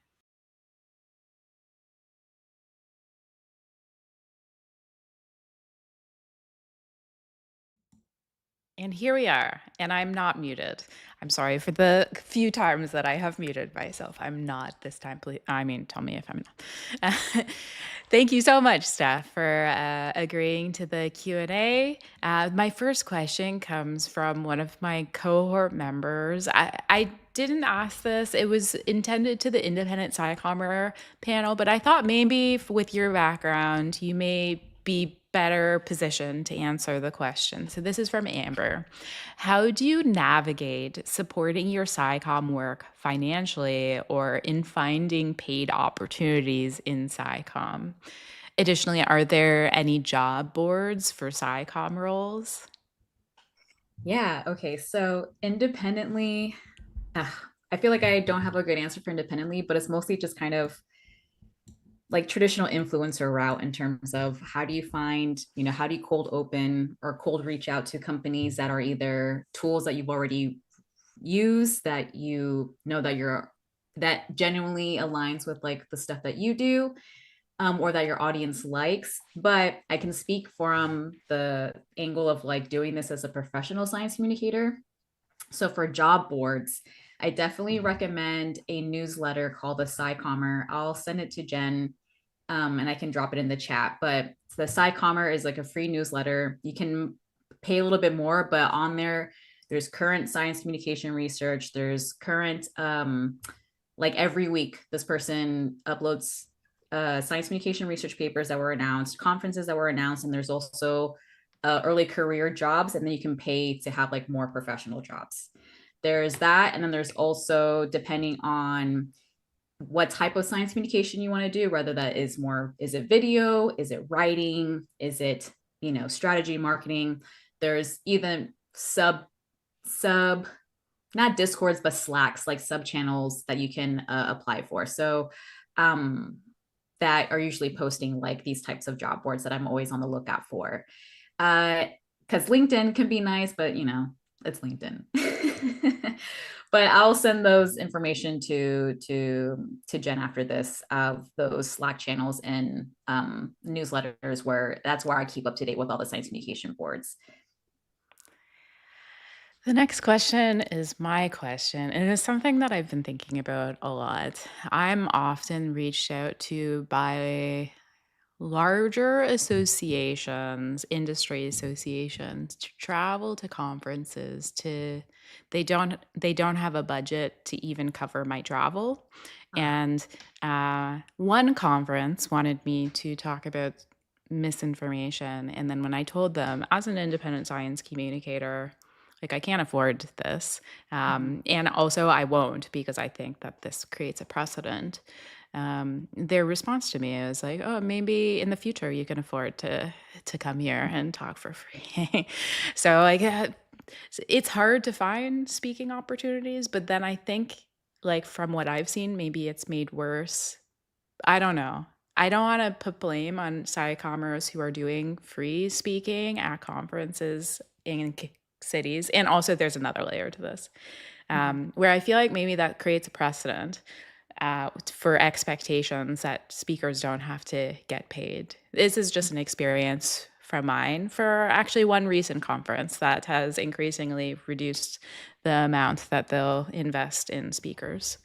But then on the flip side, you have opportunities like conferences like this. And honestly, I really wish that I could pay all my speakers, but unfortunately, I think I've been pretty vocal to my audience that I've had a hard time finding financial support. And I am an independent science community. I want to create this, but like, how do you navigate all of this? Free speaking opportunities, but also like, what do you wish industry folks who maybe have money, they have budgets where they could support this? What do you wish that they knew about it? And then, yeah, what do you wish maybe other science communicators knew about, like, the precedent angle? Do you think I'm fair saying that a precedent is created when Sci-Commers speak freely? Maybe that's unfair. Because again, we kind of, now that SciComm, independent SciComm is still on social media, so we're kind of like in that creator economy, ecosystem that we're in.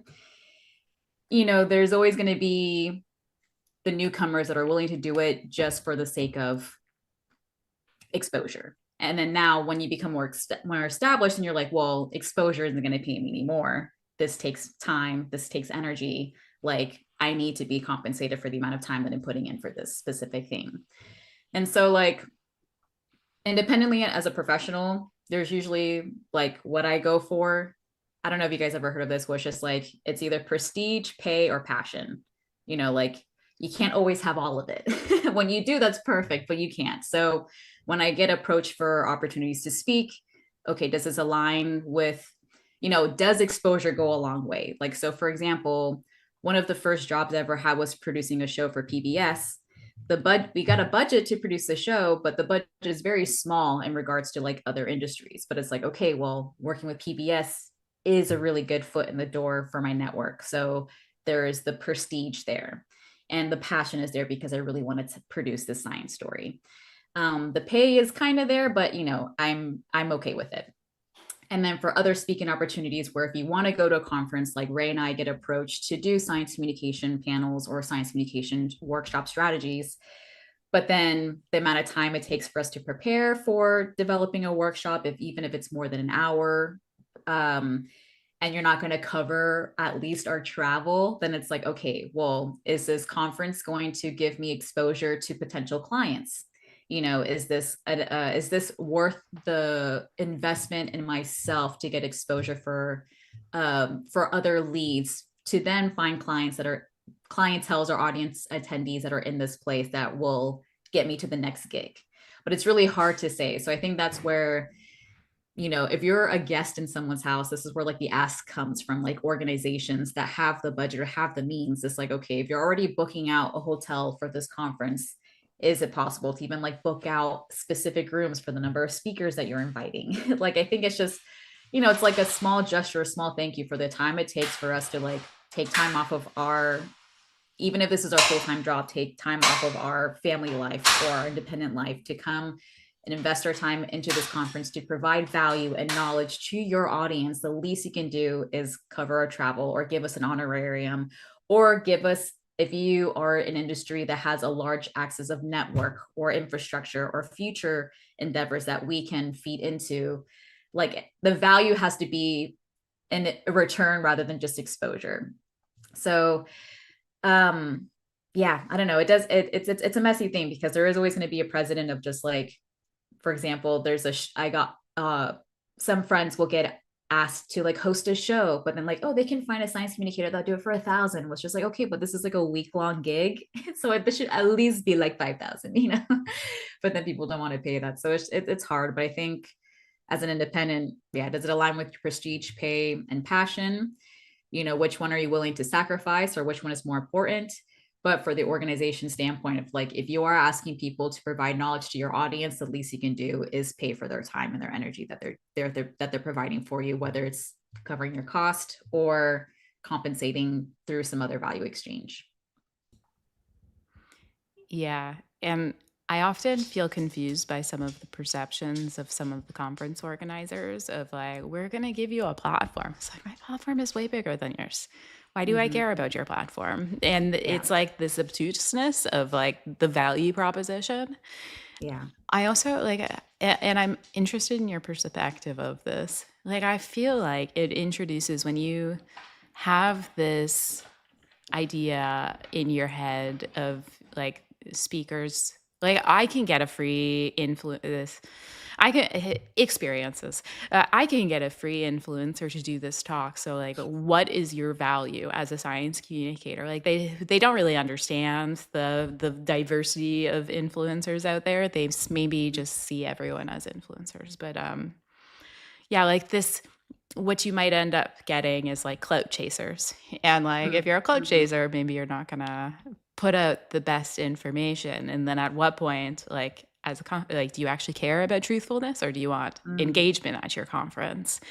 What are things like, with that in mind, attendees should know about like the speaker dynamics and all this, and then also organizations who are hosting conferences should know about like that angle of like information integrity for what they're platforming? Yeah, it really comes down to, again, like their objective, or like where, I don't want to say morals, but it's like, what is the value that they want? Because you can design a conference where the value is just like, even organizations who, oh, I stumble upon this so much that I kind of get, it kind of gets under my skin a little bit sometimes, where like these organizations say they want to invest in like up and coming Sci-Commers, but then they end up trying to get like the biggest names out there just to get the name pool, so then they can get more, you know, more attendees, more people coming. But I guess like, what is the balance of just like, okay, are you trying to provide the best quality information in terms of, I want to make sure that as an organizer, I want to make sure that attendees are leaving with a clear understanding of how they can do X, Y, and Z. Does that align with getting the most popular person, or someone that is a little bit more lower tier, maybe smaller audience, but this is exactly what their research is on or their expertise lies in? And if you look at their history of either previous talks or conversations or podcasts, like they are true to what their word is, and they are true to like the value that they're providing. Or are we going to go for the creator that has the audience, that has the pool, that has, you know, as a marketing standpoint, has the reach in order to get more attendees, but maybe their expertise is very surface level?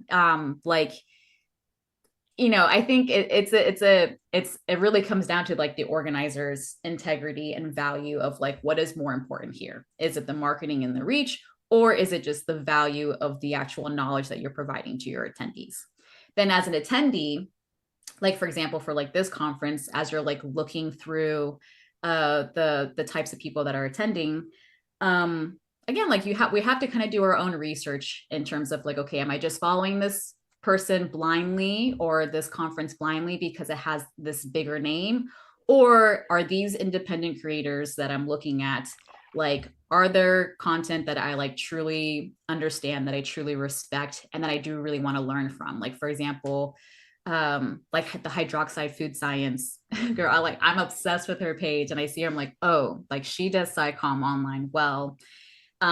This is a person that I respect and I value, so this is a conference that I would, you know, would align with and want to learn from more.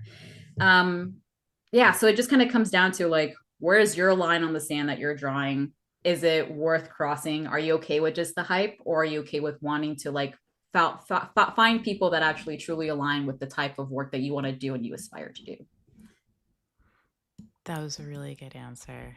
And I wish I had more time for this Q&A. 10 minutes is not enough, and we are 10 minutes over. I'm sorry, everyone who's watching this after, who's going next. We're running 10 minutes behind, but this was worth it. The delay is worth it to get more insights in from you and everyone else. Thank you so much, Steph and Ray, for agreeing to participate in this conference. Spiritually. But no, thanks. And then, yeah, I'm sorry for my long-winded answers, but yeah, follow us on social media and hang out with us on the SciComm hotline. But thank you, Jen, for this time and opportunity. And I hope you have a great rest of your Sunday. Thank you so much. Our next presentation will be by Dr. Matthew Facciani, who is an interdisciplinary social scientist with a background in neuroscience and psychology, who holds a PhD in sociology.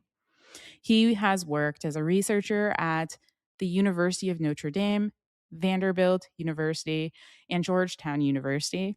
His research focuses on media literacy, misinformation, and artificial intelligence. His recent book, Misguided, explores the social psychology behind why people believe false information. Without further ado, here's Dr. Facciani.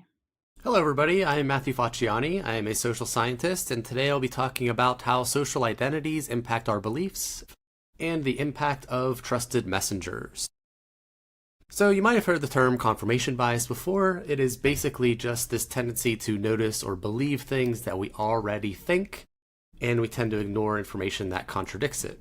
A lot of my research dives into how and why we have these biases to begin with. So I'll be using identities and networks to explain where these biases come from. First off, what do I mean by identities? Well, in social science, we can define identities as a set of meanings that defines us in terms of roles we occupy, social categories or groups we belong to, or even the individual characteristics that defines us as unique people. So, you can be a student and have a student identity, you can belong to a sports team, or you can think of yourself as a skeptical, curious person. Our identities greatly influence our beliefs and behavior because of this identity feedback loop where we're motivated to support important identities because they provide us with self-esteem. We can even see this in neuroscience studies as well. So, whenever you are acting in a way that is consistent with your identities, you receive this self-esteem boost. So if you're a student and you receive a good grade, this might make you feel good because you're affirming that student identity. If you belong to a sports team and you are getting along with your teammates, or you scored the game-winning goal, again, that's a source of self-esteem. And finally, if you think of yourself as a skeptical, curious person, and maybe you learn something new, this is another way that can affirm your identity and provides you with self-esteem because you're acting in ways that are consistent with the meanings associated with those important identities. Now, while identities can help us navigate our social worlds, connect us with others, and provide us with meaning, they can also create bias because we have the strong motivation to support our identities to the point where we may not be focused on the best available evidence. A very salient example of this is political identities. So for the next few slides here, I'm going to be using political identities, especially in the United States, because they are very strong examples of viewing how social identities can influence our beliefs. So this figure summarizes a lot of how our partisan identities can provide us with a lot of goals, such as our need to belong and how we can connect with a group of people, how it can make sense of the world, and how this is going to influence our beliefs, and how this may outweigh or override any accuracy goals that we have. So it's not that we don't care about being accurate, it's just that all of these goals that are met from the meanings of these partisan identities when they're really important to us can override how we process information and the beliefs that we form.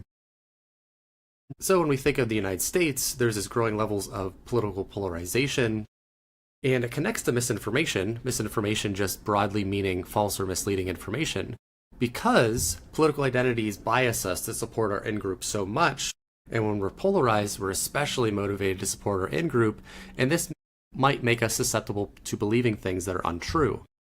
Again, I'm focusing on the United States here, but these processes apply to identities more broadly. This very clear example of an in-group and out-group that has large impact on our beliefs. So you might have seen graphs like this over the years if you live in the United States, where we have this growing political polarization between liberals and conservatives. And it's not just ideological polarization, but there is this growing dislike of political outgroups that has spanned the last few decades. And this means that these identities can be more and more important for the people who hold them. They also can influence how we process information. We saw this right from the beginning of the COVID-19 pandemic, where immediately upon receiving information about the COVID-19 virus, once it became politicized, there was a strong partisan difference in how Democrats and Republicans perceived the severity of the virus. There was also strong partisanship that predicted how Democrats and Republicans would evaluate getting the COVID-19 vaccine. In fact, one of the few things that Democrats and Republicans agree on these days is that they cannot even agree on basic facts. So, political polarization and the political identities associated with them can predict how people process information. It can predict a lot of bias, but I think it's important to take this a step further to understand some of the nuance of how identities can intersect with other identities to get a broader picture of potential identity bias. And this connects to social identity complexity. Social identity complexity is just how many of your important identities overlap with each other. So if you have a lot of different important identities, and they are very independent from each other, they don't overlap very much, then you have higher social identity complexity. This is important because when people have this social identity complexity that's higher, they're also more open-minded, more tolerant to outgroups, they have less bias. And we can even see that intergroup contact can help create higher social identity complexity. The opposite is also true. Whenever people have greater overlap between these identities, this is lower social identity complexity. And this can create an increased potential impact of bias from these identities. The mechanism behind this is that when identities share meanings with other identities, they reinforce each other and become more important to us. So we can think about American polarization being linked to a lower social identity complexity, and some political scientists have even called American political identities as mega identities because they can take over so much of how we navigate our social worlds. So some psychologists have advocated that if we can understand how our identities overlap, this can potentially reduce political polarization and bias from it. An example of low social identity complexity would be, let's say you only have a few important identities, let's say only 4 of them.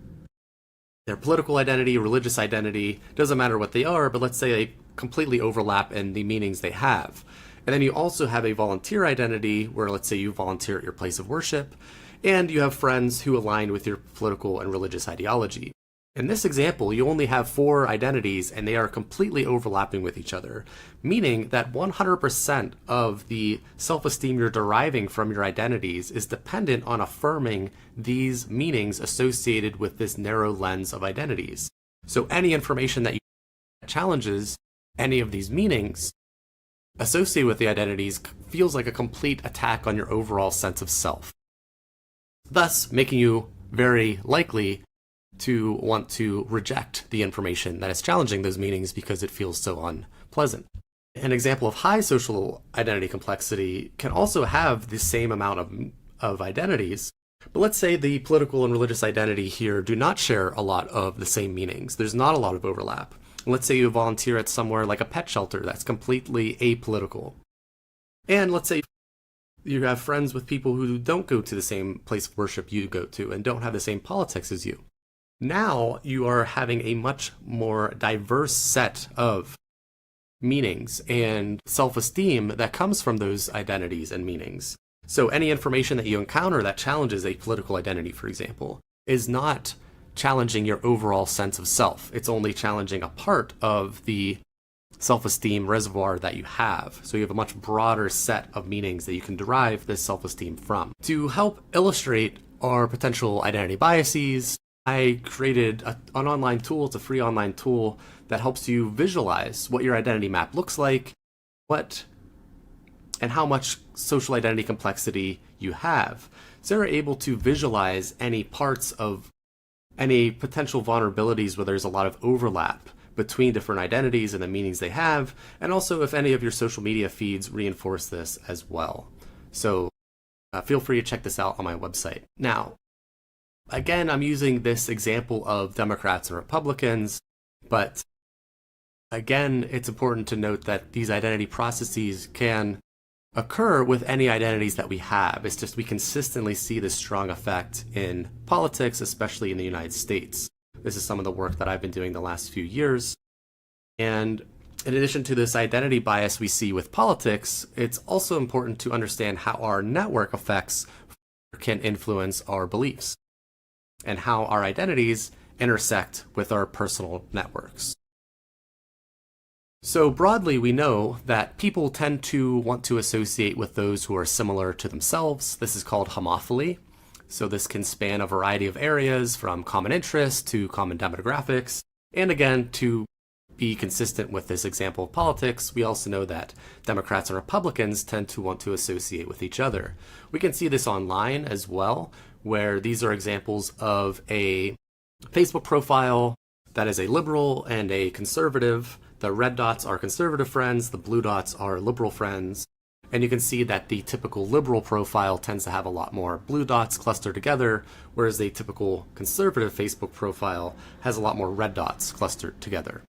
This is meaningful because whenever we interact with people and have close network associations that reinforce our identity meanings, it creates this mutual identity verification process where we can see that this shared agreement and the shared identity in our networks can actually create these mutually reinforcing spirals of beliefs and potentially misinformation.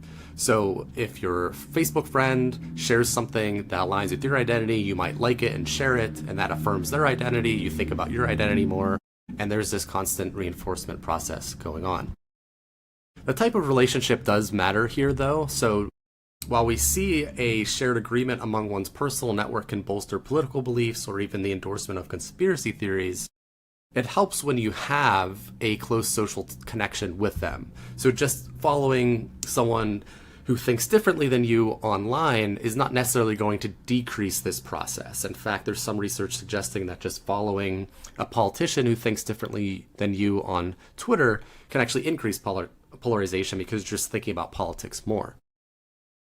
So again, the closest of ties is especially relevant for belief commitment and when we think about how our identities and networks influence us.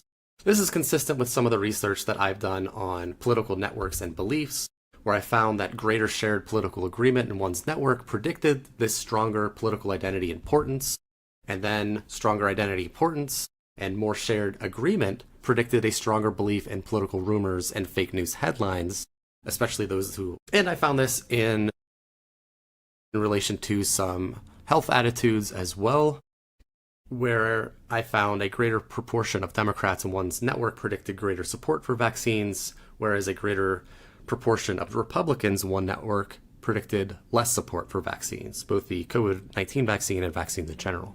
Another tool that I made is this network diversity audit, where you can visualize your own personal network and see how much diversity you have within your network. So using this network generator where you list names of people you discuss important matters with, you can then see how many of those names share your political and religious views.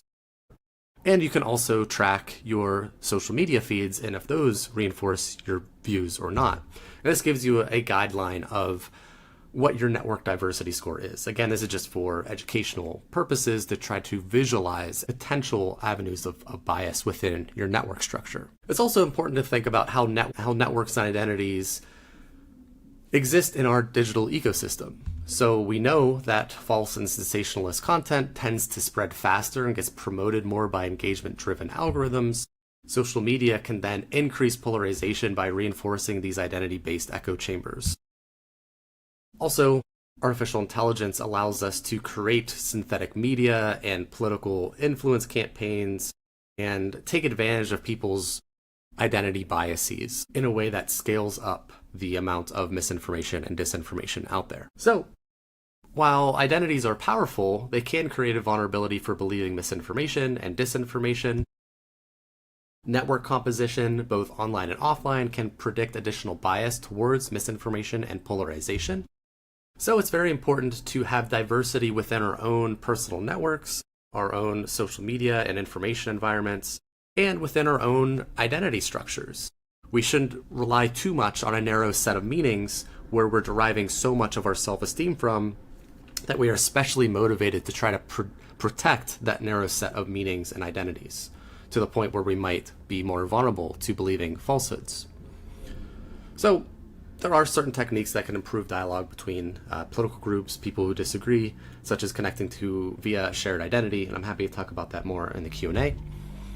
But one of the last things I want to touch on here is the social factors that influence trust and how trusted messengers have an impact.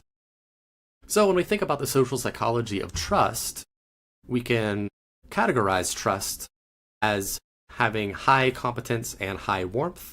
So you believe that not only is the person capable, but you also believe they have your best interest at heart. And you build this trust through social relationships. And in addition to the social relationships, there are certain things that you can do that can influence trustworthiness as well, such as acknowledging uncertainty, being transparent, having accountability. And these social elements dictate why someone may trust one person over another. So maybe there is a content creator that pops up in a person's phone and they feel like they have a strong connection with them. Even if that person's not saying things that are necessarily true, they had developed this parasocial relationship with them and they have this perceived competence. Maybe they've shared something that that resonates with them. And they believe that person has their best interests at heart. Whereas if someone is reading a headline from a medical institution that they don't have the same personal social connection with, they may not trust them as much. So broadly, we're more likely to trust people when we believe they have our best interests at heart and they have more groups and identities in common with us. So this speaks to the power and the value of science communication. There's been work showing that scientists can be a nerd of trust within their personal network, meaning that they already have the skills and the competencies within science, but they can leverage those personal connections they have by sharing their expertise with people that they are close with.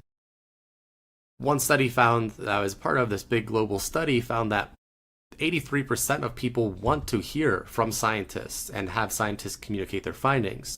So there is an opportunity here for scientists to not only share their findings, but share their findings in a way that connects with people and can meet them where they are. On a more macro level, it's important to try and connect the science and communities. So connecting again through a shared identity, shared community can be helpful. An example of this is climate scientist Dr. Catherine Heo, who will often speak to Christian evangelical communities as a fellow Christian.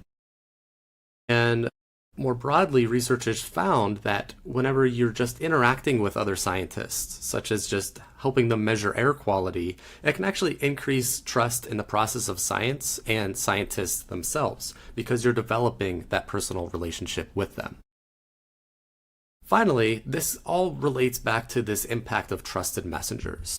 So research has shown that highlighting a shared identity can both reduce polarization and increase the credibility of information. So people are more likely to pay attention to fact checks when they're coming from someone who they view more on their side. And this speaks to the power of interacting with people and broadening partnerships when you talk about science. So this is something that scientists can do on a more local community level.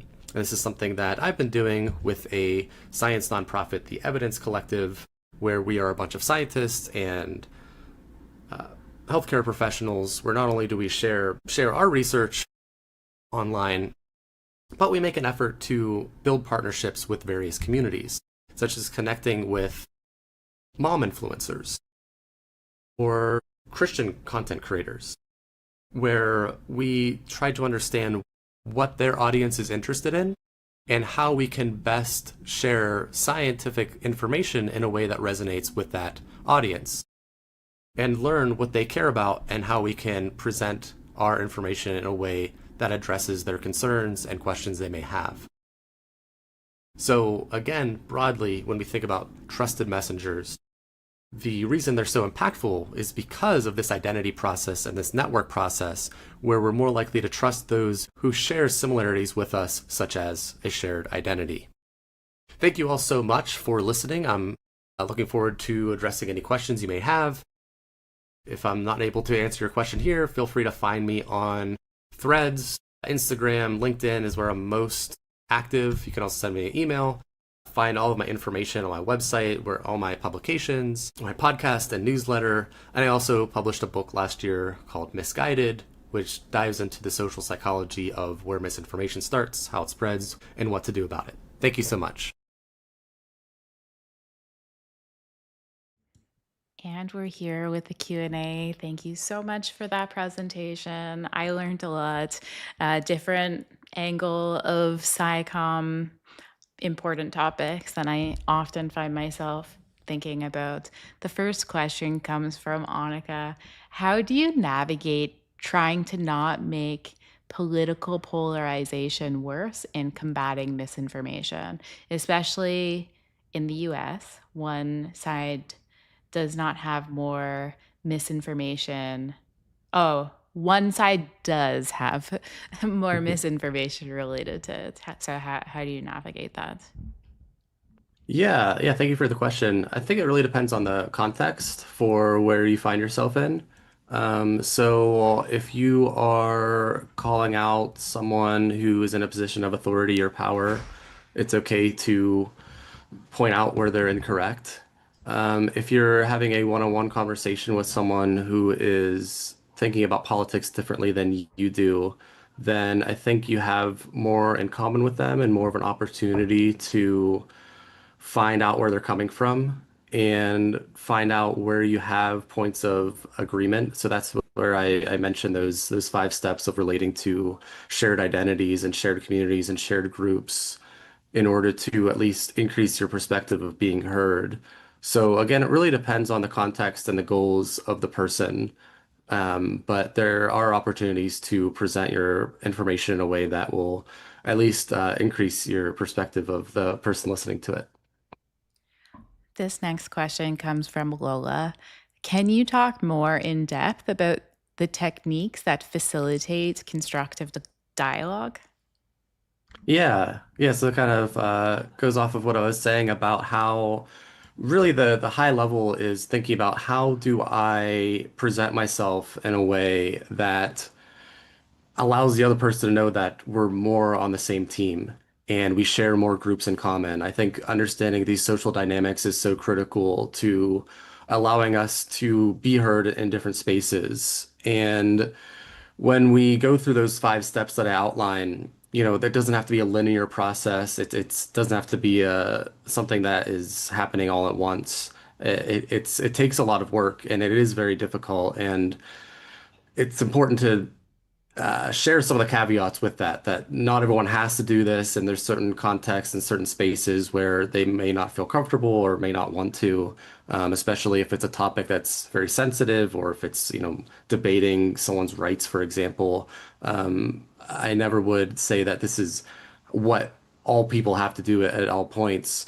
It's just if you're interested in increasing your odds of a perspective being heard and sharing new information to someone who may think differently, these are 5 steps that can reduce that temperature and really just turn down the heat of polarization. So really trying to embrace curiosity in this conversation, increase reflection as much as you can. So you're turning down the heat overall and you're allowing people, both you and the other person, to process information a little bit more objectively. This next question comes from Timia. I know you're speaking about scientists, but what would you say journalists can do in order to reach different groups and not alienate them further? I'm asking because in my country, there's already a mistrust in media and scientists, so this is quite the battlefield. Yeah, it's definitely really challenging, especially when people have that mistrust towards your profession. I mean, this is something that, yeah, definitely affects both journalists and scientists. So again, I think when we think about trying to connect with different people, if you can present the information in a way that resonates with the values that they have, the perspectives that they have, and anytime you can build partnerships with someone else and not try to understand what their concerns are and highlight those. And even if you disagree with them, just allowing their perspective to be something you consider and how you talk to them is important. So again, it's hard to say without more details or context, but the it keeps circling back to if we can present our information in a way where the other person thinks we have their best interests at heart too. Like if you're a journalist, you're a scientist, you care about the truth and trying to showcase that in a way with transparency and acknowledging uncertainty and humility are always going to help. This next question comes from Portia. Can you give some examples of questions we can ask to remain inquisitive and respectful, but when we want to challenge a person's narrative and biases? Yeah, so I think that that speaks to that step about revising our questions, and I really think the word how does a lot of heavy lifting here.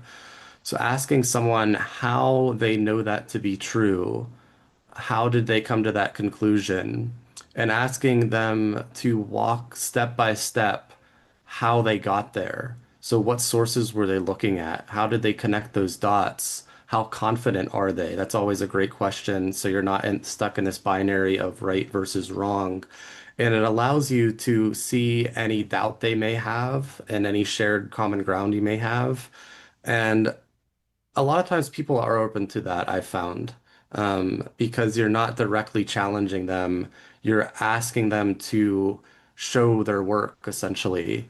And by doing so, you can see if there's any things that maybe they haven't thought of. And sometimes, again, it's helpful because you're not trying to directly challenge them, which can create some negative emotional feelings.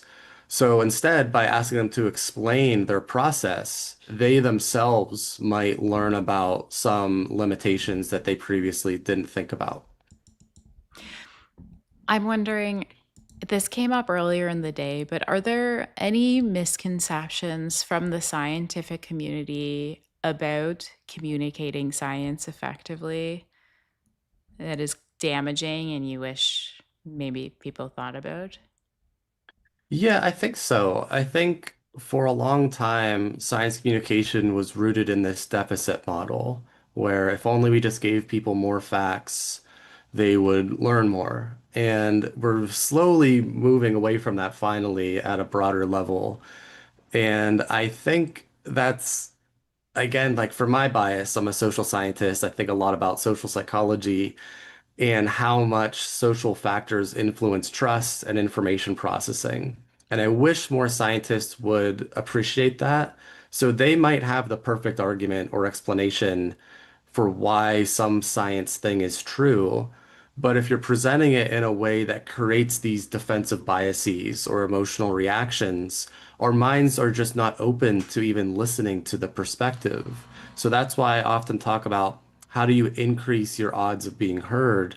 The focus shouldn't be on immediately changing minds. That the person can change their own mind at their own pace, and that's how minds change often. So the focus should be how do we reduce the polarization? How do we reduce the temperature so we can at least have our perspective be heard by the other person? And that comes from having some humility and understanding of the other person's perspective, even if we don't agree with it. If our goal is sharing accurate information in a way that is digested in any way, then we have to be aware of those emotional and social processes. This next question comes from Dan. First, congrats on your new position at Yale School of Public Health. Thank you. The question, what opportunities do you see within academia and medical institutions to better share knowledge with the general public? Yeah. So I think there's a lot of opportunities there because this is something that we have not historically focused on in academia. It's always been kind of a side project. Like throughout my time in academia, it's been very unusual that I found institutions that have really rewarded academics for doing this kind of work. It's kind of like, oh, that's cool, you do that. And sometimes it's even like, why are you wasting time doing this? Why are you not, writing more papers?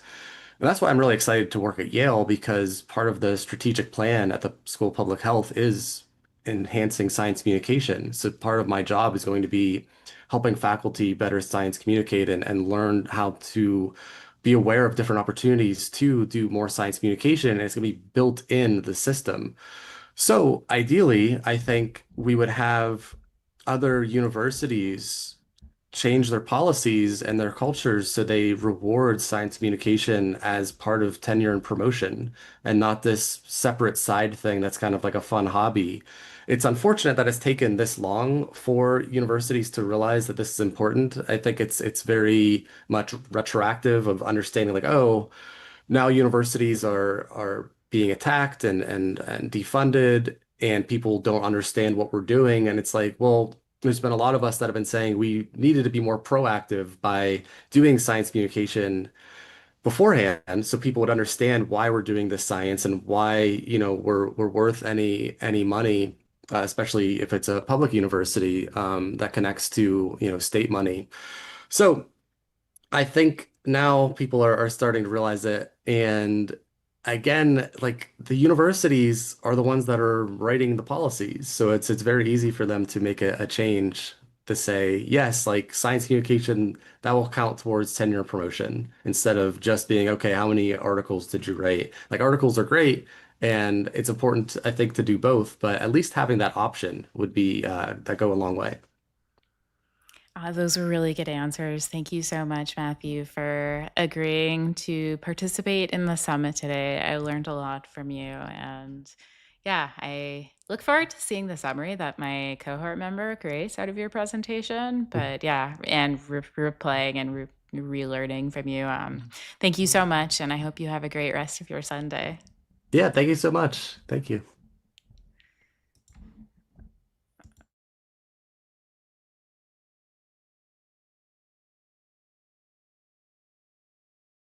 Our next presentation will be by Dr. Stephan Lewandowsky, who is a cognitive scientist interested in the pressure points between the architecture of online information technologies and human cognition, and the consequence for democracy that arise from those pressure points. This has led him to examine the persistence of misinformation and spread of fake news in society, including conspiracy theories, and how platform algorithms may contribute to the prevalence of misinformation. Prof. Lewandowsky is also interested in the variables that determine whether or not people accept scientific evidence, for example, surrounding vaccination or climate change. Because his research speaks to important contemporary issues, he works with policymakers, mainly at the European level, to make democracy more resilient to toxicity online. He also contributes to public debate through opinion pieces in the media and public engagements. In 2022, 23, 24, and again in 2025, Prof. Lewandowsky was identified as a highly cited researcher by Clarivate. He was elected to the German National Academy of Science in 2022. Without further ado, here's Prof. Lewandowsky. I am here with Dr. Steve Lewandowsky, and I am so excited to have this presentation.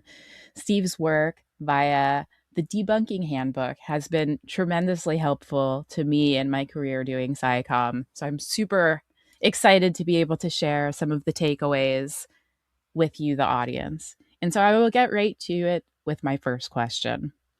How can misinformation do damage? Misinformation can do damage in at least two ways, either directly by affecting people's beliefs and behaviors, such that they may make choices that are harmful to them or to society. And there's ample of evidence that that can happen. The second path is indirect, and that is that if a society is drenched in misinformation, then it appears to be the case that people eventually just give up on the notion of truth altogether. So it's not just that the misinformation is misleading them and they have beliefs that are not aligned with the best available evidence, but it's that they kind of say, oh my God, no one knows what's true. I can believe whatever I want, basically. And then society is corroding because a democracy relies on a shared body of facts that we all agree on. And if that's undermined, then we have a big problem. I'm sure that answer resonates with everyone here. What is the issue of stickiness when it comes to misinformation? To place that into context, we have to realize that by default, people will believe anything they hear or see.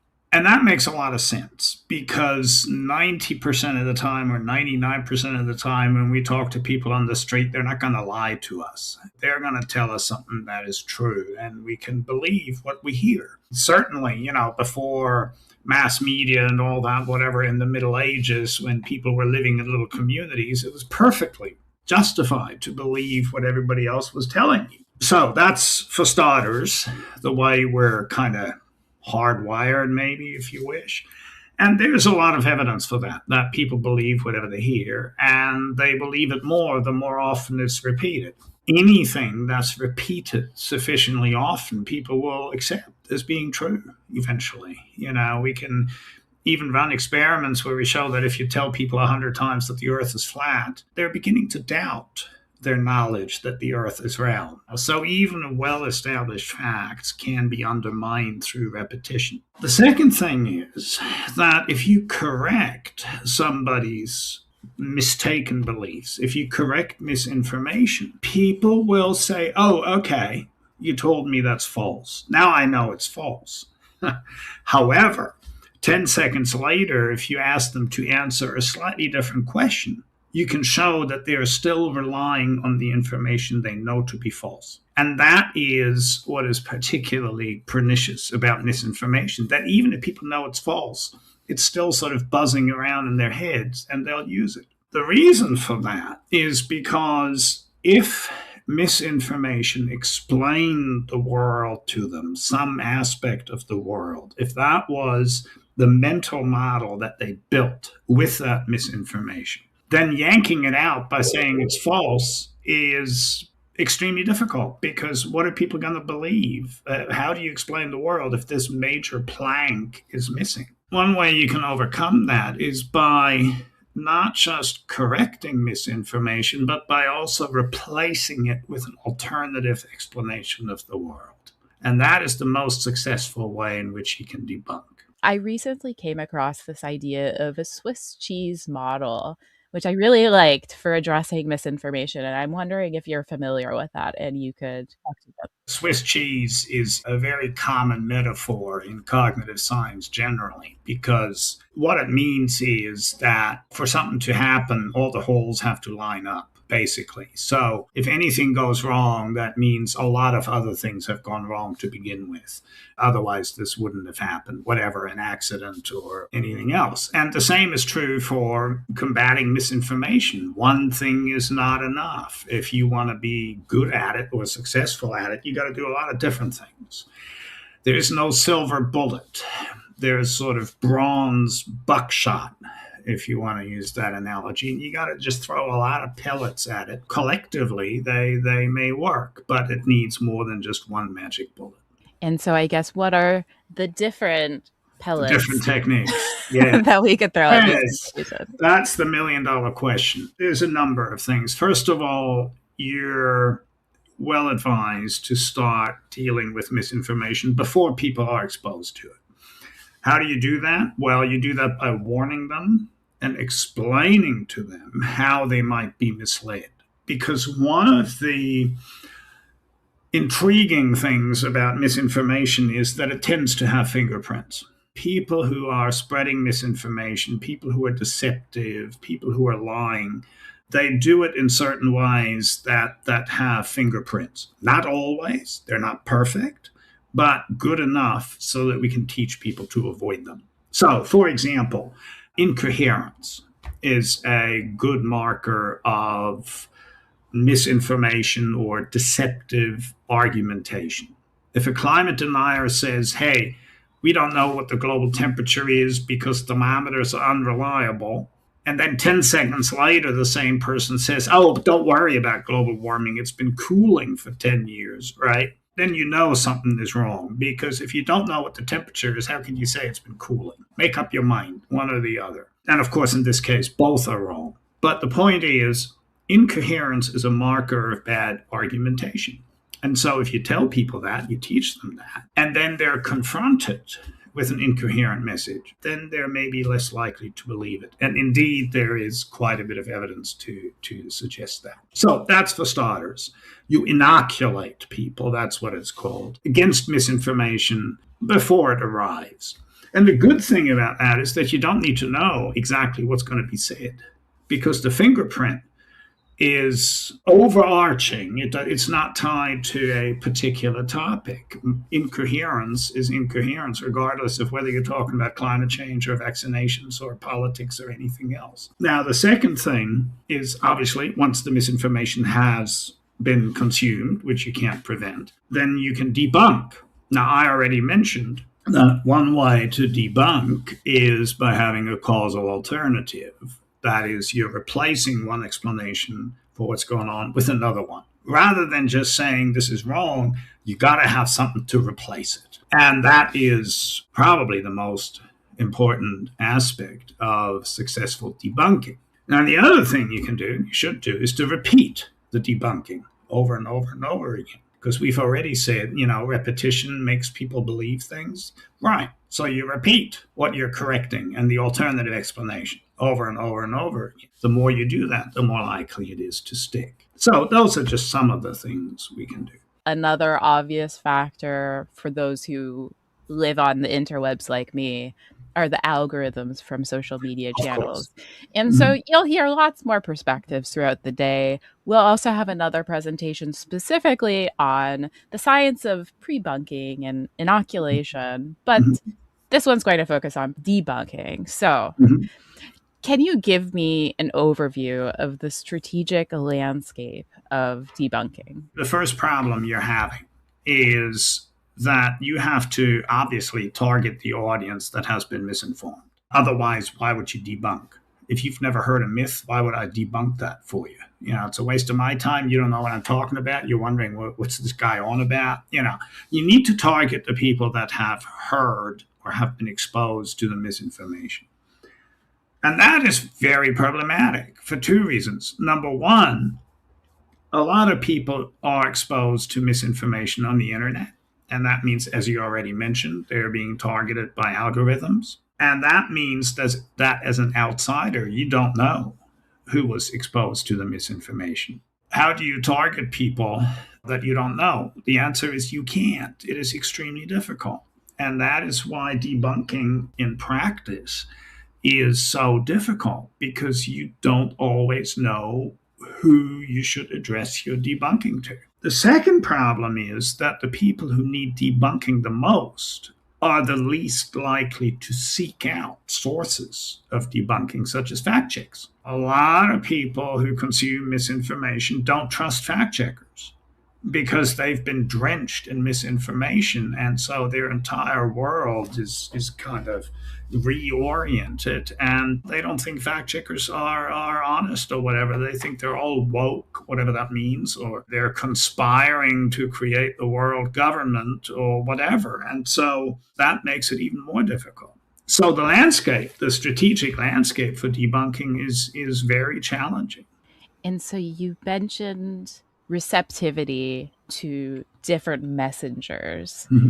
I think this leads well to the question, who should be debunking and why? All of us, whenever possible. So if somebody is mistaken in a conversation and you know the answer, then, why shouldn't you try and debunk them? Obviously, that comes with a qualifier, which is that if it's a socially awkward situation and the person who you're challenging or correcting is responding negatively to that, well, then it's maybe not worth persisting with it. So, it's not an easy thing necessarily to do that. The good thing about all of us is that there is quite a bit of evidence that crowds of people, random people, provided they're bipartisan, selected across party lines, are actually very good at debunking, and they agree with fact checkers as much as is possible. You can have crowdsourced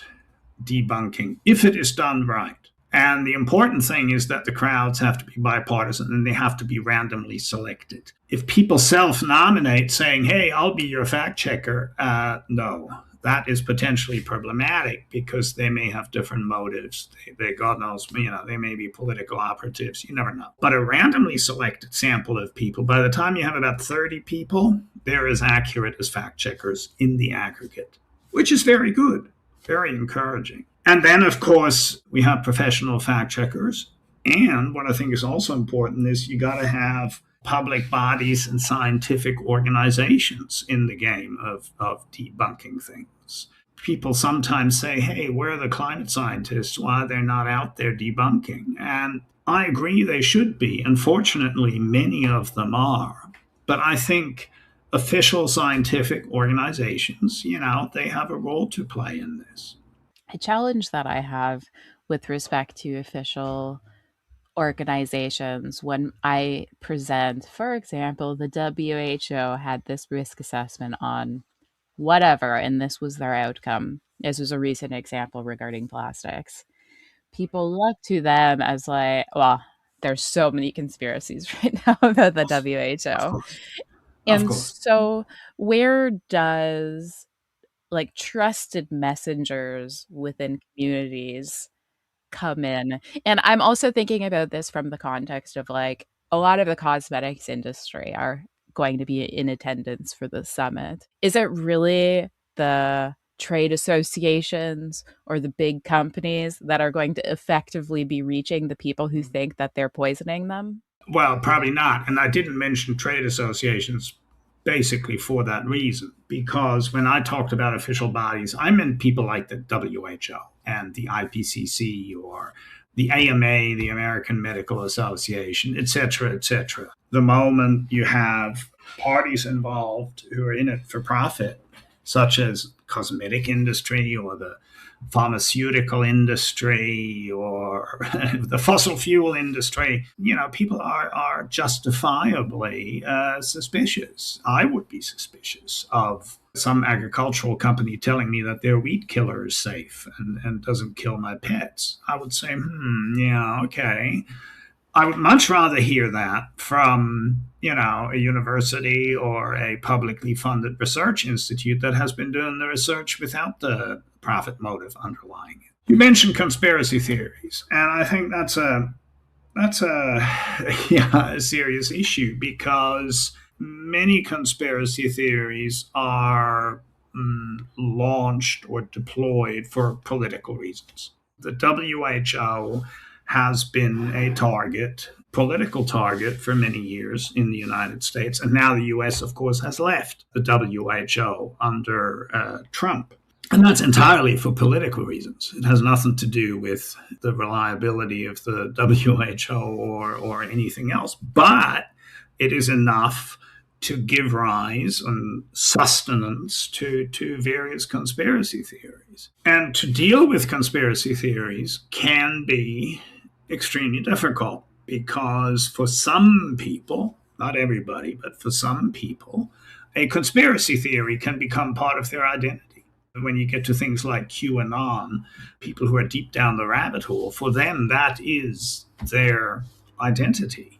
And they spend literally most of their waking hours digging through that rabbit hole and talking to each other about aspects of the conspiracy. And it's extremely difficult to reach those people.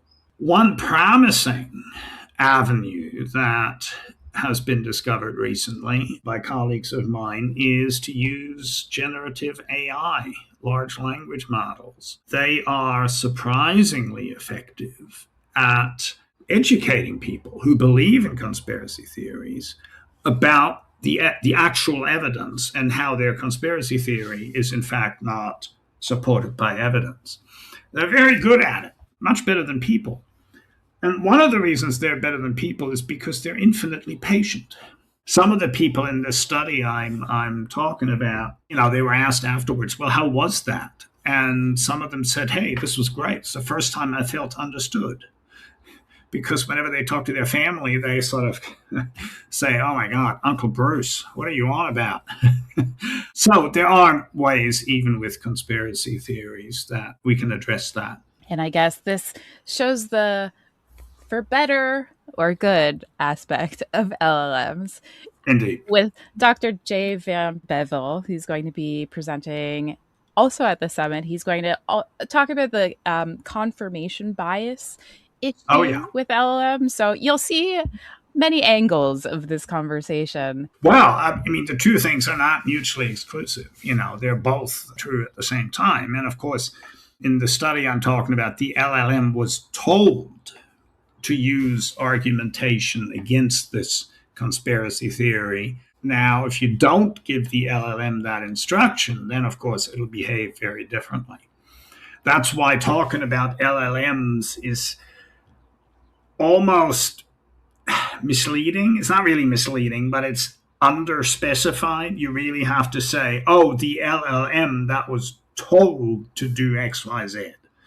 Because whatever you tell it, it'll behave differently, which is why it's so powerful.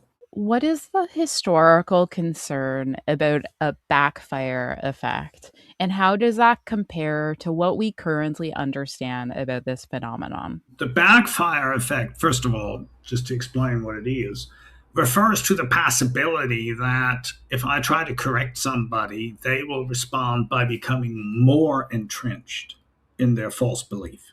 The correction backfires. Instead of correcting a person's beliefs, they become more entrenched. At some point, more than 10 years ago, 15 years ago, if I remember correctly, there was some evidence suggesting that this can happen, in particular in ideologically charged situations. Telling Republicans that there were no weapons of mass destruction in Iraq. That was one case in which a backfire effect was reported. It turns out that if you do this often enough and with larger studies than was possible back 15 years ago, then you almost never observe a backfire effect. I am now, at this point in time, not concerned about it in most situations. Most people do not show a backfire effect. What they will show is what I mentioned at the very beginning. They will acknowledge the correction and say, yeah, that's false. Thank you, you told me that. But then still act on the false information, right? That is called the continued influence effect, and that is extremely reliable. But that's not a backfire effect. There are some exceptions to that. That is when you're triggering what we call reactants, when you are in a situation where people feel that their freedom to act is impinged upon, is under attack. Then they may respond by saying, hang on, no way, you're not going to get me to do that. This might occur in situations such as vaccination, when you're telling somebody, oh, you should get vaccinated. If they are hesitant to get vaccinated, then that may push them further into their refusal to be vaccinated. But those are very specific situations, and only people who are prone to this reactance. Overall, I would say the risk of a backfire is so low that you're better off correcting people than shying away from that. Is there an opportune time to debunk? The sooner you debunk, the better, especially if you want to prevent people from sharing it on social media.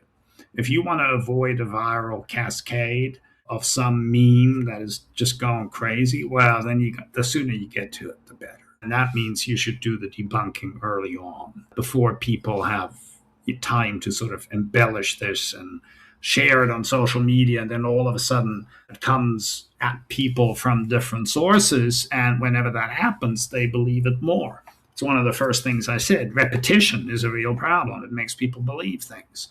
So you don't want a myth to be repeated thousands of times on social media if you can help it, because the repetition alone will make it appear to be more true. And I would say debunk, wherever, whenever, everybody. Be as broad-based as you can.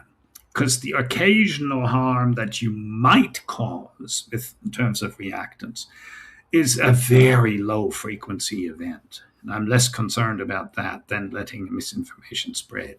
I was just reminded, just like coming back to like the grand challenge that is misinformation in many spaces, the virality of misinformation online, competing with like strategies to address it. I'm reminded by a study that was published, I think it was last year, the year before. They looked at fact-checking strategies. I think it was in the context of Twitter.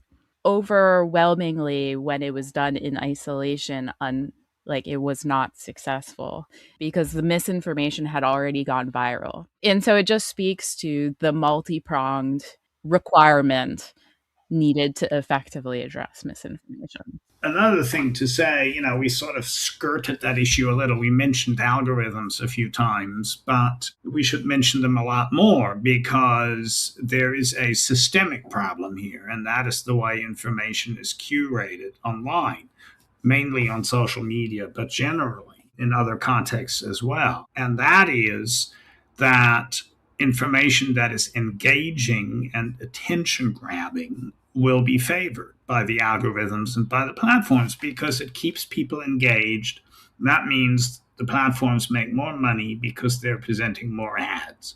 The problem with that is that people are attracted to information that is highly emotional, outrage evoking, anger evoking, and polarizing. And that is a tragedy because basically what that means is that it has turned Facebook or social media generally into a machine that is drenching society in outrage and anger and is making money from getting people angry at each other and from being divided and polarized. And that, I think, is a serious issue, a serious problem. No one would have let this happen if it had been known ahead of time that that's what was going to happen. But the technology just developed so quickly and no one really knew what was happening until boom, we're now living in this extremely polarized space where there's more misinformation out there than real information by some measures, or certainly it spreads further and faster than real information. And all of a sudden, the algorithms are favoring toxic waste rather than quality information. There's so much that I want to ask you about that, but I'm mindful of how much time we have. So my next question is, what is the anatomy of an effective debunk, and why does this matter? Well, I already mentioned the importance of providing a causal alternative. We can go beyond that. We can do something that is called a fact sandwich. What that means is that instead of leading the debunk by talking about the misinformation, you'd lead by saying, here's the truth, whatever, the earth is round. And then you say, oh, and by the way, if you hear it's flat, that's wrong. And the reason it's wrong is because of this. And then you say it again, you say the earth is round. So what you do is you're sandwiching the mention of the misinformation and its rebuttal in a sandwich of two repetitions of the truth. That is giving you the advantage of repetition because you're repeating the facts. It is drawing less attention to the misinformation because you don't really want to draw too much attention to the misinformation, even if you're correcting it. And so that is what I would recommend. I should add that we actually ran a study testing that against simple debunking. And it turned out that it wasn't statistically better than doing a simple debunk. But I'm still recommending it because I'm convinced that over time, in the long run, you're better off repeating the truth over and over again. And the truth sandwich will do that, whereas a conventional debunking does not. And it doesn't do any harm. For sure, it does not do any harm. So you might as well use it. Is there a potential negative outcome with a bad debunk? Well, I don't know. I have never observed it. I don't know what a bad debunk would look like. For example, like it's just for context for things that I've seen on social media. Like I've seen some science communicators maybe not be empathetic to why their audience may feel this way, the ways that they do, and immediately shut them down. And I've seen people say things like, I'm a ex-scientist, I'm right. And that's like their reasoning, and they don't explain things. And I feel like perhaps then from just based off of my observations for things that I see on social media, that maybe creates more of a polarized opinion for certain people within their audience.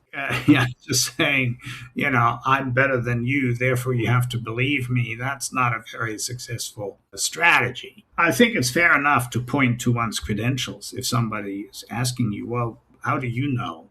If I can say, well, I'm a climate scientist, I've got a PhD in climate science, and I've published 100 papers on this, well, that's valuable information because experts tend to know a little more about their field than a random dude on Twitter. Yeah, I totally agree that empathy is crucial. And in fact, I was talking about vaccination before and how there are situations where that might trigger reactance. Well, one of the ways to avoid that, and this is some research that I was leading over the last 5 years or so, we just finished that, is to be explicitly empathetic to the person you talk to and to affirm where they come from. Now, what I mean by that is that most misinformation is there for a reason. People believe misinformation not just because they've seen it, but they also then cling to it because it fulfills a need. So, for example, somebody who is terrified of the side effects of vaccinations, their fear may be the reason why they're believing misinformation about side effects. If they weren't fearful of the side effects, they wouldn't have to believe the misinformation. The key then is before you rebut misinformation, you affirm where the person is coming from. You don't agree with them about the misinformation. No, that would be unethical. But what you can do is you can say, well, look, I can totally understand why you're fearful. It is really scary, isn't it? Here's this thing, and you don't know for sure whether it's going to, prevent the disease that it's against or that it's for. And it does have side effects. So, it's understandable that you're fearful. Just doing that opens up a space for conversation. And we have shown in many studies that is improving the way misinformation can be debunked if you're prefixing it with this affirmation of the person, not their false beliefs, but who they are and where they're coming from. Then they feel like, oh, okay, at least I'm understood. And then you can debunk much more successfully. Something that I've been thinking about it a lot based off of the type of debunking that I often find myself doing just as a technical expert I operate in the cosmetic space, where I see other highly credentialed people are often the sources of misinformation that, it snowballs out to other sources, but like it's super sticky coming from authority figures. So there's a few things going on that I have questions about. Yeah. First is, well, like it seems like a really big challenge that the public doesn't understand often, especially in topics like cosmetics. It's so interdisciplinary, what the relevant expertise is for specific topics. And there's also many non-relevant experts that misrepresent their expertise. Sure. For example, a common misconception that dermatologists know everything about cosmetics, including things like safety. And it's like, what about toxicologists? It's like they are actually the relevant expertise. the public doesn't know that. How do you contend with that side? And then on the flip side, I often am just based off of like, I have the expertise to debunk these people, which I feel like then I'm well positioned to address that as somebody with that awareness. But then it's like I'm debunking a physician. Is there a risk? It's something that I am concerned with. I also think it's important because then people can maybe spot bad actors in the future and have better tools for like source vetting. But then it's like, is there an issue of me like sowing doubt in medical institutions, which is like, that's not why I'm doing this. I think medical institutions are extremely important, but science is an interdisciplinary process, and people need to have awareness of relevant expertise to find consensus among those relevant experts. So what would you say to all of that? Well, you've hit on a number of very important issues. Number one, that people are over-credentialing themselves, or that they exploit their credentials in ways that are not appropriate. I mean, yes, that happens. Fortunately, it's not everybody. It's usually a small number of people. There are scientists who on paper look like they're credentialed, who are completely mistaken about climate change and who are doing a lot of damage by making public statements that are not supported by the evidence. You sometimes wonder about the ethics of those people. So how do you deal with that? Well, you already mentioned one thing, the second thing you touched on, and that is the idea of a consensus. There's a lot of evidence, some of that coming from my own research, that if you inform people of a scientific consensus on climate change, for example, that is shifting their attitudes, that is an effective way of getting people to understand what is going on. Because you're saying, well, there are these individuals who are saying critical things, but 97 out of 100 climate scientists all around the world agree that climate change is real and that it's caused by humans. And that has been shown over and over again, and there's meta-analyses showing that consensus messaging works, and so on. If there is a consensus, then that is the way to go. Now, the other thing you elaborated on is how you got to be very careful about what expertise you're talking about. And I think saying precisely that when you are debunking information is extremely helpful. If it's a matter of toxicology, then you have to say, well, you should listen to the toxicologists. And medical doctors may just not know that because it wasn't part of their training. And I think the public understands that, provided they pay attention, of course, in the first place. If you're shouting into a void, then that's not going to work. But if you have the audience's attention and they're listening to you, then I think that's very powerful. Do you have any general suggestions for science communicators who do debunking? There's a number of things we should do. Number one, the whole idea of a consensus is very important, and to also talk about why a consensus is important. It's not that scientists vote on things. That's silly. They don't vote. They work independently on a problem, and then a consensus simply means that everybody agrees in their research that certain things are true. Otherwise, how could we possibly know anything? We know things because there's a scientific consensus. And then the science moves on to explore other questions. The other thing that can be helpful and that I think is ethically very important is to inform the public, if it exists, that there are organized campaigns against the science. So in climate science, for example, there's absolutely no question that there is a well-organized machine that is funded to the tune of hundreds of millions of dollars a year that is cranking out contrarian material on behalf of vested interests and political operatives. Because, of course, climate change is a very serious threat to the fossil fuel industry. So it's not surprising that they would try to rescue their industry. But that's important to tell the public. It's almost like an inoculation that you say, well, you're going to hear a lot of stuff out there, but think about where might this be coming from. There are ways to illustrate that this is a campaign rather than real debate, because a lot of the people who are now denying climate change used to work for the tobacco industry 20 or 30 years ago and denied that tobacco is dangerous for you. And then you kind of wonder, wait a minute, this guy used to be a tobacco expert. All of a sudden, he's a climate expert. Come on, what's going on here? And it turns out they're not experts. They're paid propagandists. That, to me, are the two very important things. And then when it comes to debunking, we've already covered the way to do it. Providing a causal alternative, maybe have that fact sandwich, and meet people where they are, so empathize with where they're coming from, affirming them as a person, so that you're not challenging them and saying, oh my God, you're so stupid. No. You don't want to go anywhere near that, of course.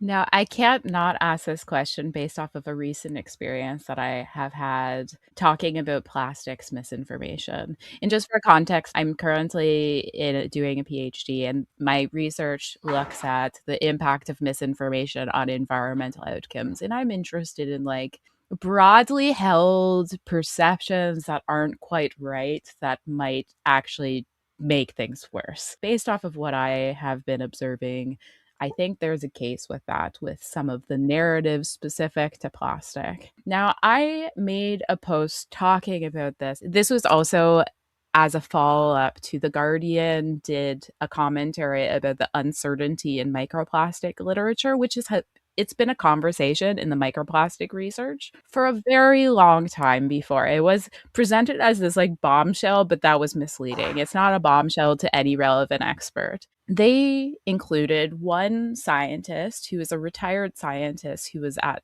Dow. His opinions were in alignment with, I think they had 10 other independent scientists.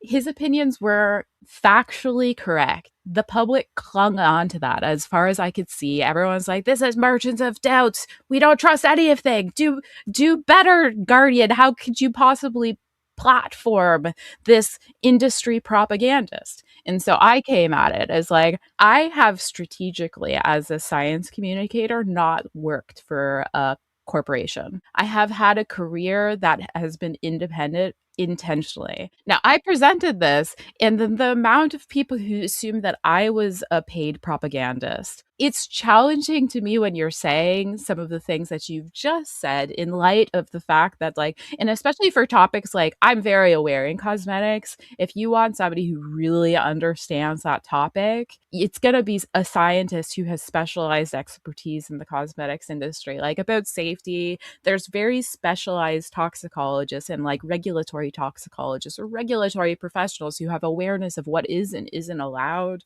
or formulation chemists who know what goes into the formulas and can help guide a clearer conversation if science communication is done effectively. There is a lot of expertise that is bound, unfortunately, because there's an issue of industry research and then them closing things off because of intellectual property protection. There's something very interesting going on here about this use of doubt mongering, that idea, very, very important, but I've been seeing it used as a way to just say no to anything that addresses your personally held beliefs. And I just don't know what to do about this. So I think you're right. It is extremely problematic. Yeah, not every corporate result or scientist is a merchant of doubt. It is sort of tragic because it is very difficult for me to know what one can do about it. Because, ideally, I would want to have some independent toxicologists who work for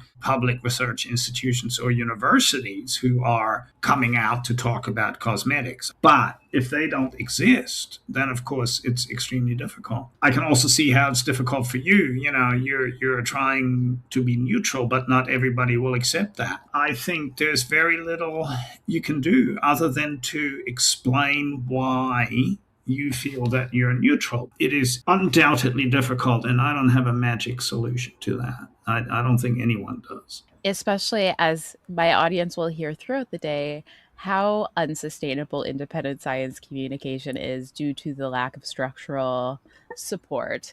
And part of that is being able to eat and survive by Oh, getting absolutely. Yes.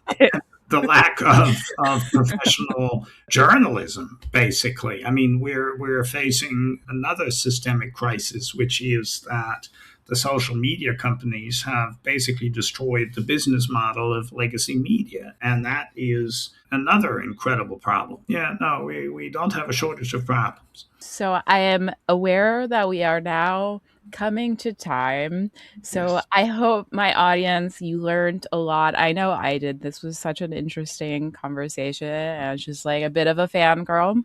Your work has been very, very instrumental to my own science communication. To my audience, I will share with the replay a link towards the debunking handbook. It's been so valuable to me, and I hope it's as valuable to you. And also, if I can just add, it's not just the debunking handbook. There's the conspiracy theory handbook, and there's a consensus handbook even about science communication, consensus communication. And I will share all three to you. Thank you so much. Thank you. It's been a pleasure. Our next presentation will be by Dr. Jess Stokes-Parish, who is Associate Dean, Student Affairs and Services Quality in the Faculty of Health Sciences and Medicine at Bond University. Jess is a registered nurse with a PhD in medical education. Her research explores impacts of workforce policy, health practitioner preparedness and development, and science communication. She loves storytelling and reimagining evidence in ways that are easy to understand and access, which she does through her social media at j_Stokes-Parish. Jess is the creator of the CRABS framework to analyze the credibility of information sources. Without further ado, here's Jess's presentation. When our media landscape is overwhelmed with poor quality information, what do? We can pre-bunk. Welcome to the science and art of pre-bunking. Thank you so much, Jen, for having me at this summit. It's a privilege to be here amongst the other excellent guests I'm really looking forward to hearing from. My name is Jess Stokes-Parish. I am a nurse, an educator and scientist who is passionate about evidence-informed communication online. Today, we're going to be talking about pre-bunking.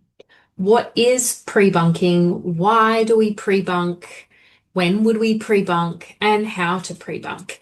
We'll include some case examples and resources that hopefully you'll be able to take away and use in your communication also.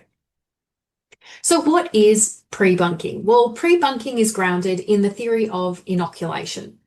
Essentially, there's this idea that we could prevent mis and disinformation from taking hold if we train our brains to recognize it.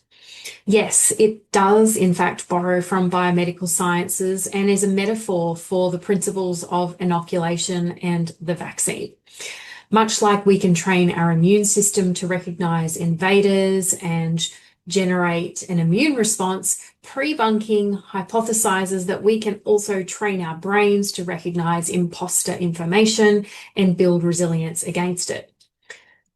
As a theory, pre-bunking has been around since the 1960s, when the theory of inoculation was developed. It explores this idea of preemptive exposure, explaining tactics, patterns, rhetoric, building resilience to misinformation, and it can also provide insight into factual explanations, which taps a little bit into the debunking aspect. As with much of the literature on science communication and misinformation, the lessons and learnings in this framing have come largely from climate change, misinformation, and political research. Interestingly, health communication research has also explored this concept of inoculation theory in topics such as smoking, drinking, and more, but with less of a mis and disinformation lens. So why would we use tactics like pre-bunking instead of other tactics like debunking? You are going to hear from other esteemed experts today about the science of debunking, and while debunking focuses on refuting mistruths and inaccurate information, pre-bunking is more of a proactive strategy that does go hand in hand with debunking. Evidence shows us that pre-bunking is an effective strategy to prevent mistruths from taking hold, and to help individuals identify tactics and strategies of false information. So, for example, in a study of 1,991 people, different approaches to vaccine misinformation were used to test the effect on recognizing and sharing misinformation and their willingness to get vaccinated. This study, cited here on the slide, found that inoculation messaging increased participants' ability to identify misinformation, decreased their willingness to share misinformation, and it increased their willingness to vaccinate.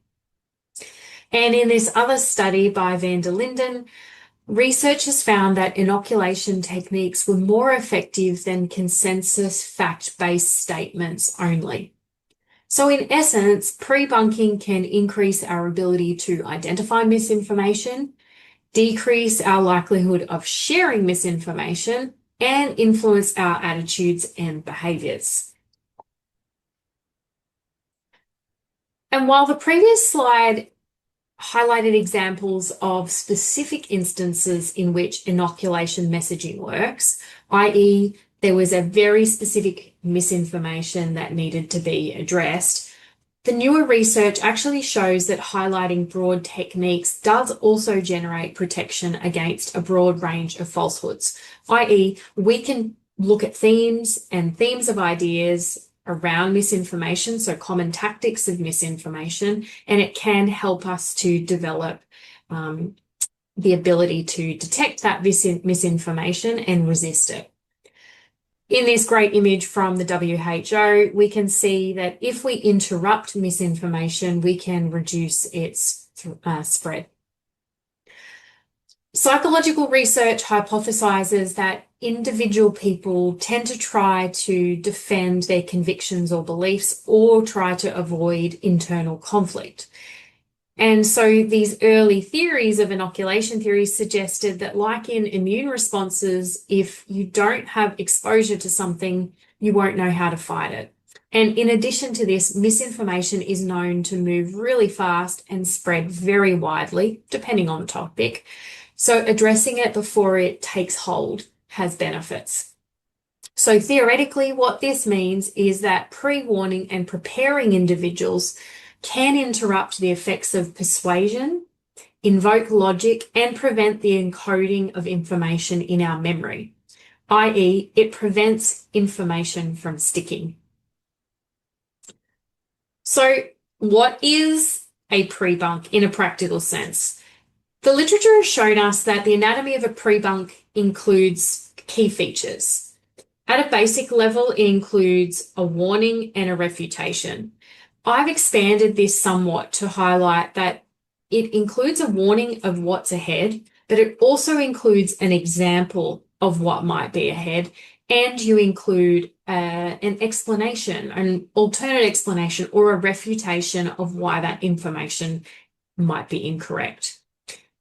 Let's take a look at some examples. This example here is a video that I produced in relation to vaccine information.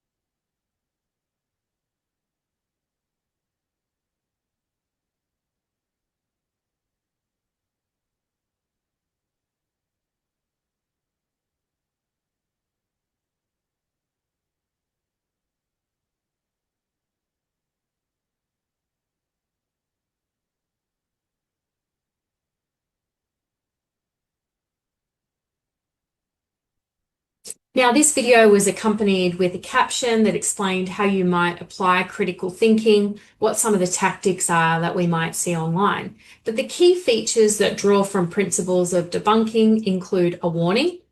There's going to be a lot of information about this topic. There's an explanation as to why it might be challenging. It's emotional, it tugs on our heartstrings. The volume is huge, and then I provide a logical way for you to engage with it.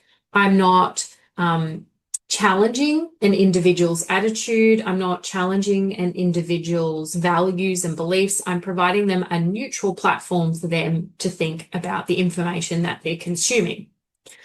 In another example, this one also is about vaccines. It features a static post in response to an increasing amount of podcasts and topics that we're talking about vaccines in particular.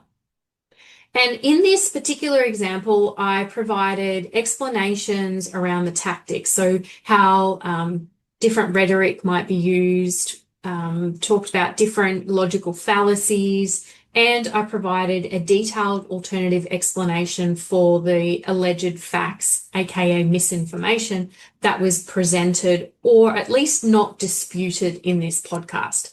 In addition to that, I use a logical framework to unpack why we might not trust this information. This approach can be a really disarming way to address really hot topics and things that might invoke people's attitudes in groups and so on. This is just one example of many. Another example is the use of games. So you can see here these examples. There's 3 games: Harmony Square, Bad Vax, and Bad News Games. This work explores the idea of using engaging and entertaining strategies that help people actively participate in a way to identify mis and disinformation. And it supports the ability to detect manipulative information. And it's quite general in nature. So it focuses more on addressing the tactics of mis and disinformation as opposed to one particular topic. So how would you prepare for a pre-bunk? How would you think about it? When I'm thinking about pre-bunking, I'm drawing from the community networks that I'm working in. I'm online, I'm engaging with community members that might have questions about health, and as a trusted health figure, I'm able to tap into topics that maybe others don't. But one way that you can anticipate what things might be coming and you could adopt a pre-bunking strategy is to consider what upcoming issues or topics might be explored in the coming days, weeks, and months. So, for example, you might look at the schedule of legislative reviews that are coming up in your government. So, for example, if there's a election campaign coming up, you might know what the example tactics or strategies of particular political parties might be. There might be particular topics that are used by these groups to assess or to buy in new voter bases. And so you could think about what those topics might be and choose that as a topic. Other things that you could look into are trends in analytics. So what's trending on the social media platform that you're using. You could also look at Google Trends analytics and look at what's increasing over time and thinking about what's been coming up as issues in your field of research or in your field of practice. And what are the types of things that you might be hearing from your community that you're engaging with? They're all really good indicators of topics that might need to be addressed. When you're preparing the debunk, you need to consider the audience. You need to consider the values that they might have. What is it that's really important to them? What might influence how they engage with information? What are the existing attitudes that might influence how they interpret your information, which then will inform how detailed you might need to be in your alternative explanation. And it also might inform how you present the information, how neutral do you need to be, and how can you avoid having unintended effects. So pre-bunking can be a really effective strategy. It can be a little bit less threatening than debunking because perhaps you might not be targeting something specifically. You're going for generic themes.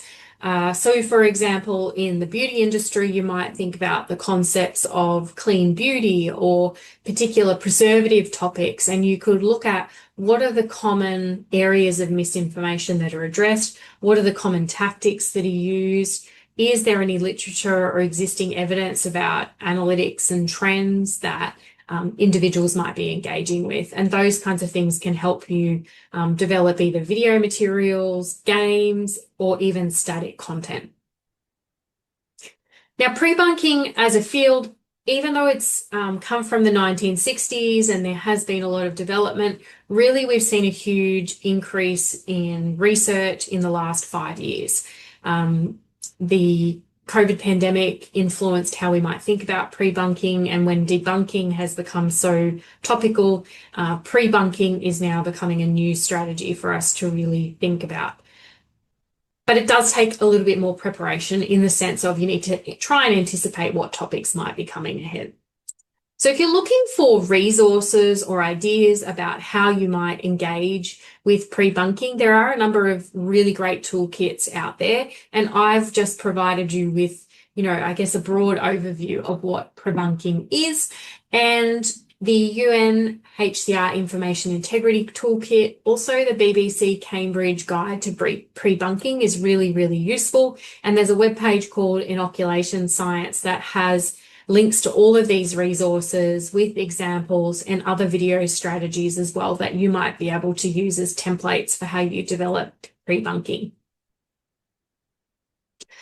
And as I highlighted at the start, I like to use evidence-informed communication strategies, and these are the references that I've used to inform this talk today, which you're welcome to take a screen grab of. Most of these are open access resources, and you'll find really useful for understanding the science of misinformation and communicating about misinformation. Once again, thank you so much. I'm really looking forward to the Q&A. You can contact me on these platforms, and thank you.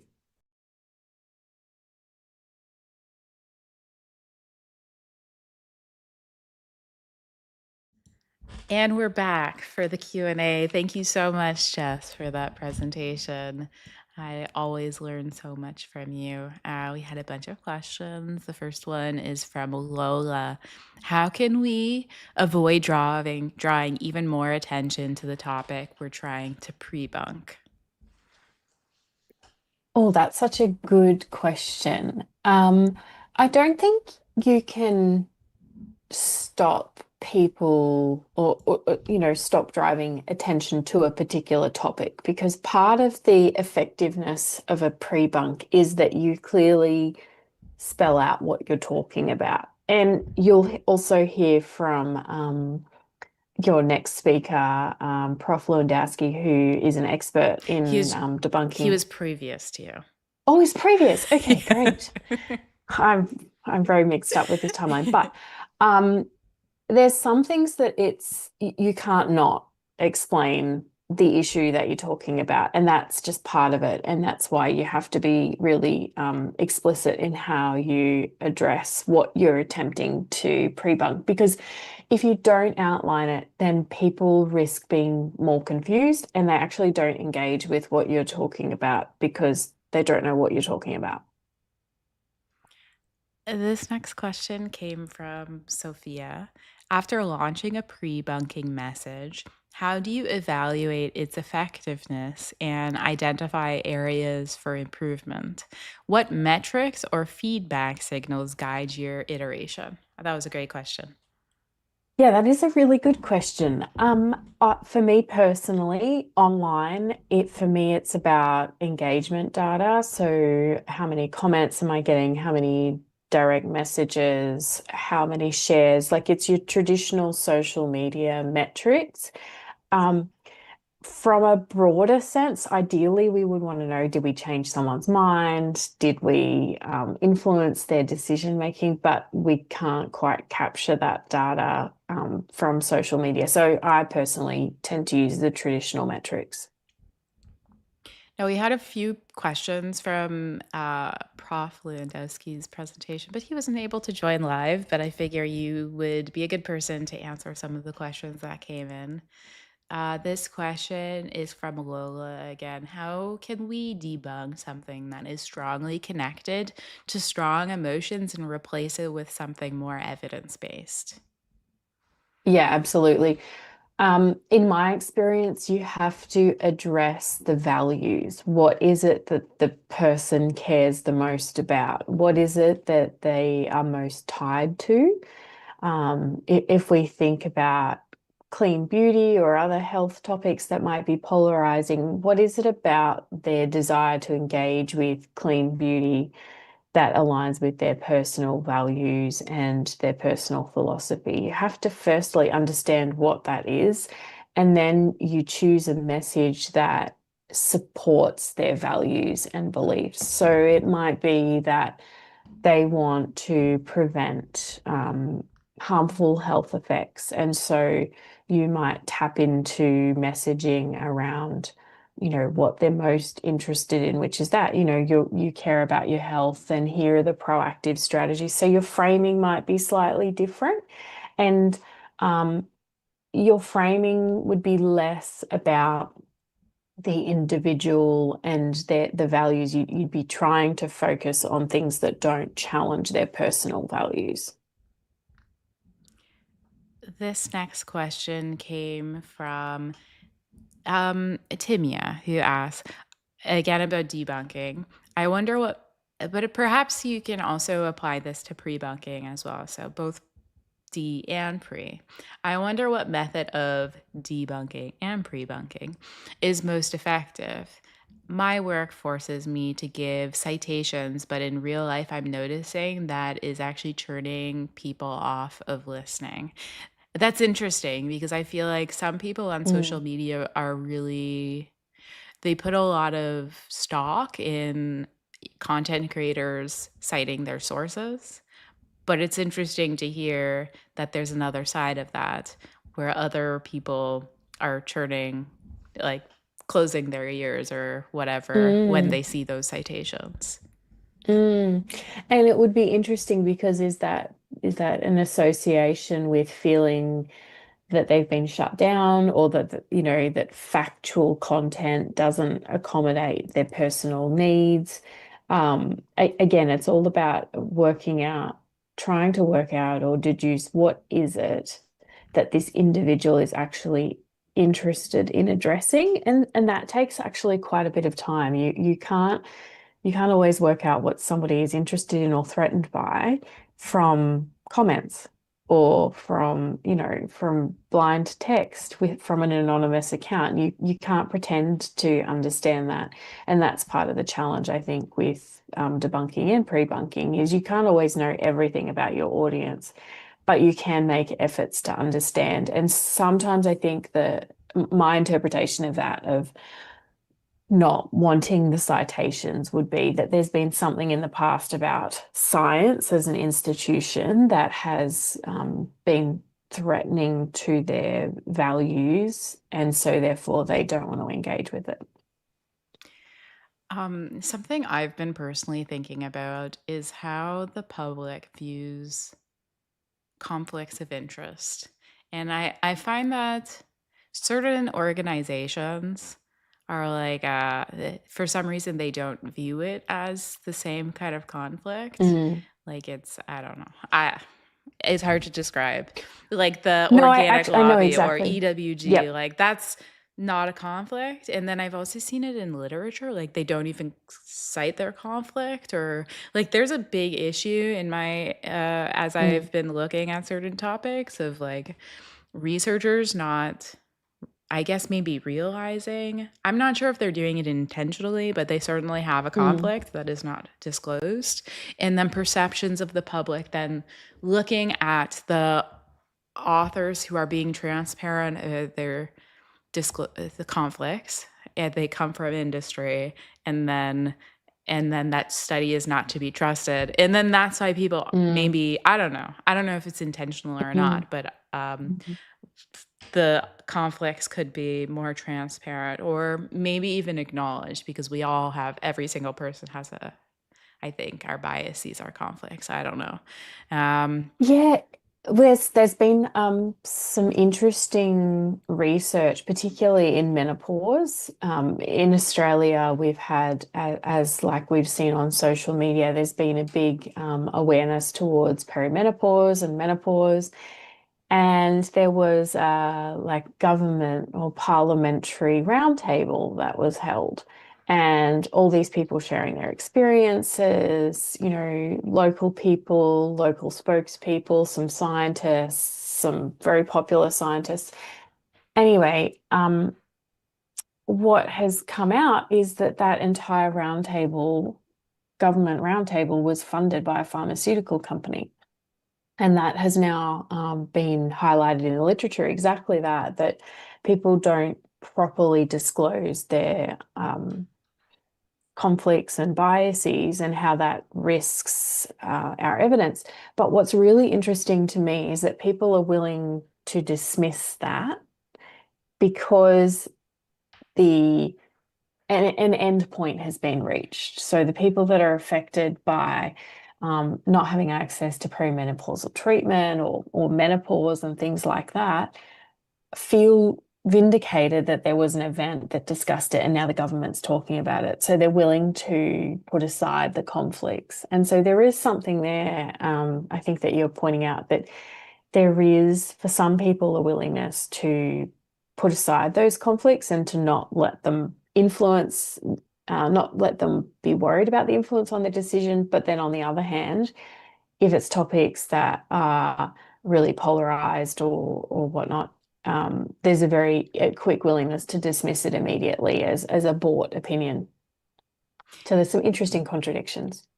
Yeah, and then also I'm thinking about this with maybe potential interpretations of the Krebs framework for conflicts of interest. And prior to you, Prof. Lewandowsky, and I had comments about this based on my own experience that the viewers here would have heard, but around, well, look at the funding sources of the whoever is putting the information out there and question that. But then, like, there's just something going on where, like, I've seen, like, the use of Naomi Oreskes' Merchants of Doubt have been then used to, like, reject, I've found, in certain topics. I think that there's something interesting here. Uncertainty on specific fields. And so I'm saying this with the pushback specifically that I've got when I talk about plastic. Like, I've actually been offered money for some of my, recently, to use some of my previous content from plastics companies. And I've had to say, like, no, because already I have no link to that industry. And, like, that helps me maintain, at least from the public perception, of, like, no conflicts. But it's also a shame that I can't get funding for that type of work. Like, there's just something going on of, like, well, we're telling people to look at funding, but then it's like this really confusing space of, like, and then there's also the fact that, like, industry knowledge is sometimes the most relevant, sometimes the most, like, relevant. The most relevant experts for cosmetics are going to be people who work in cosmetics. It's just how it is. Yeah, it's really interesting because I do think we've swung the other way to kind of saying no conflicts, keep yourself as clean as possible. And yet there's a practical impossibility about that in some ways as well, because if you want the science to be applied in real life, then you have to engage with industry. So I guess there's no easy answer. This next question comes from Kajol, who asks, well, this is specific to cosmetics, but perhaps we can generalize a little bit. So I'll ask the question, how do you debunk, for example, an ingredient UV filter, old generation UV filter that's banned and harmful, a normal creator trying to fear? How do you debunk? Maybe I'm going to reframe the question. How do you debunk content about UV filters that, for example, there is some regulatory noise about endocrine disruption and it's a really complicated space. How do you effectively debunk in that really complex space? For example, maybe I'll give the example of like, okay, oxybenzone is banned in Hawaii to save the reefs. There's laws about this. So how do you debunk or pre-bunk in that really complicated, messy space? Yeah, look, I think my approach would be to name what I would be talking about and unpack the rationale as to what, what part of the message is it that you are wanting to debunk. And I would then outline the aspects there.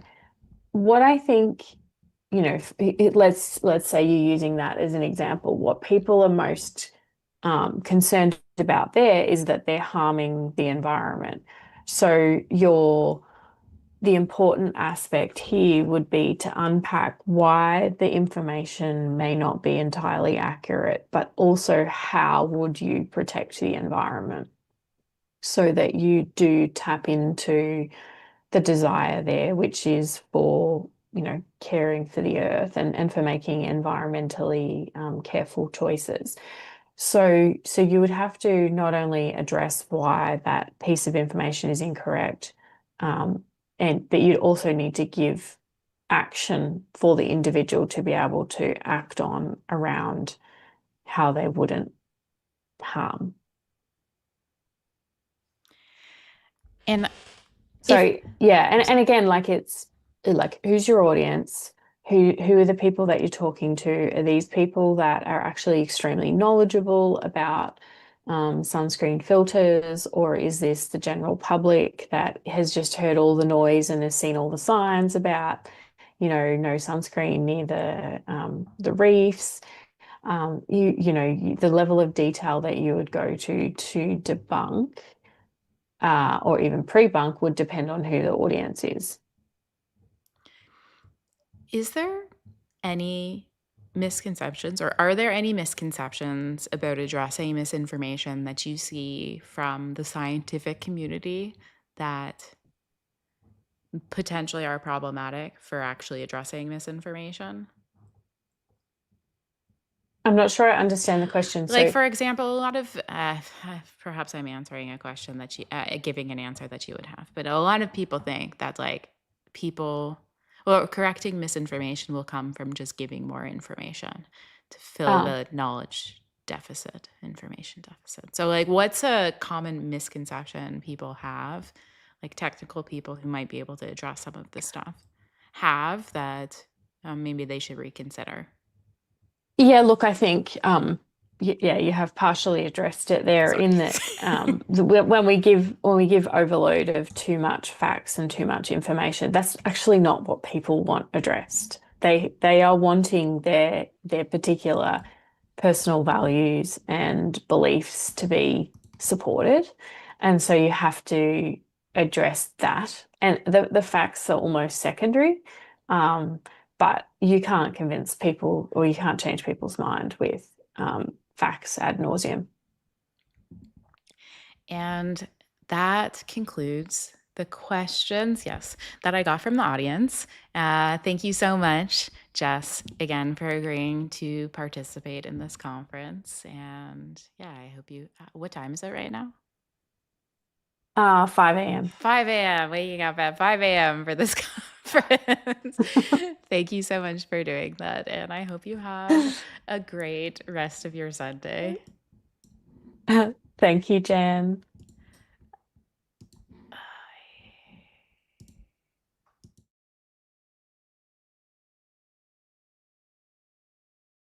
Our next presentation will be by Dr. Kiki Sanford, who's dedicated to making science accessible. She holds a doctorate in molecular, cellular, and integrative physiology, emphasis in neurobiology, and a bachelor's degree in wildlife, fisheries, and conservation biology. She is the founder and host of This Week in Science podcast, working to promote engaging science education materials beyond the internet Dr. Kiki was the creative director, writer, and host for an international collaboration about coral reefs, climate change in coral reefs, comprehensive classroom resource, and exploring coral reefs, reproduction, and survival. In 2005, Dr. Kiki was awarded the American Association for the Advancement of Science, Mass Media Science, and Engineering Fellowship. Following the fellowship, she worked as a television news producer at WNBC in New York City with noted health and science reporter Dr. Max Gomez. Without further ado, here's Dr. Kiki.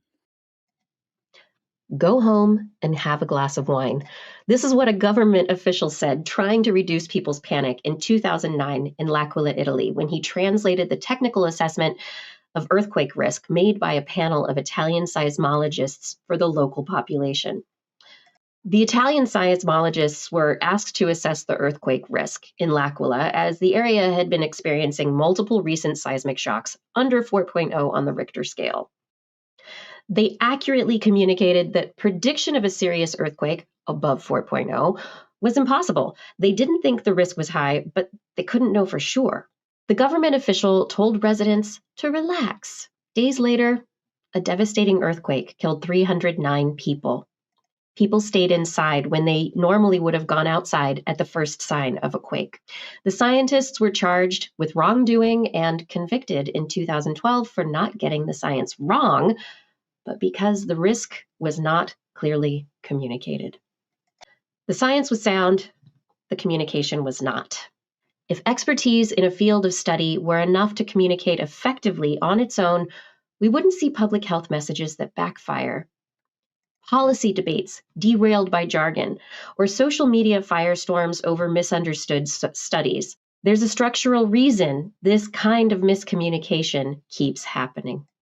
Hello, everyone. Thank you for being here, and thank you, Jen, for the invitation to speak at this EcoWell e-Summit on science communication today.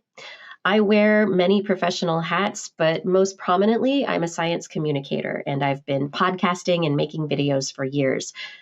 But as someone who bashed my way into this title without substantial official SciComm training, in this session, I want to make the case that science communication training is now a professional necessity for everyone in the sciences and for anyone who wants to communicate science in any format. It's not just something that's a nice to have, it's essential.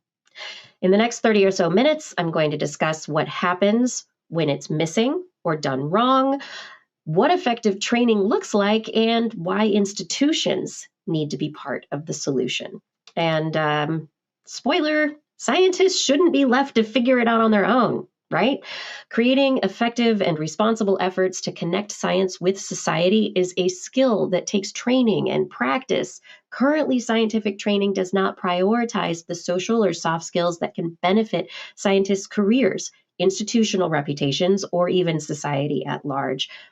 By diminishing public engagement practices, research institutions have hobbled themselves in the face of modern media environments and cultural milieu. They've increased the potential for misunderstandings about science that can have devastating results. So it's a disparity between information that people have and the communication that needs to happen. So what's the problem? A typical PhD involves thousands of hours of formal training in methodology, statistics, experimental design, and disciplinary knowledge. What about communication training? For most researchers, beyond writing lab papers or presentations for scientific peers, the answer is effectively zero. Many training programs are external to formal education, and students are left to seek them out on their own without a mentor or financial support. So it's not that scientists are bad communicators by nature. That's not the problem. It's because the system doesn't train them. We wouldn't expect a researcher to run a centrifuge without training. Why do we expect them to explain their findings to anyone without any preparation? This happens also because of a reliance on something that we call the deficit model. For decades, the default assumption was that public misunderstanding of science came from a lack of information. Scientists would complain, if people just knew more, they'd make better decisions. And this is the deficit model, right? The information deficit. But it totally fails. Decades of research in science communication, public health, and risk perception show that the deficit model does not work. There's decades of research that show that information alone does not reliably change understanding or behavior. People filter information through values, trust, identity, and lived experience. For example, think about vaccine hesitancy. The parents most resistant to vaccination have done extensive research and are extremely informed. More information is probably not going to sway them, right? Understanding requires trust, narrative, relevance, two-way engagement, multi-way engagement that's keyed to shared values and experience. And these are skills that can be taught. What do we have that's at stake? If science communication fails, what goes wrong? Public trust can be eroded. When scientists can't explain uncertainty, the bread and butter of how science actually works, the public interprets this hedging as evasion, the revision of ideas or quote unquote facts as unreliability. This unreliability and evasion lead to distrust. And we see this in science and in cosmetic communications. Science speak in the beauty industry can mislead and erode trust. Trust once lost is really difficult to rebuild, and it doesn't erode one institution at a time. It actually spreads. Distrust in climate science can bleed into distrust in vaccine science, and that also can bleed into distrust in public health. It's distrust broadly in institutions. And we are at a critical juncture right now with public trust in institutions. So many people don't trust science. The institutions that create new knowledge, or those that straddle the lines of government and public health. We need to consider any communications efforts really carefully. Next on the list is misinformed policy. So policymakers rely on briefings, summaries, and media coverage. And if the researchers behind the findings can't distill them clearly, someone else will. Once you lose control of the narrative, it is almost impossible to get it back. I can point to, and I'm sure you can too, I can point to any recent policy debate, AI regulation, pandemic response, environmental standards, the list goes on and on and on, to try to find examples of where the gap between what the evidence showed and what legislators acted on was clearly a communication failure and not a knowledge failure. Beyond that, we have the problem of missing out on funding opportunities. And this is a pragmatic argument that resonates with researchers who aren't really moved by public engagement ideals. They don't really want to reach out to people. They just want to do their science, right? But every major funder now has broader impacts or public engagement criteria. How's your science going to actually impact society? And research who can articulate why their work matters beyond the lab have a measurable advantage in grant competitions. So communication skills aren't just about public service anymore. They're literally career currency when applied well. And finally, communities are at stake. When science communication defaults to jargon, academic framing, and English-only language channels, it systematically excludes the communities that could benefit from it the most.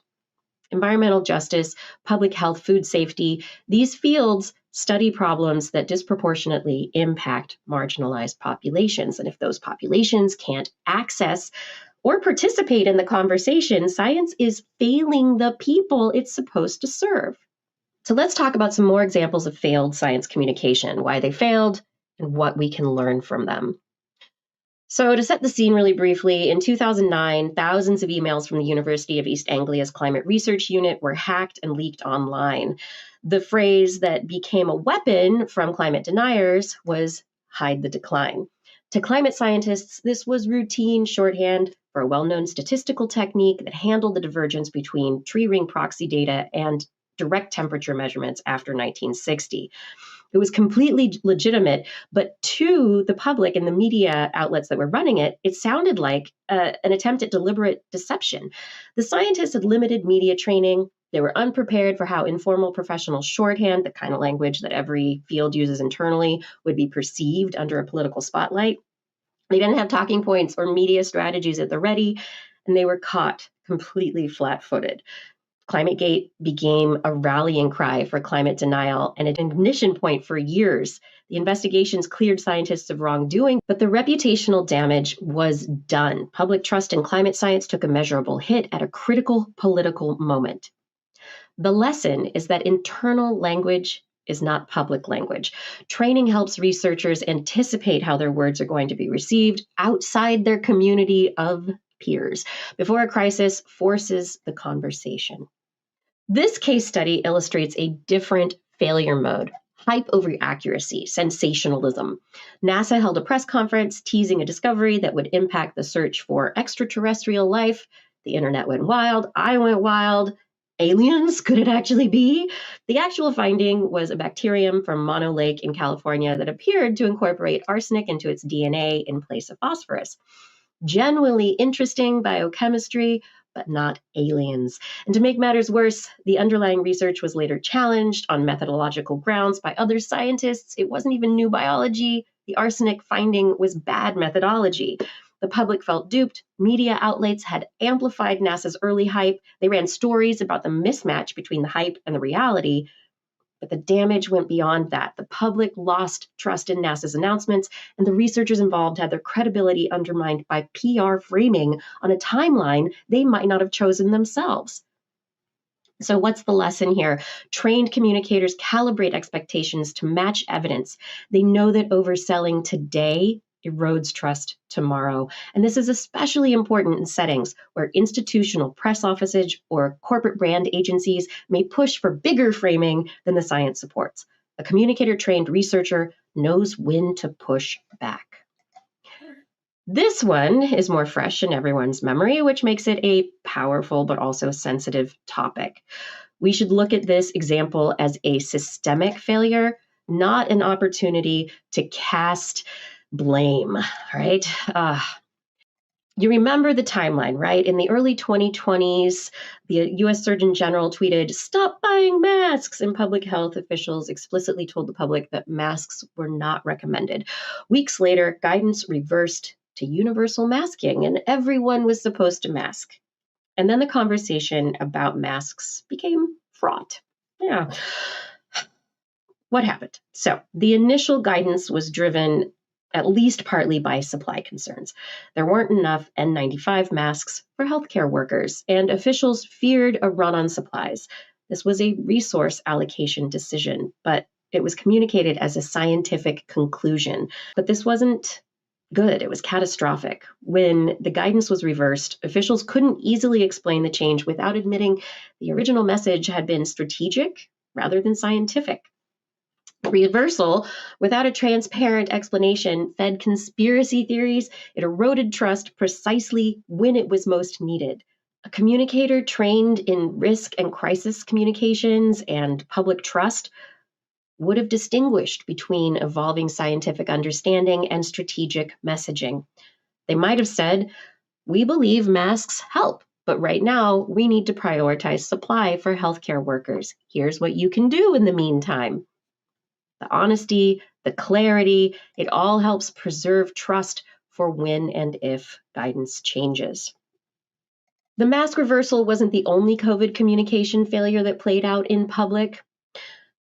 We also had an issue when Pfizer and Moderna announced 95% efficacy for the vaccine. The public overwhelmingly interpreted this as 95 out of 100 vaccinated people won't get COVID. To scientists, the number described relative risk reduction under trial conditions, which is very important. It's very different from how the vaccine would perform in real world conditions. When breakthrough infections inevitably started appearing, the reaction wasn't, "That's consistent with the data." It was, "They lied to us and the vaccines don't work." Anti-vaccine accounts on Twitter seized on every breakthrough case as proof of deception, and the 95% efficacy number had already set an expectation reality could not meet. This is a distinct failure mode from the mask example. It wasn't a reversal or a hidden motive. It's a technically accurate number that communicated the wrong thing because nobody translated what it would feel like to a non-scientist living through a pandemic. Nobody prepared the public for what 95% efficacy meant in practical everyday terms. or for the near certainty that some vaccinated people would still get sick. There was no pre-bunking with helpful information. A trained communicator might have paired the number with, "This means your risk of getting sick drops dramatically, but some vaccinated people will still get infected, which is expected. And here's why the vaccine is still protecting you." That framing inoculates, pun intended, against the inevitable breakthrough case backlash. Together, the mask reversal and the efficacy misunderstanding show two sides of the same coin. One is what happens when you're not transparent about why you're saying something. The other is what happens when you're not clear about what you're saying. Training addresses both. So these failures have a pattern. In every case, the science was not the problem. The communication was. We have a differentiation between effective training and what most people picture, right? When I say communication training, I don't mean a lunch and learn or a workshop that's 30 minutes long where someone tells you to avoid jargon. I mean sustained, practice-based skills building. Effective training in communications has multiple competencies that work together more effectively the more they're practiced reflexively. All right, so we have 6 competencies that I've put here on this slide, and let's go through them a little bit. First, we have audience analysis. Before you say anything, you need to understand who you're talking to and what they already believe. What's their identity? What context do they exist within? What do they know? What are they afraid of? A message designed for a policymaker won't work the same way with community members and vice versa. Then we have narrative structure. Humans understand the world through stories, not data. And stories need to be based in identity and context. So understanding your audience helps you tell that story. Training teaches researchers and anybody who wants to communicate to structure findings as narratives that resonate with people and stick. So they have stakes, tension, and a resolution without sacrificing accuracy and, more importantly, how to use data for impact. So it's not the data just giving facts, it's actually as part of the story. Then we move to plain language. This is harder than it sounds. It's not about dumbing things down. It's about translating without losing accuracy or even nuance. Statistically significant and meaningful sound interchangeable to a lay audience, but in science, they mean very different things. Chemical and organic have very different scientific and popular meanings when they're used. Also, some terms have cultural meanings that differ between audiences that need to be considered. Trained communicators learn to navigate these distinctions. Moving on to media literacy, you need to anticipate how your message will be reframed by other people, understanding how journalists and influencers work, how headlines get written, and how your careful 20-minute explanation becomes a 30-second clip, or even 5 seconds. This is a lesson of ClimateGate. Anticipating how your message will be reframed is an essential skill that needs to be learned. Engagement. The deficit model fails because it's one directional, speaker to receiver. Effective communication is a conversation. It's a complex dialogue. Training teaches researchers to listen to public concerns, incorporate community knowledge, and engage with the values behind people's questions, not just the factual content. Moving to self-efficacy, the last box on our slide here, research consistently shows that the strongest predictor of whether a scientist engages with the public isn't opportunity or incentive, it's confidence. Researchers who feel prepared are dramatically more likely to do outreach. Training builds that confidence through sustained practice and allows people to feel prepared and capable. Individual skills matter, but they don't scale without institutional support. Universities, agencies, and research organizations should invest in science communication training initiatives because it will benefit their reputation and standing with society. More good communicators will do more good communication, right? All right, so how do these impacts happen? Grant requirements, NSF's broader impacts criterion, NIH dissemination requirements, and similar mandates from funders around the world increasingly expect researchers to demonstrate public engagement capability. There's also more grants available for people doing this these days. So this isn't optional anymore. It's a competitive factor in grant review. Institutions that support their researchers' understanding and skills in science communication will have greater success at those individuals actually getting grants. This means more money and credibility, reputation for the institutions themselves. All right, tenure and promotion. The number of institutions that are beginning to weigh public engagement in tenure decisions is actually growing. The shift is definitely still in its infancy, but as it's proceduralized, scientists who practice engagement will have more career currency. Communicating research isn't service. Not anymore. In this case, it's scholarship with real-world impacts. Institutions that recognize this attract researchers who take it seriously. There will be so many benefits to those institutions and the communities that they serve. All right, public accountability.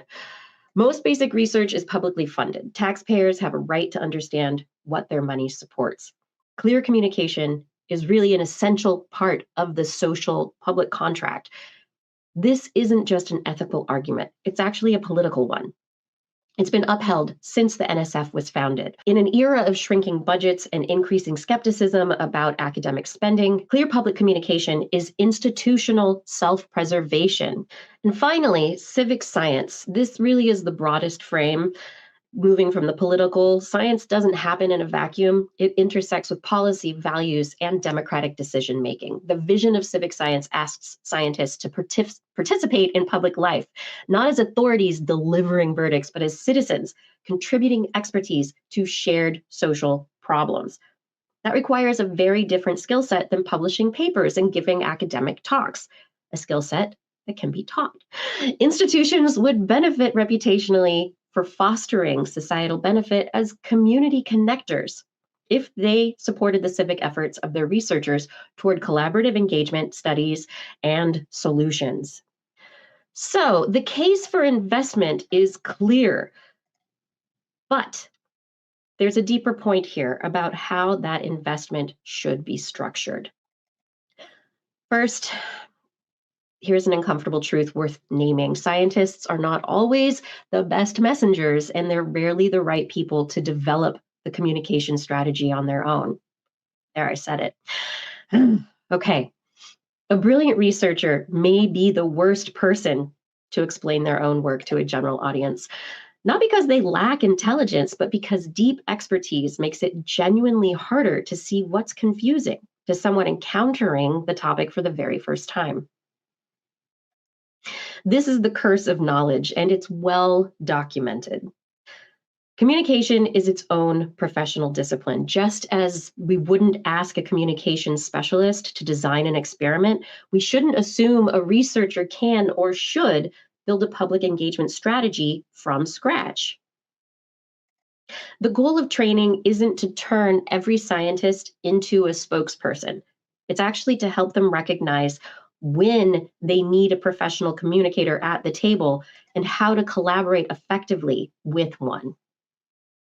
Creators and researchers and creators who are researchers know how this works. It's time the institutions figured it out too, especially because individual researchers can't build these projects, partnerships on their own. They don't have the budgets, the networks, or the bandwidth. Institutions are the natural place to develop the supportive infrastructure, including the training, connective, and financial infrastructure that fosters professional collaborations between scientists, trained science communicators, and their communities. That means funding embedded departmental communications staff, not just a press office that writes releases after the fact. It means creating roles for science communicators who work alongside research teams from the start, helping to shape how the findings are framed, who the right audiences are, and what channels will actually reach them. It means budget lines for communication partnerships, the same way that there are budget lines for statistical consulting or core facilities. When institutions treat science communication as professional infrastructure rather than an afterthought, they get better outcomes for public trust, for researcher morale, and for the communities the science is meant to serve. The path forward can be created with concrete, actionable steps. We can embed communication in graduate curricula. Communication shouldn't be an elective or an extracurricular workshop. It should be a required component of scientific training right alongside statistics and research methods. If we believe it's essential, we need to treat it that way structurally. We also need to create mentorship pipelines. Skills like these develop through practice and feedback, not lectures. Pairing early career researchers with experienced science communicators, journalists, public information officers, seasoned outreach practitioners, creators, creates a learning loop that one-off workshops cannot replicate. If we build institutional support, it's going to have a huge impact. Stop leaving engagement to individual heroics. Fund communication offices. Create dedicated roles. Reward public scholarship in hiring and promotion. Make it part of the institutional mission, not a side project that enthusiastic individuals have to pursue on their own time. To find creative ways to fund science communication on their own. If we develop shared professional skill expectations that can be used by faculty and independent trainers to ensure scientists and others who plan to enter science communication have a common foundation in theory and practice, we will all win.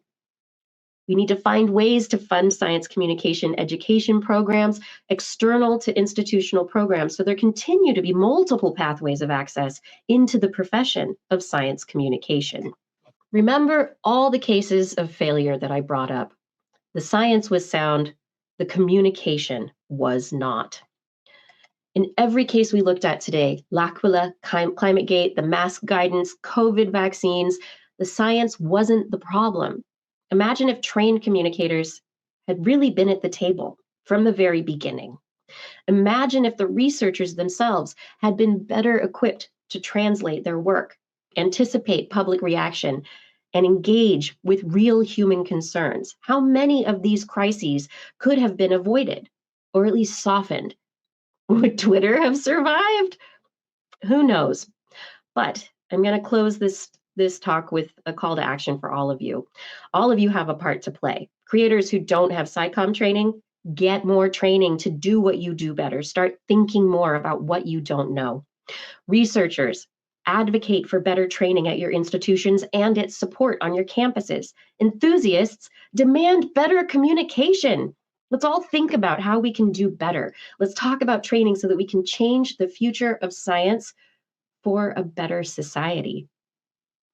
Sound science needs sound communication, and training makes that possible.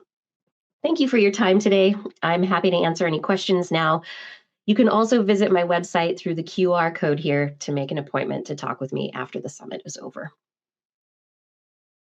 Thanks again. Oh, dang, that was so good. That was such a good presentation. It's just like, oh, the points. Yeah. I just want to say before we get to the Q&A that I mentioned at the start of this conference that some of the speakers here today were the reason why I am here today. I first learned about science communication. One of the platforms was Dr. Kiki's This Week in Science. It's an excellent podcast, and it's been on the air longer than I've been here. When did you start? Oh man, I think I started This Week in Science, I think technically 1999 as Ooh. a live radio show while I was in graduate school. When I was still in grade school. Thank you for creating that platform.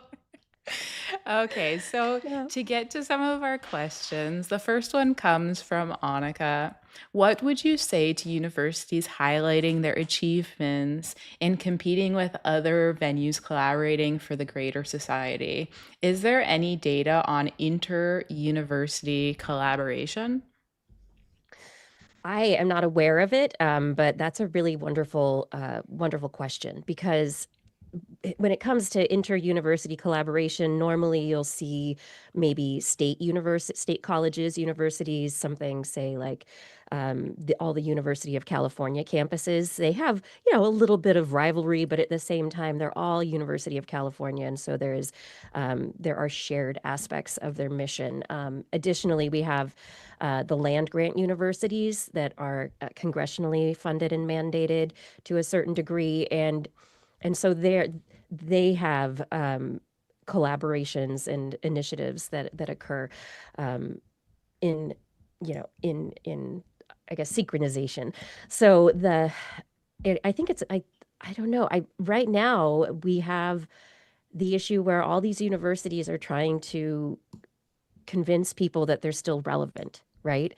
And at this moment they are losing public trust, and they probably would benefit from working together, as opposed to just fighting for themselves and competing. And we have seen with a number of, say, the Ivy League schools that have banded together since the recent administration started attacking universities for particular practices. And so there's a coalition of universities that have come together to work in certain, for certain progress, but I don't know. It's, yeah. This next question comes from Lola about self-efficacy. Sometimes confidence is perceived as more important than real information, and this can help spread misinformation. What is your opinion on this? Well, confidence that's the fine line, right? You need confidence to be able to stand up and tell people the things you believe, right? Otherwise, you will come across as lacking confidence. You'll come across as not being sure of yourself. And people, and this is part of the problem with propaganda and misinformation, people love to get in front of people and say, I know things. You should believe me because I know things. And then you can tell somebody the moon is made of cheese. You can say whatever you want with confidence, and people are really likely to believe you. And so there is definitely a balance that has to be struck, right? Because you need to you need to have the confidence to get in front of people and for people to listen to you as a credible messenger, but at the same time, it can be misused. But you need confidence. People rely on that for part of the way that we pick up messages from people. It's a comment, comes from April. Every time I make the point on social media that researchers should have SciComm training, one or more people argue that it's unreasonable to expect that of them when they have so much else to do. So I guess what would you say to that? It's true. I mean, honestly, it is. Researchers are expected to do so much, right? You have a lab that you're supposed to run. You have to publish papers related to the research that you're doing. You are a mentor, and you have students that you are teaching and training in scientific and experimental methods. And then you have to write grants, and you have to make the money to run your lab.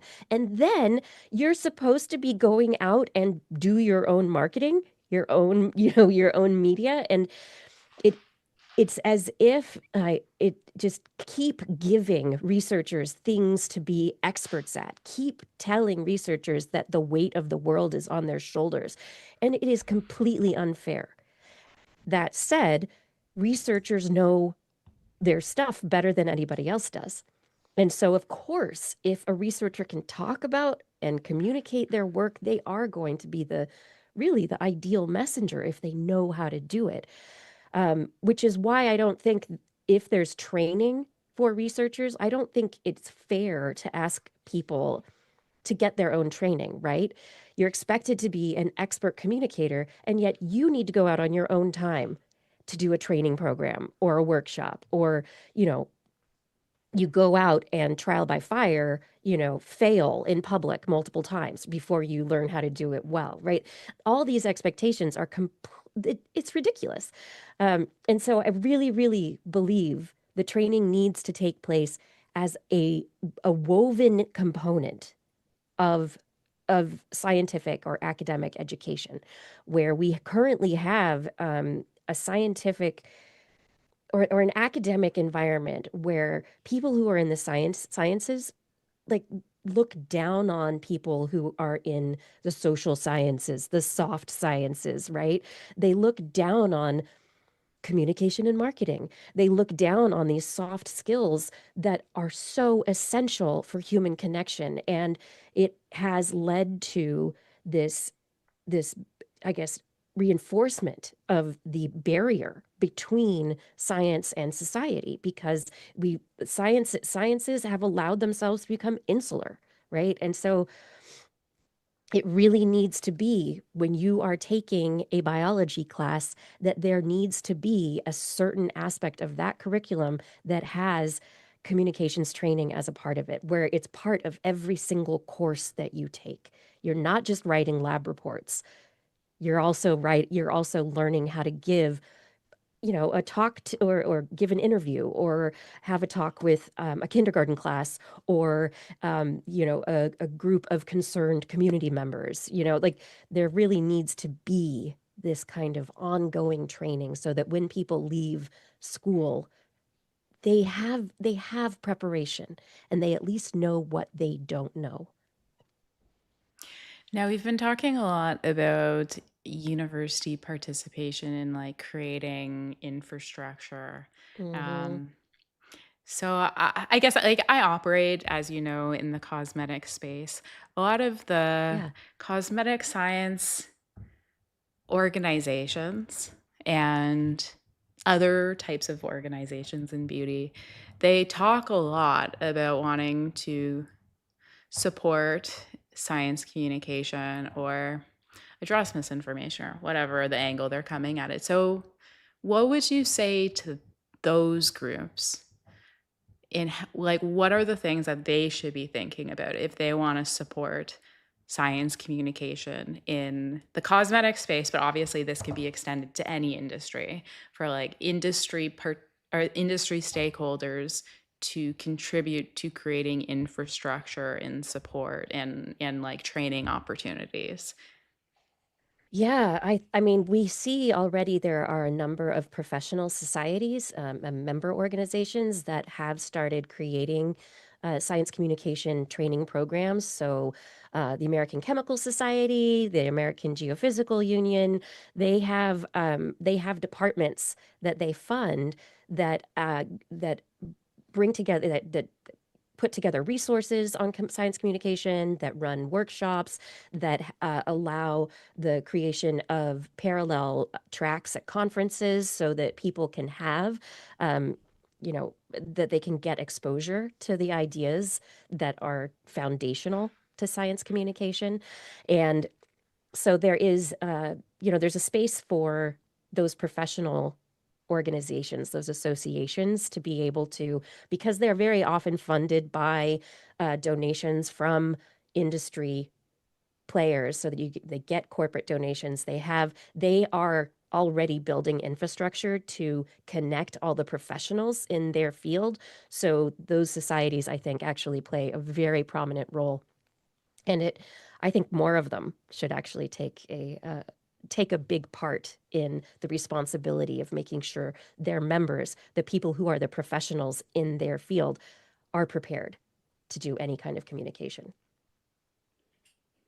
I guess a struggle that I've had for getting support for the work that I do, and I also, you may know, offer mentorship cohorts from different, which is so fantastic. I've been Thank watching you sharing about for the eSummit mentorship cohorts, and I'm just like, this is so great. So thank you for doing that. And then when I saw your slide, I'm like, yes, that's it. But I have had trouble getting support from certain folks I say folks, like organizations, who are talking about wanting to create infrastructure, address misinformation. And the pushback that I've gotten is that my SciComm is controversial because I address misinformation. So like, I don't know, we're in a business space, and ingredient suppliers or brands, I mean, like, what if my debunking addresses their content? So I guess like this comes down to, this came up earlier in the day about the business uncertainty for contributing to addressing misinformation and like creating a business case for this. So I guess, Yeah, what would you say to what I'm saying? But also, how can we think about creating a business case for supporting science communication and initiatives around it? Yeah, well, I mean, the different, right? It was mentioned earlier, profit motives, right? Like if a business, is information going to hurt a business's bottom line, right? But the reality is, if a business wants to have a good relationship with its customers, if it wants to build trust with its client base, it's the same as what we've been talking about: clarity, transparency, honesty. We see crises in communication all the time because, a company was hiding certain information about their products being, toxic or whatever. And so if a company is doing something like that and they're hiding things and it comes to light, their reputation deserves to be damaged, But if a company is above board and playing the game of capitalism, providing products in good faith, honestly believing that they are providing a good product or service that is not damaging or harmful to people, they should not be afraid to put their money where they are, right? They should not be afraid to have messaging about misinformation. They should not be afraid to pay money to build infrastructure to support better trust between themselves and their clients, building society. If they're part of society, put the money into supporting society. It will feed back. Their bottom line is going to be better in the end because people will trust them more. So, I mean, it's the companies who have something to hide who don't want to put money into, into debunking misinformation or pre-bunking or anything like that. This next question comes from Dan, who asks, what are some current organizations or academic institutions offering promising, effective science communication training programs? Knowledge of collab project scientists with, do you have knowledge of collab projects between scientists and creatives? Yeah, so for the first question, organizations that are really great for science communication training, I'm co-founder of an organization called the Association of Science Communicators, and they have been developing courses that you can take, and you don't need to be a member to take the courses. And they have an annual conference called Science Talk, and so there's a whole community of science communicators who come together, and so there's a place at the Association of Science Communicators to be able to find more information about other programs. That said, the Alan Alda Institute is a wonderful, wonderful institute started by the actor Alan Alda. He's like 90 now or something, but he was in an old program called MASH. He was an actor, did lots of cool stuff. He got into doing science documentaries. He always loved science, and he realized he was interviewing these scientists and they gave terrible interviews. And so he funded a whole institute to help train scientists, and they do wonderful trainings in all sorts of areas. And so I highly recommend the Alda Institute. If you're a graduate student, CommSciCon is a graduate student-led science communication training group. They have conferences across the country. Let's see, and there's also a group called the Science Communication Trainers Network. And so that's a bunch of individuals from different programs, but also who are independent trainers and do workshops and other things. There's a number of university programs that have started that are certificate programs, or even there are masters in science communication. I think Vanderbilt University has one of the first undergraduate degrees in science communication.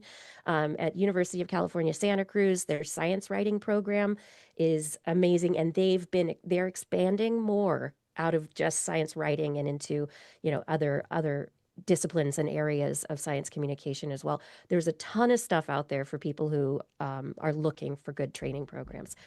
And then the second part of the question about collaborations. So at universities, mostly where people are looking at these collabs are in there's like a concept of broader impacts, and the NSF put a line item kind of thing into their grant applications a long time ago. Like I say a long time ago now, it's really not that long ago, but they started requiring that researchers have a part of their grant that is dedicated to showing how their research has broader impacts on society, or that it could. And so through that, there are a lot of collaborations that take place. Universities, very often now, they have offices that are called broader impacts offices. They've also shifted it so that there could be an office, research impacts on society. There's an association called ARIS, the Association on Research Impacts in Society, that is dedicated to supporting those efforts by scientists, but it's not just science communication in that sense. And then beyond that, there have been a number of really interesting philanthropies and foundations that are supporting really interesting collaborations. So like the Sloan Foundation supports scientists working with script writers to be able to put like more accurate science into films or plays. We have the Science and Entertainment Exchange through the National Academies of Science, who does the same kind of thing, puts scientists with directors and make sure the science is accurate. And then what was the last? Oh, yeah. And the Independent Media, something, IMI is what they're called. And they just did a creator-based collaboration where it's called like the 50 by 50 or something. And basically they were trying to put a researcher and a creator, like a content creator, together in every state across the country to create stories of, visual and audio stories about science. So there's amazing work that's being done for collaborations, but there's room for so much more. And I guess I'll close the Q&A with one question that may be helpful for people who are thinking about doing science communication or pursuing science communication as a career, whether independently or not. What were some of the biggest hurdles that you experienced along your journey of doing science communication? How did you navigate this? And are there any suggestions around that you'd give to prospective science communicators? Or maybe like I'll reframe the question. Is there something that you wish you could have told your younger self before you got into science communication that would have made your life easier? Well, Many things. yeah, so many things. But I think back in the day, it would have been nice to be able to say, hey, there is a career called science communication that you can aim for. So back when I was getting started, it wasn't really, there were so many, the options were limited and people weren't talking about things. And so right now the options are growing. There are more, like I said, there's more programs. We're finding ways to develop new business models. There's a real time right now. It's an opportunity. There's an opportunity in it. I mean, at the moment, you don't get into science communication if you want to be rich. You get into science communication because you love doing it. But I do think the ground is fertile right now for new ideas and new ways to do communication about science. And I think that if you're interested, you should just go for it. There are many ways in. There's no single professional pathway. So you can find your way in through whatever creative door you are interested in, right? And I think, another thing would have been for me to be able to tell myself, it's okay to do, to have a wandering path to get to where you're going, because in the wandering, I experienced and learned a whole lot of different things, right? And those things I learned through the years and those experiences have given me a much broader base from which to pull for all the things I do now. I don't know if that answers the question. I think it does.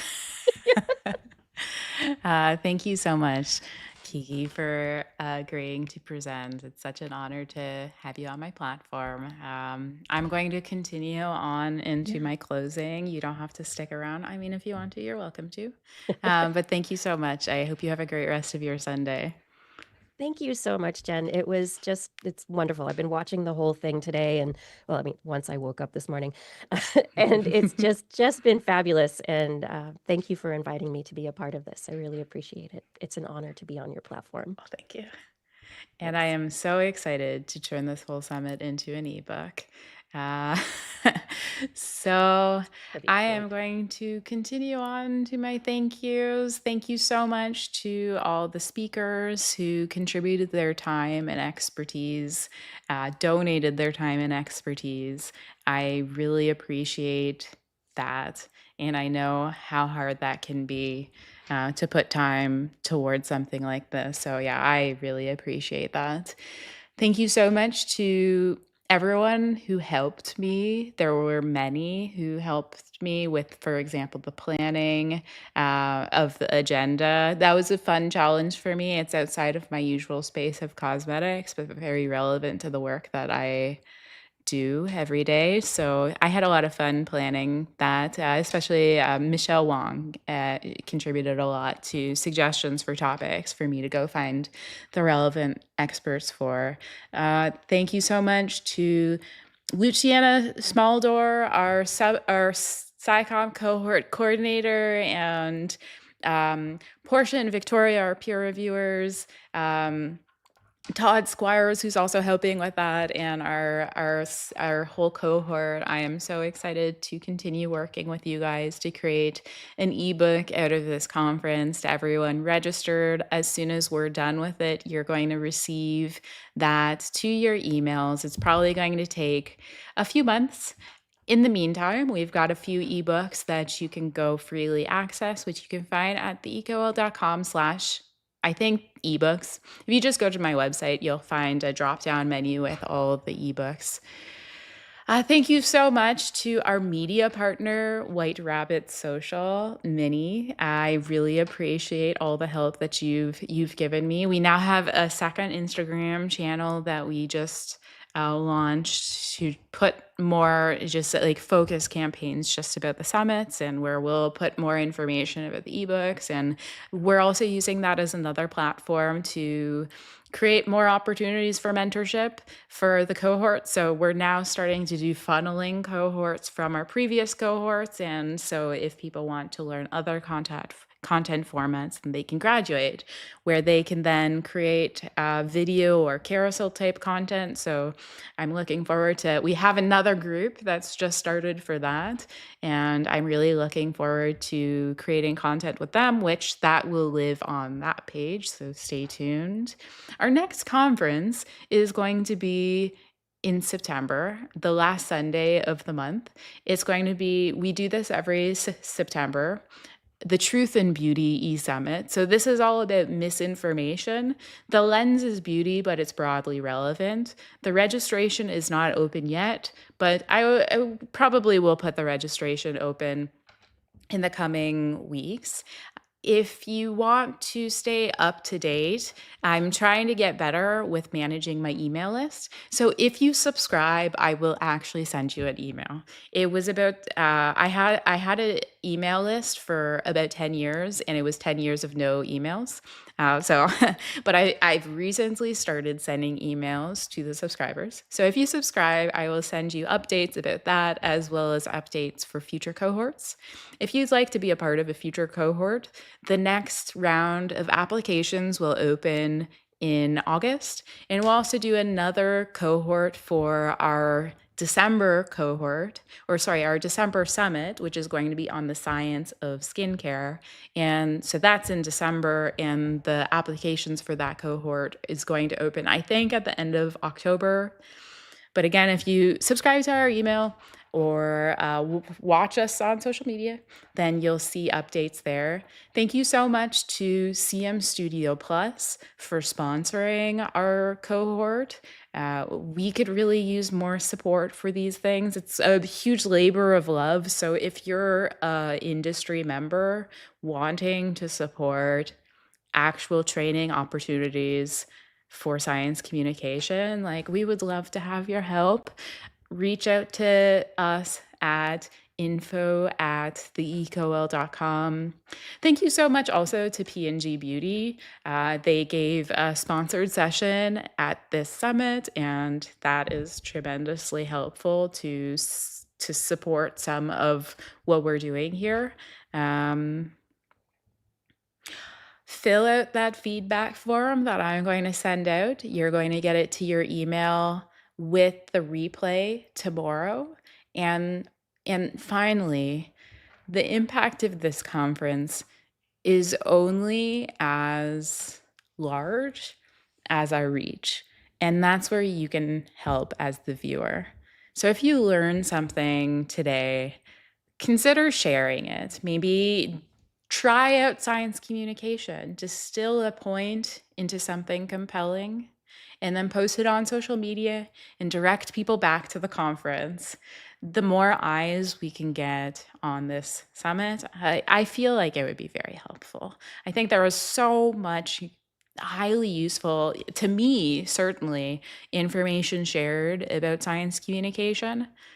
It would be tremendously helpful for anyone who's thinking about science communication or thinking about science or thinking about addressing misinformation. I think like anyone in sciences could probably value from watching some of these presentations or all of them. So please share. There's going to be a replay sent to you, and please share it. Or the stream that you're watching right now, I mean, you can also just use that link. I think that's all I've got for you. So yeah, thank you so much. And thank you for spending your Sunday with us. And I hope you have a great rest of your day, and hopefully see you at the next conference.